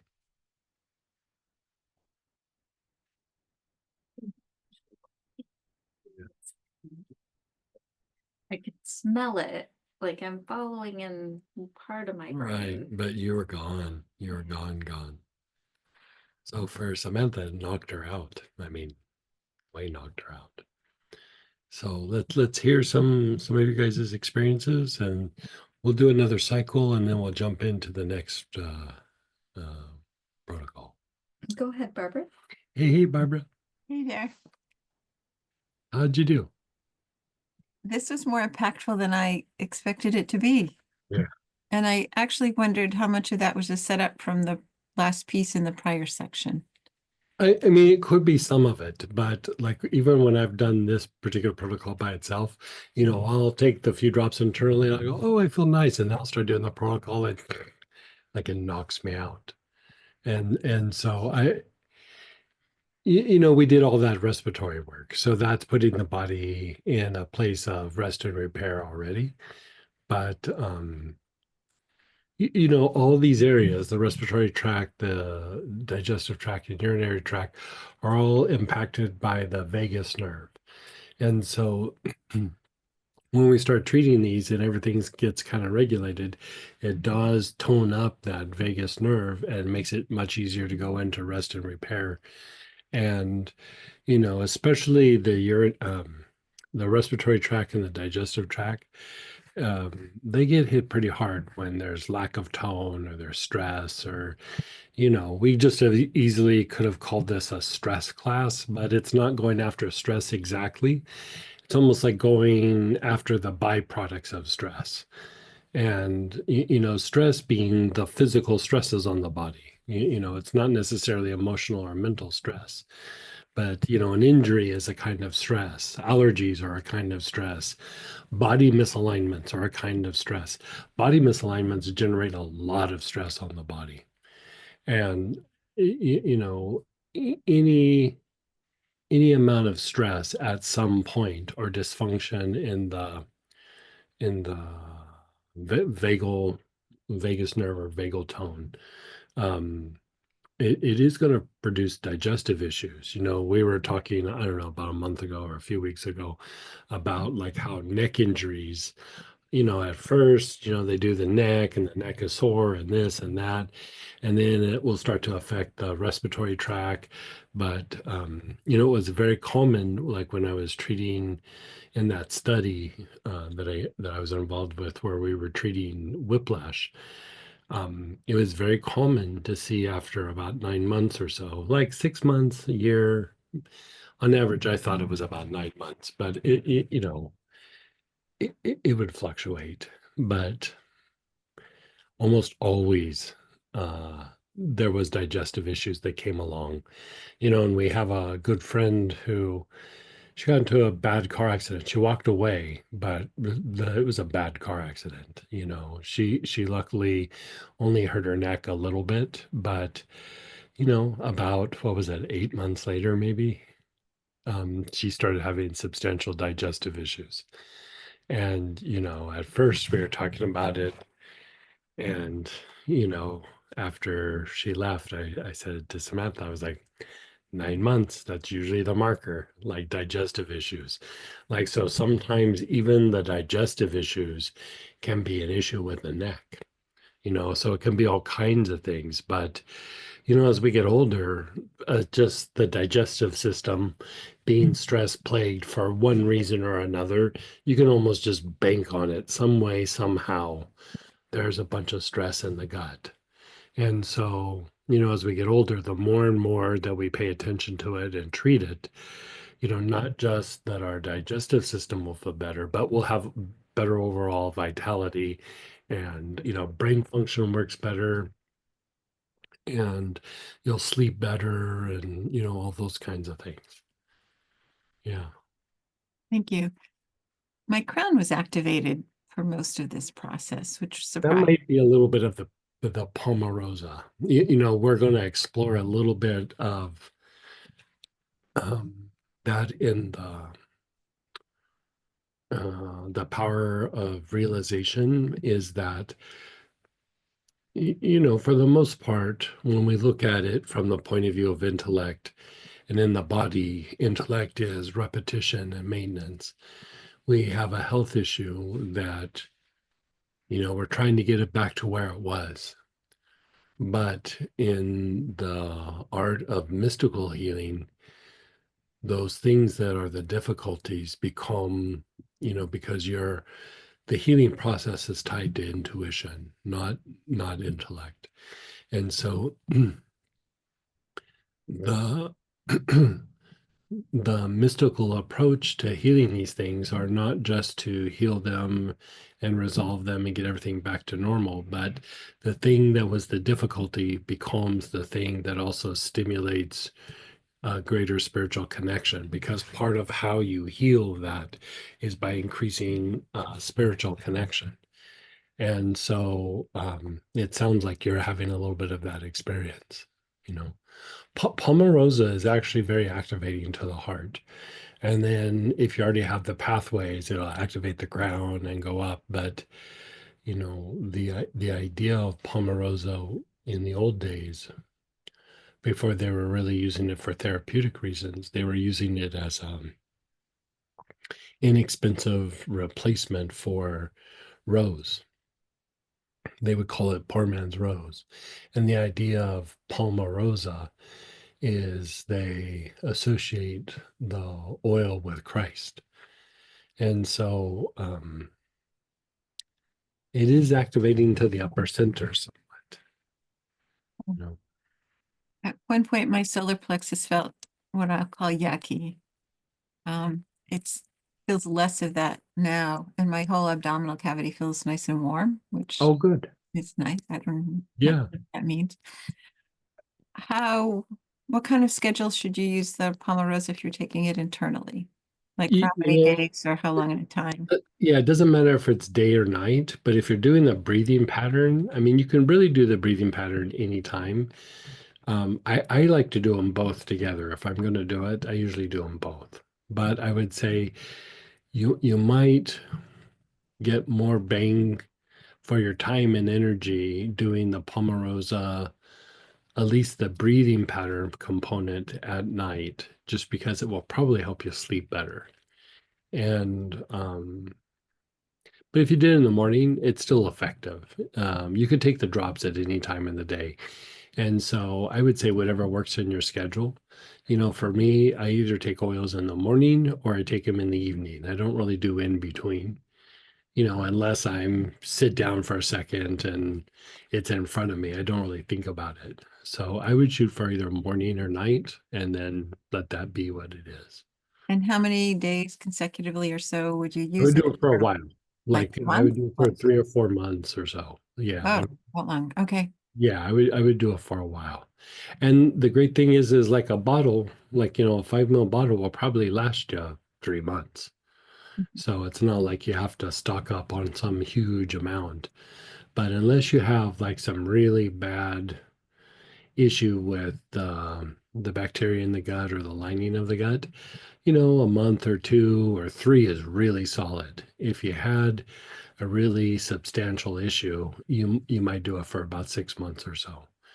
But you know, Thank you. yeah, you bet.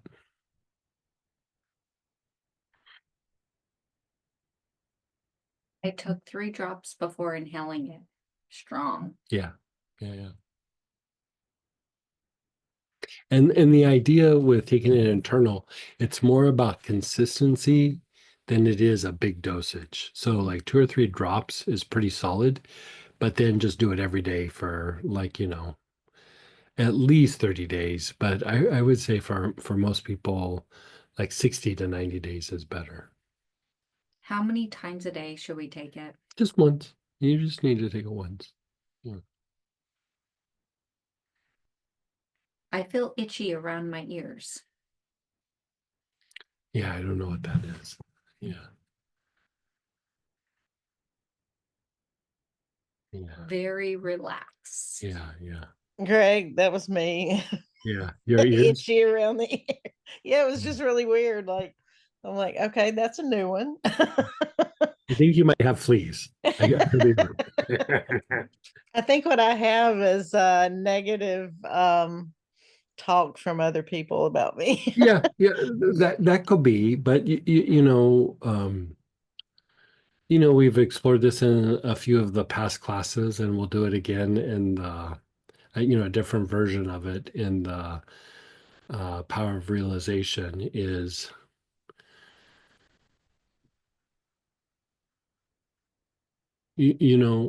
Like we have time, so I'm just going to go into it because I could blow this off or I could go into it. So I might as well go into it, right?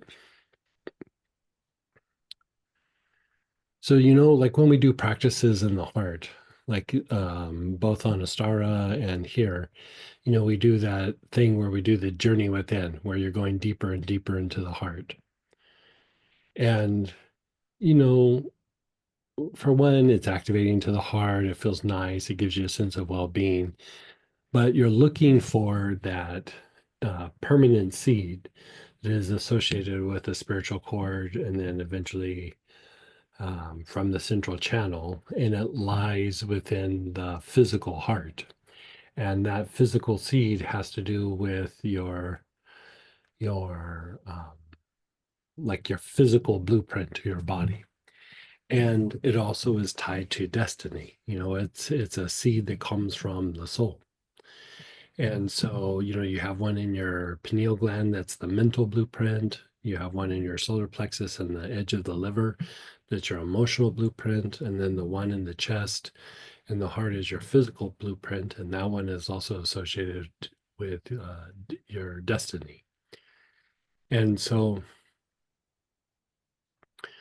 you do a practice where you go deeper and deeper and you tap into that seed.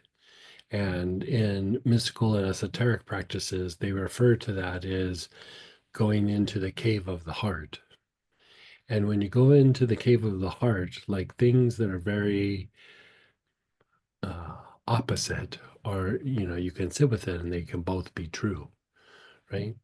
And so, like it's very common when people get into that seed, they'll go, I feel like I'm in a room, but it has no walls, you know? So yes, it feels like a room, but it's a room with no walls. So it's like these two like things that are really in kind of opposition. If you look at it from the point of view of facts, they really are not compatible, but yet they're both true, right? And interesting, very interesting. And you're able to sit with, you know, this person might do some really nice things and is a very good person and I really like, but they also do some very negative things and there's things about them that I really don't like. Like both can be true and you can sit with them both. If you do it from the point of mind, you either like them or you don't. They're either a good person or they're not. But in the heart, you can go, yeah, that person is kind of a crappy person and really a nice person. There's just different pieces of them that are in these different ways. And so that is something that is of the heart, not of the mind. And if you think about like what we talk about with how we process information from the soul, it kind of comes in through the crown and it enters into the right side of the brain and then it gets processed a little bit, might go over into the left side of the brain, but at some point it drops into the heart, right? And the heart starts to perceive it even before the mind can really kind of process it and uh, mm, make sense out of it. Really the heart has to do it first. And so there needs to be a connection between the heart and the crown, or the heart and the brain. Even in biology, your physical heart will dictate how well your physical brain works. And so energetically, the heart center also dictates how activated the crown is. And, the more that you make the connection between the heart and the brain, mm, you can say your ability to spiritualize and your ability to heal is very, very accelerated. And the centers of the crown, the forehead, the ajna, these three centers are all associated with the higher soul. The heart down is associated with the incarnated soul. So this connection between the heart and the crown, or the heart and the brain, is important because it's a connection between the higher soul and the incarnated soul. So, with all that being said, going back to this idea of the heart being able to hold two things that are in complete opposition and are able to be able to sit with it. If you think about it, it's sorry.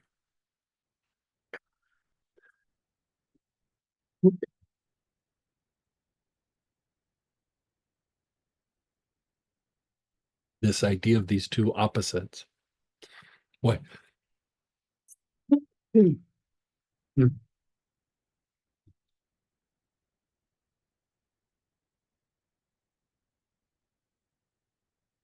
These two things that are opposite,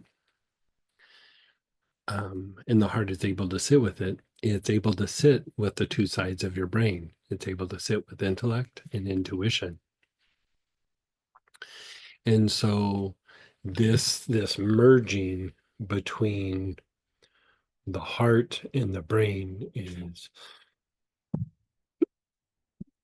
excuse me, it's very important for our spiritual development, but it's also very important for healing, right? And so when we have issues in the body because of intellect, we go, okay, we need to get back to where we were. This has never happened before, or whatever. Like I have a stomach ache, I got to make that go away. I have a cold or flu, I need to make that go away. So that's really coming from the place of repetition or maintenance or the place of intellect. But as the heart begins to activate more, part of healing is also learning, it's also innovating, but let's just let it be at healing. So with that, there's a spontaneous action. You're having essence come in. Usually what is causing disease is the lack of essence, right? The lack of soul energy. And so the soul energy is coming in from the intuitive part of the mind, not the intellect. And so as we begin approaching health issues from the point of view of vibrational healing or the point of view of intuitional healing, these things become a place of being able to bring in essence or greater soul contact. From a mystical point of view, how you heal something is you bring in more soul energy into this particular area. And so even like what Barbara was saying, like she did the digestive thing and all of a sudden all the upper centers felt like they were getting super activated. In a way, that's kind of a goal. And that's like when you see Native American or indigenous healing, that's kind of a goal. Like in mystical practices where they try to heal, it's not just let's get it back to the way that it was, but whatever this is, not only do we want to heal it, but we want to use this to evolve. We want this to stimulate some sort of growth, some sort of evolution.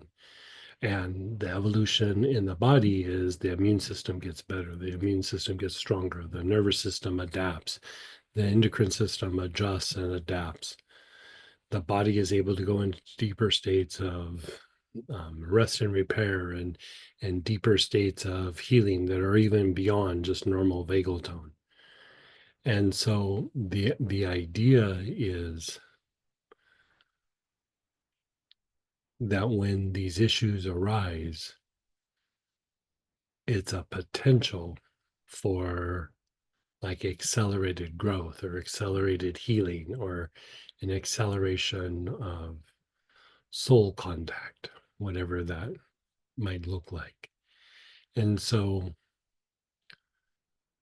there's ways of looking at a situation and addressing it. And yes, you address the symptom, but you do this kind of process where it becomes more than just that situation. It becomes that this is how you grow, this is how you evolve, this is how you heal, this is how you spiritually connect to an even higher or greater level. And so that idea of realization is a kind of creative destruction. You're letting go of an old perception and you're bringing in a new perception. You're making space for a new way of seeing things. And if you think about like when things in your body are not functioning well, it is like an old perception of like, hey, I'm 32 and I can pick this up and run up the stairs, and now I'm 60 and I'm still acting like I'm 32. There's a little bit of change of perception that age brings you, right? And so even in how we look at the aging process can actually be tied to like spiritually evolving or spiritually growing. You know, your perspectives shift and change, and you're seeing things for the way they are now and not living in the past. And so that's why even like this idea of like with the respiratory thing, you go through and you treat all those respiratory issues, but the last thing we go through and go, okay, now let's let go of sadness and grief. You know, part of what you're doing there is you're letting go of the past. You know, you're letting go of the past influences, be it that it was last week, last month, when you were 5, when you were in high school, you know, when you were in college, whatever it was. You're letting some of that go so that you can be more in the present and less in way in the past or a foot way, way, way back then. And so, you know, you're healing something physically, you're healing something psychologically, but healing it spiritually is also evolving it or bringing in more essence. And so, whenever we start to address these issues, even when it's like simple, like digestive issues, we all have issues. We all have body issues. We all have something, you know, there's always wear and tear on something. Genetically, we have predispositions, we have old injuries, we have stresses, we have, you know, whatever might have happened. And in all of those, you know, somebody said this to me not too long ago, and like I would use different words, but I like the way they said it. You know, when we're younger, we learn something, and then as you get older, you have to unlearn something and then relearn it. And I would say, you know, that is an intuitive process. Like the ability to learn something is intuitive, the ability to unlearn it is also intuitive. You know, the intellect won't let go of anything. And so that's an intuitive process. And then the ability to relearn or upgrade whatever is happening is also an intuitive process. And so the more you do these practices like this, you're teaching your body, you're allowing your body to heal, but you're teaching your body to heal through like a refinement of the mental body. Like the mental body is usually it's not the cause of the condition, but it can be the stumbling block that doesn't allow things to heal quite like they should. Because again, intellect is repetition and maintenance. And if we are like always in that mode of it's got to be comfortable, it's got to be the way it was, I got to get it back to the way it was before. I mean, there's been times where I've been treating somebody who has a little bit difficult condition and it's not healing, but it's not healing because they have a very preconceived idea of what healing looks like. And when anything pushes out of that parameter, they like can't make it go away fast enough. And so, you know, there's that old saying, going with the flow. You know, the flow is the intuitive mind. And so being able to go with the flow of the intuition and intuitional mind, you know, it takes practice. It takes conscious awareness. It's something that, you know, has to be kind of cultivated. And so like even when these issues arise in our body and we're having difficulty with, it's still an opportunity to grow and evolve. Just like when, you know, say, you know, you have an issue with the family or the workplace or in society or whatever. Yes, it could be, you know, you're standing at a crossroads. It could be a thing that causes you a lot of suffering, or it could be a thing that causes you to spiritually grow and evolve and break out of an old way of doing things. And so when we go through and we look at just these ideas of things to look at, like this weekend, you know, that's not the full picture of all that stuff, but it's starting to touch that where you're not just looking at a symptom, you're looking at like how things function and how well they work. And you know, you're stepping away from that repetition and that maintenance, and you're tapping into that deeper level of healing that's not just, oh, the symptom went away, but something much bigger, much greater happened. You let go of some emotional component, the psyche changed, different perception. That's why a lot of times, like with healing, being conductive and being able to meet it halfway is so important. Is, if you're really stuck on what needs to happen, most likely you're not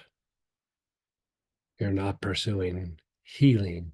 You're trying to have your way. Like, this is what I want to happen. And so many people think that healing or spirituality is just getting your way. And it's not.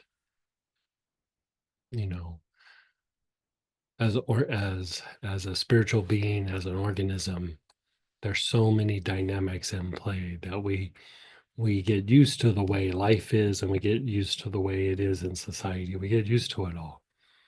But there's a lot more under the hood than just what we think is there.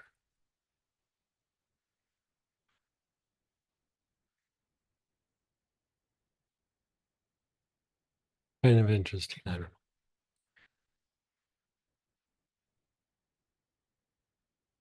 I don't really remember the question, to be honest with you. What was the question at the beginning? I know I just went on a tangent, but I don't even remember what we were talking about now at this point. Itchy ears. Itchy ears. Yeah, I go back to spiritually speaking, I think you have fleas. Thanks, Greg. Oh, I know how we got there. So part of the thing with like the ears, the eyes, the nose is the five senses are tied to that connection between the heart and the brain. Like if we have had a lot of trauma, it's almost like you see trauma, you smell trauma, you taste trauma, you hear trauma, whatever it is, your senses are tuned into what that is. If you've had a lot of conflict in your life, the senses are tied to almost like seeking it out, because your brain is always trying to prevent something from happening. And so it seeks out the things that caused it pain, but in a way, it also brings it to it. You know what I mean?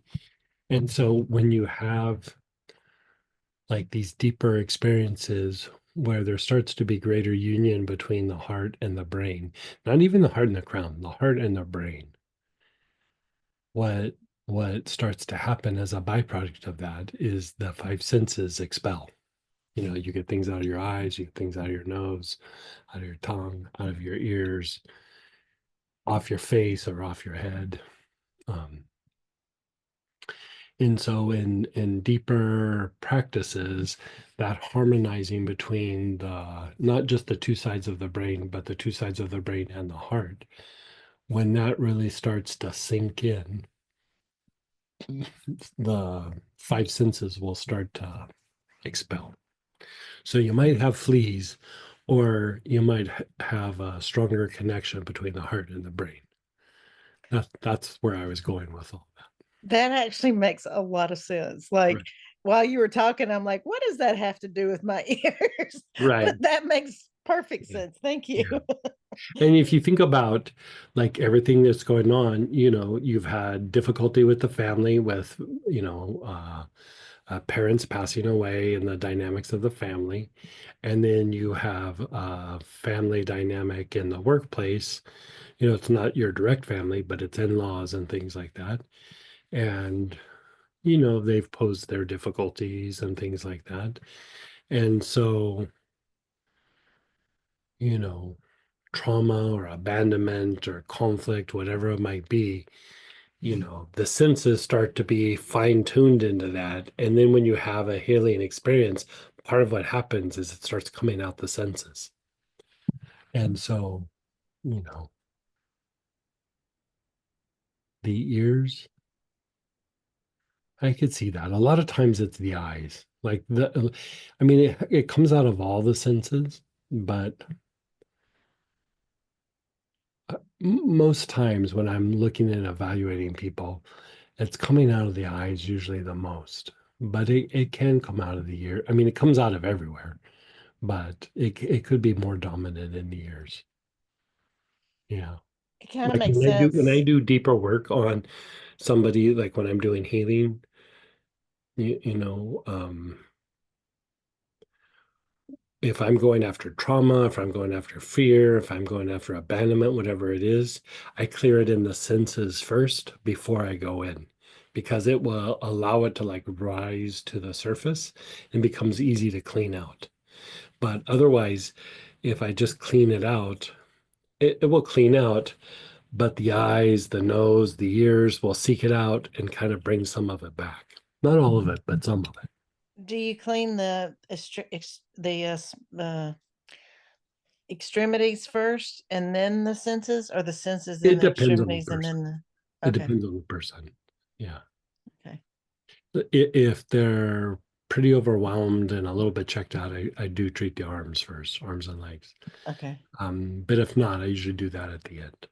Is it safe to, I'm sorry, I'm digressing, but is it safe to work on kids that are like 9 Yeah, yeah, and 15, like yeah. intensely because they've got a lot of emotional, psychological stuff? Okay. Thank you.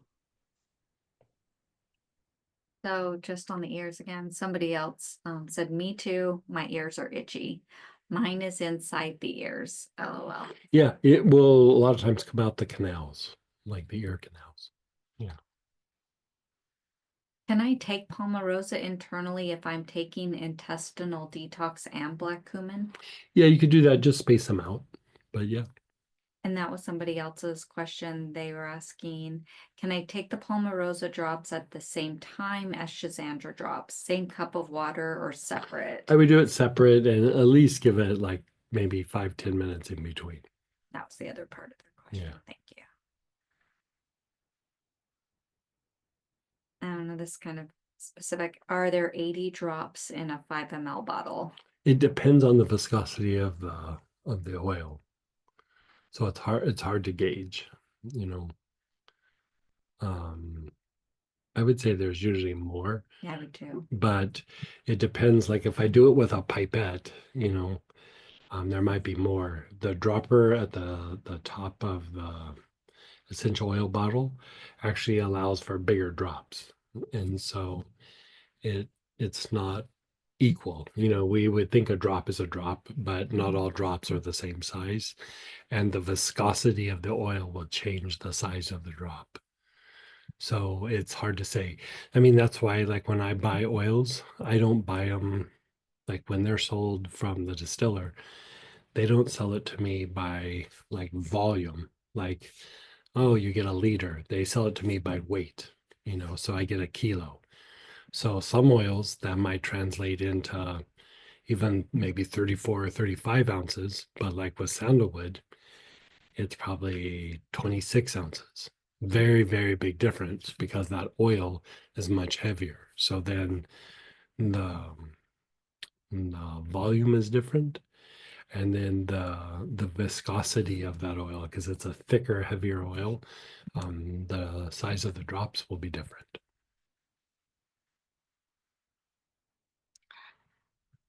So is my skin a mess because there's a lot of expelling through it and I'm not on top of decongesting it the way I should?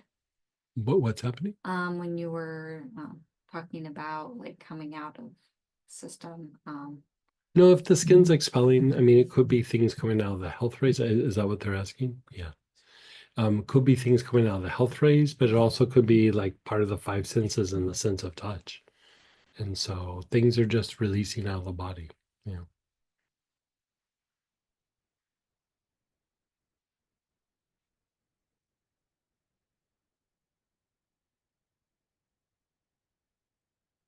thank you for that rabbit hole.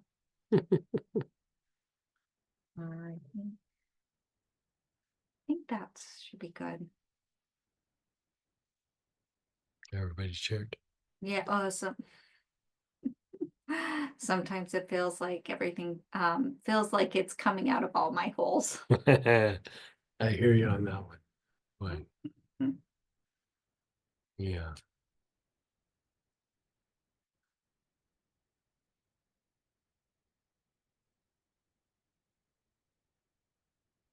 Okay, so we're still going to do another round with the Palmarosa.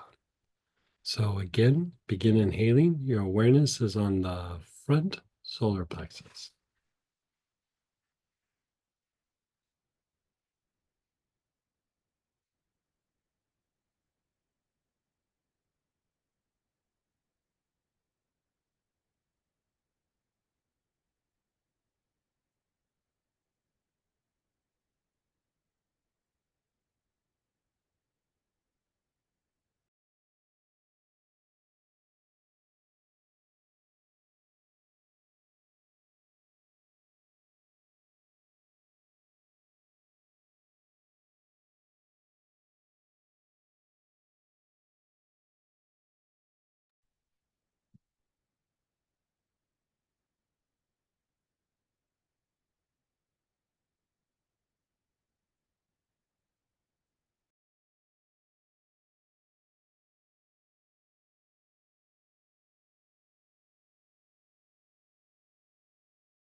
Front solar plexus, nice, long, slow, deep breaths.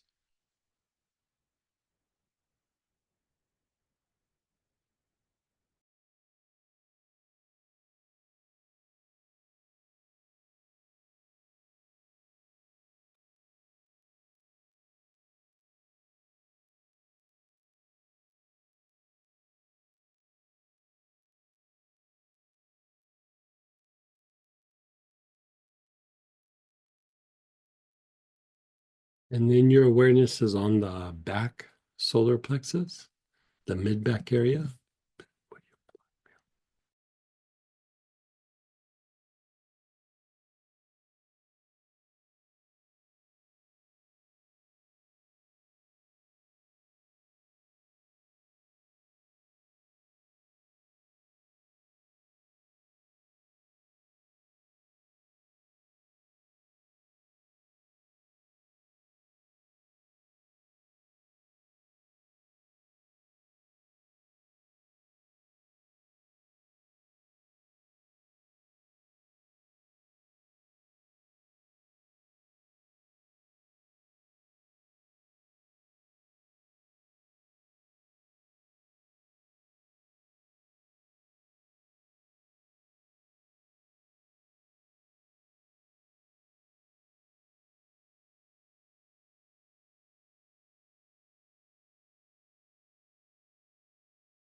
And then your awareness is on the navel.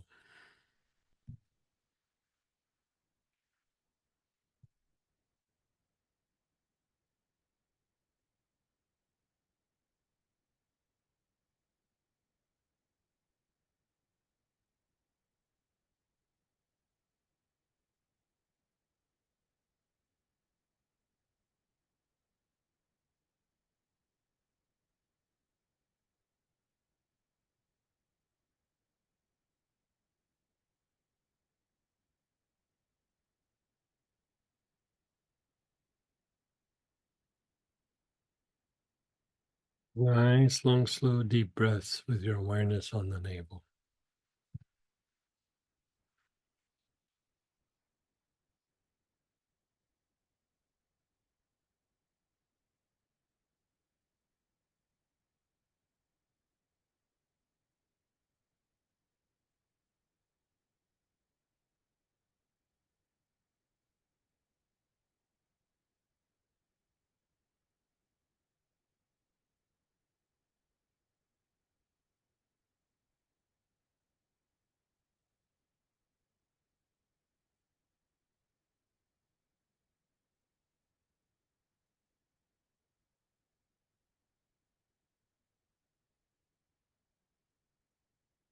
And then the bottom of the tailbone.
And then the abdominal area, the whole abdominal area, the internal organs.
And then just pause and be still.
Just let go. Let go of everything. Just let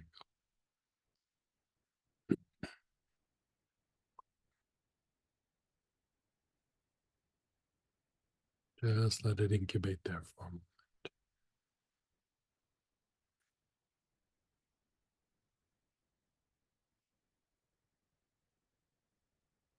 And that make you not as sleepy that time. Well, Yeah.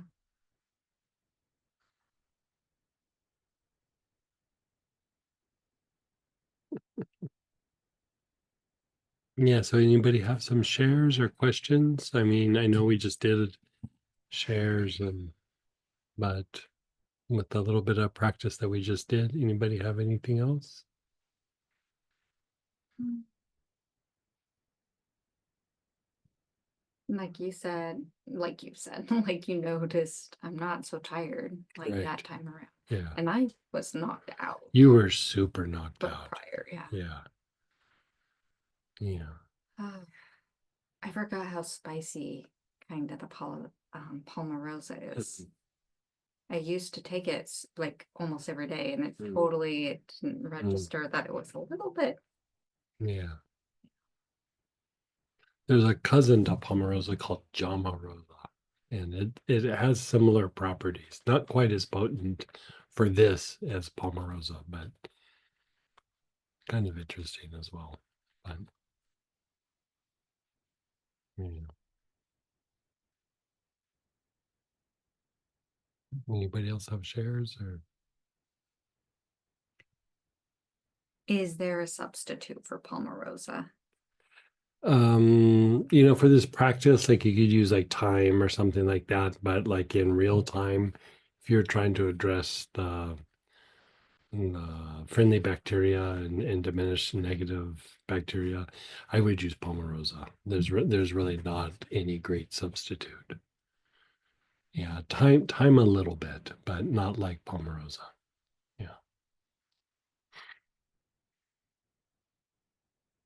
Yeah. And again, it feel good today, but this particular application best done over a period of time, like over 30 days, 60 days, 90 days. Yeah. So someone said my lips look puffy now. LOL. Huh. I don't know what that's about. know.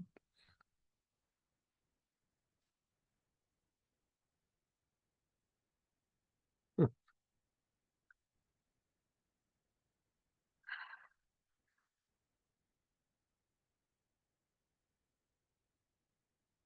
Trying to give them a chance to chat. I mean, we don't really have time to do anything else. Yeah, we don't really have time for another process. So how about we'll call it a day and then is there another? Yeah, go ahead, Dorothy. Hey, Dorothy. Hey, Greg. I wanted to ask this since we have a few minutes. Uh-huh.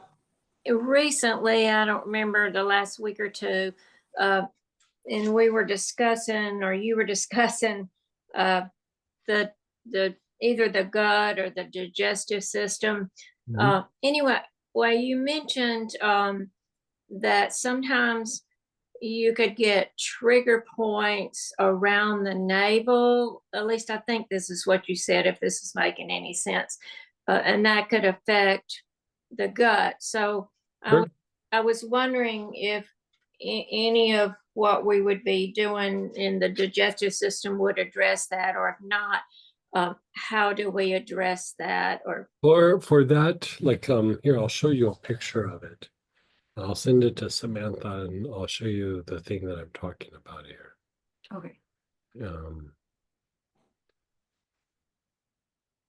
So what she's talking about is trigger points can cause digestive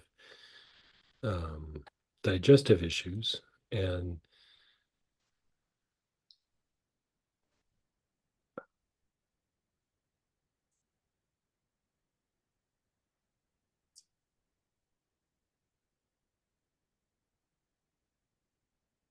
this is what that would look like.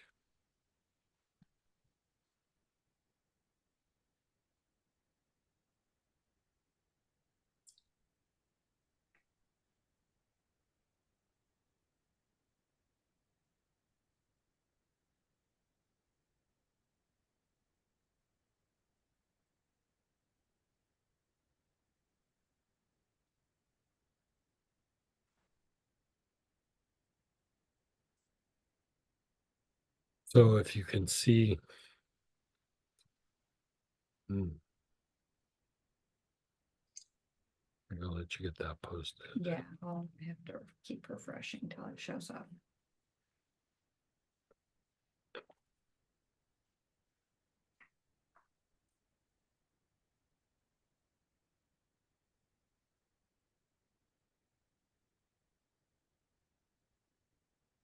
We'll be posting for everyone to see here. Give me 1 second.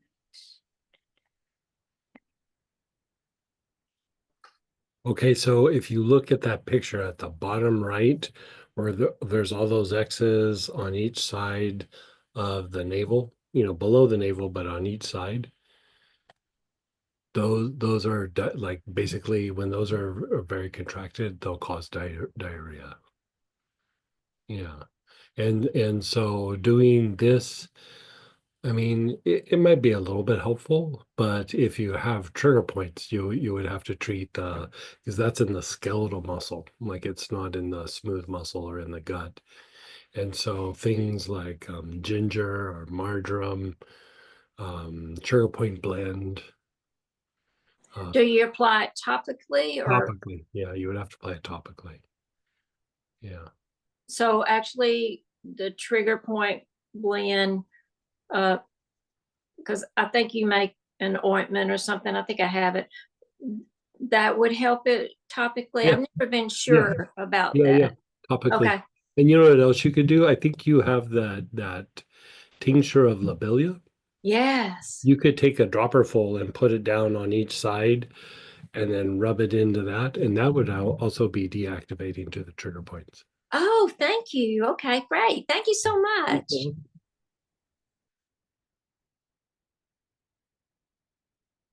And go ahead, Lolly. Hey, Lolly. Hey.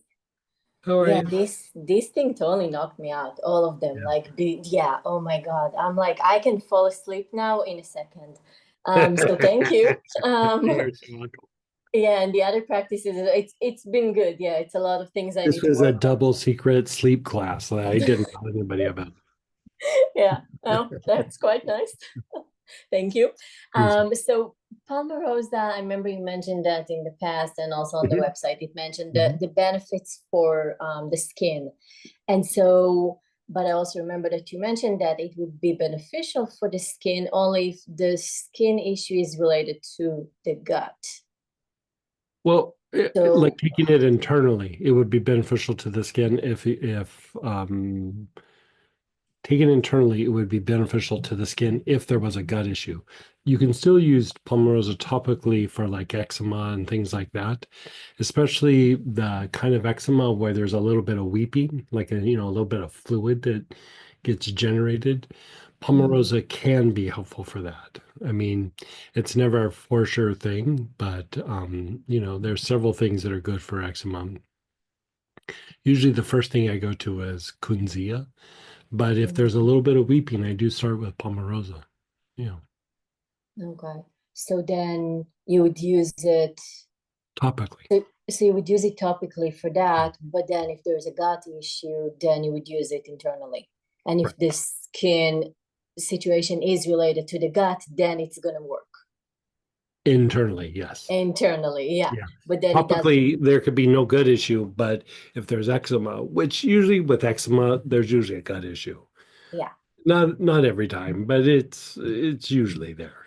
And so you could take that internally, but I would still probably put a little bit on there, like the eczema topically as well. And then just mixing it with some kind of a carrier. Yeah, like any sort of like massage oil, something that might be like sesame, zip oil, coconut, something like that. And then I always like to use aloe vera. Like I like it because it's also kind of moistening, it reduces heat. There's a lot of good reasons to use aloe vera. But that's just a personal preference. I don't know that it's like the magic bullet or something. Yeah. Well, it adds something. So, okay. So then, because I was wondering, even like with my dermatitis, with the thing that's still going on my face, there's a chance it's related to the digestive system as well. So I'm like, maybe I should. Yeah, that, and I would say also just stress for you. Like, you know, Yeah, you had a pretty wild couple months. yeah, but And then so, I'm like, but then basically, if it is a gut issue, then it would be taking it internally sure. and see what's happening. Okay. Yeah. And again, it's not interacting with anything else. So as long as you have a couple of minutes in between the oils, it's fine. Yeah. Yeah. Okay. Yeah. Okay. Thank you. Yeah, I actually wasn't sure about taking it internally, so that was a good. So thank you for that. And yeah, and Yeah, the it's kind pattern. of nice taking it internally. Like I've Yeah, done it it is nice. before, and I don't know that I noticed massive difference, but I wasn't having a gut issue. I was just doing it for like maintenance. Yeah. And I did sleep better when I was doing it. You know, it wasn't like amazing sleep, but I was like I was Mhm. falling asleep faster. I was, you know, but after a while that kind of wears off, and you know. Hmm. So then, so for that, maybe better taking it at night than. That's what I tend to do with Palmarosa. As I Okay. tend to take it at night, I do a little bit of the breathing pattern and then I conk out. Okay. Yeah. Okay. Sounds good. And then the breathing pattern, either doing it like once or just do a few cycles like we just did. Yeah, you could do it once real slow, or I like to go through several cycles of it. So, Okay. I mean, it depends on time. And, you Mm-hmm. know, I say that, but if I'm tired, I'll fire through it really quick and then just go to bed, you know. Yeah. Okay. Yeah. Perfect. Thank you so You're much. so welcome. And go ahead, Letty. Hey, Letty. Hi, Greg. Hi, Sam. Hey. So I took Palmarosa internally, but I wanted to try it like the way you do your oils, Greg. Needless to say, it burned. Oh, Sometimes you just you take just oils went, and ah. go, yeah, yes, like that. I was like, let me see what this one tastes like. But yeah, it burns a little bit. So just for everybody, take it with water, like he says. Yeah. Take almost, you know what, which one taught me that lesson was lemongrass. If I took lemongrass on my tongue and then washed it down with water, it made my stomach kind of feel funny. Everything else, like I can do just directly on the tongue, but Yeah. yeah. Until you know, I would just do it with water. Yeah. So I mean, it burns a little bit, but it's not too bad, you know. Yeah. Yeah. That's not too bad. Greg, I got a quick question. Just wondering if Mhm. and this is just since we're like right at the very end, just for hands that are swollen and fingers, like does that have anything to do with anything that we're doing this weekend? Like, I mean, like the underlying cause, like could it be digestive related? Probably not. Is it just the hands are puffy? Yeah, the hands and the fingers, yeah. Is there redness? Is there what again? Redness? Mm, I don't recall seeing redness. This is for my secretary at work. Like both of her hands are, but more her left than her right. So I was just wondering, like, could that be more like, I hate to say it, but more heart related? Is it just the hands or the whole arm? Just mainly like the hands, yeah. I mean, anytime you see puffiness, especially even more so than just in the legs, you kind of could go to like, is there a heart issue? Honestly, the first thing that I would look at is there can be a thing called thoracic outlet syndrome, which is like in the shoulder, but it's compressing the veins that where the blood would return. And so it could be a shoulder issue, or it could be the beginnings of a little bit of arthritis. Yeah. Yeah, actually, now that you're saying that, she has been diagnosed already with arthritis. Yeah, that's probably what it is. Yeah. So joint relief on the hands topically should help them to move and flush some of that out. Okay. Joint relief in a ointment. An ointment. Okay. Thank you so much, Greg. You're so welcome. Someone's asking, are trigger points the same as acupuncture points? No, they're not. Yeah. Yeah.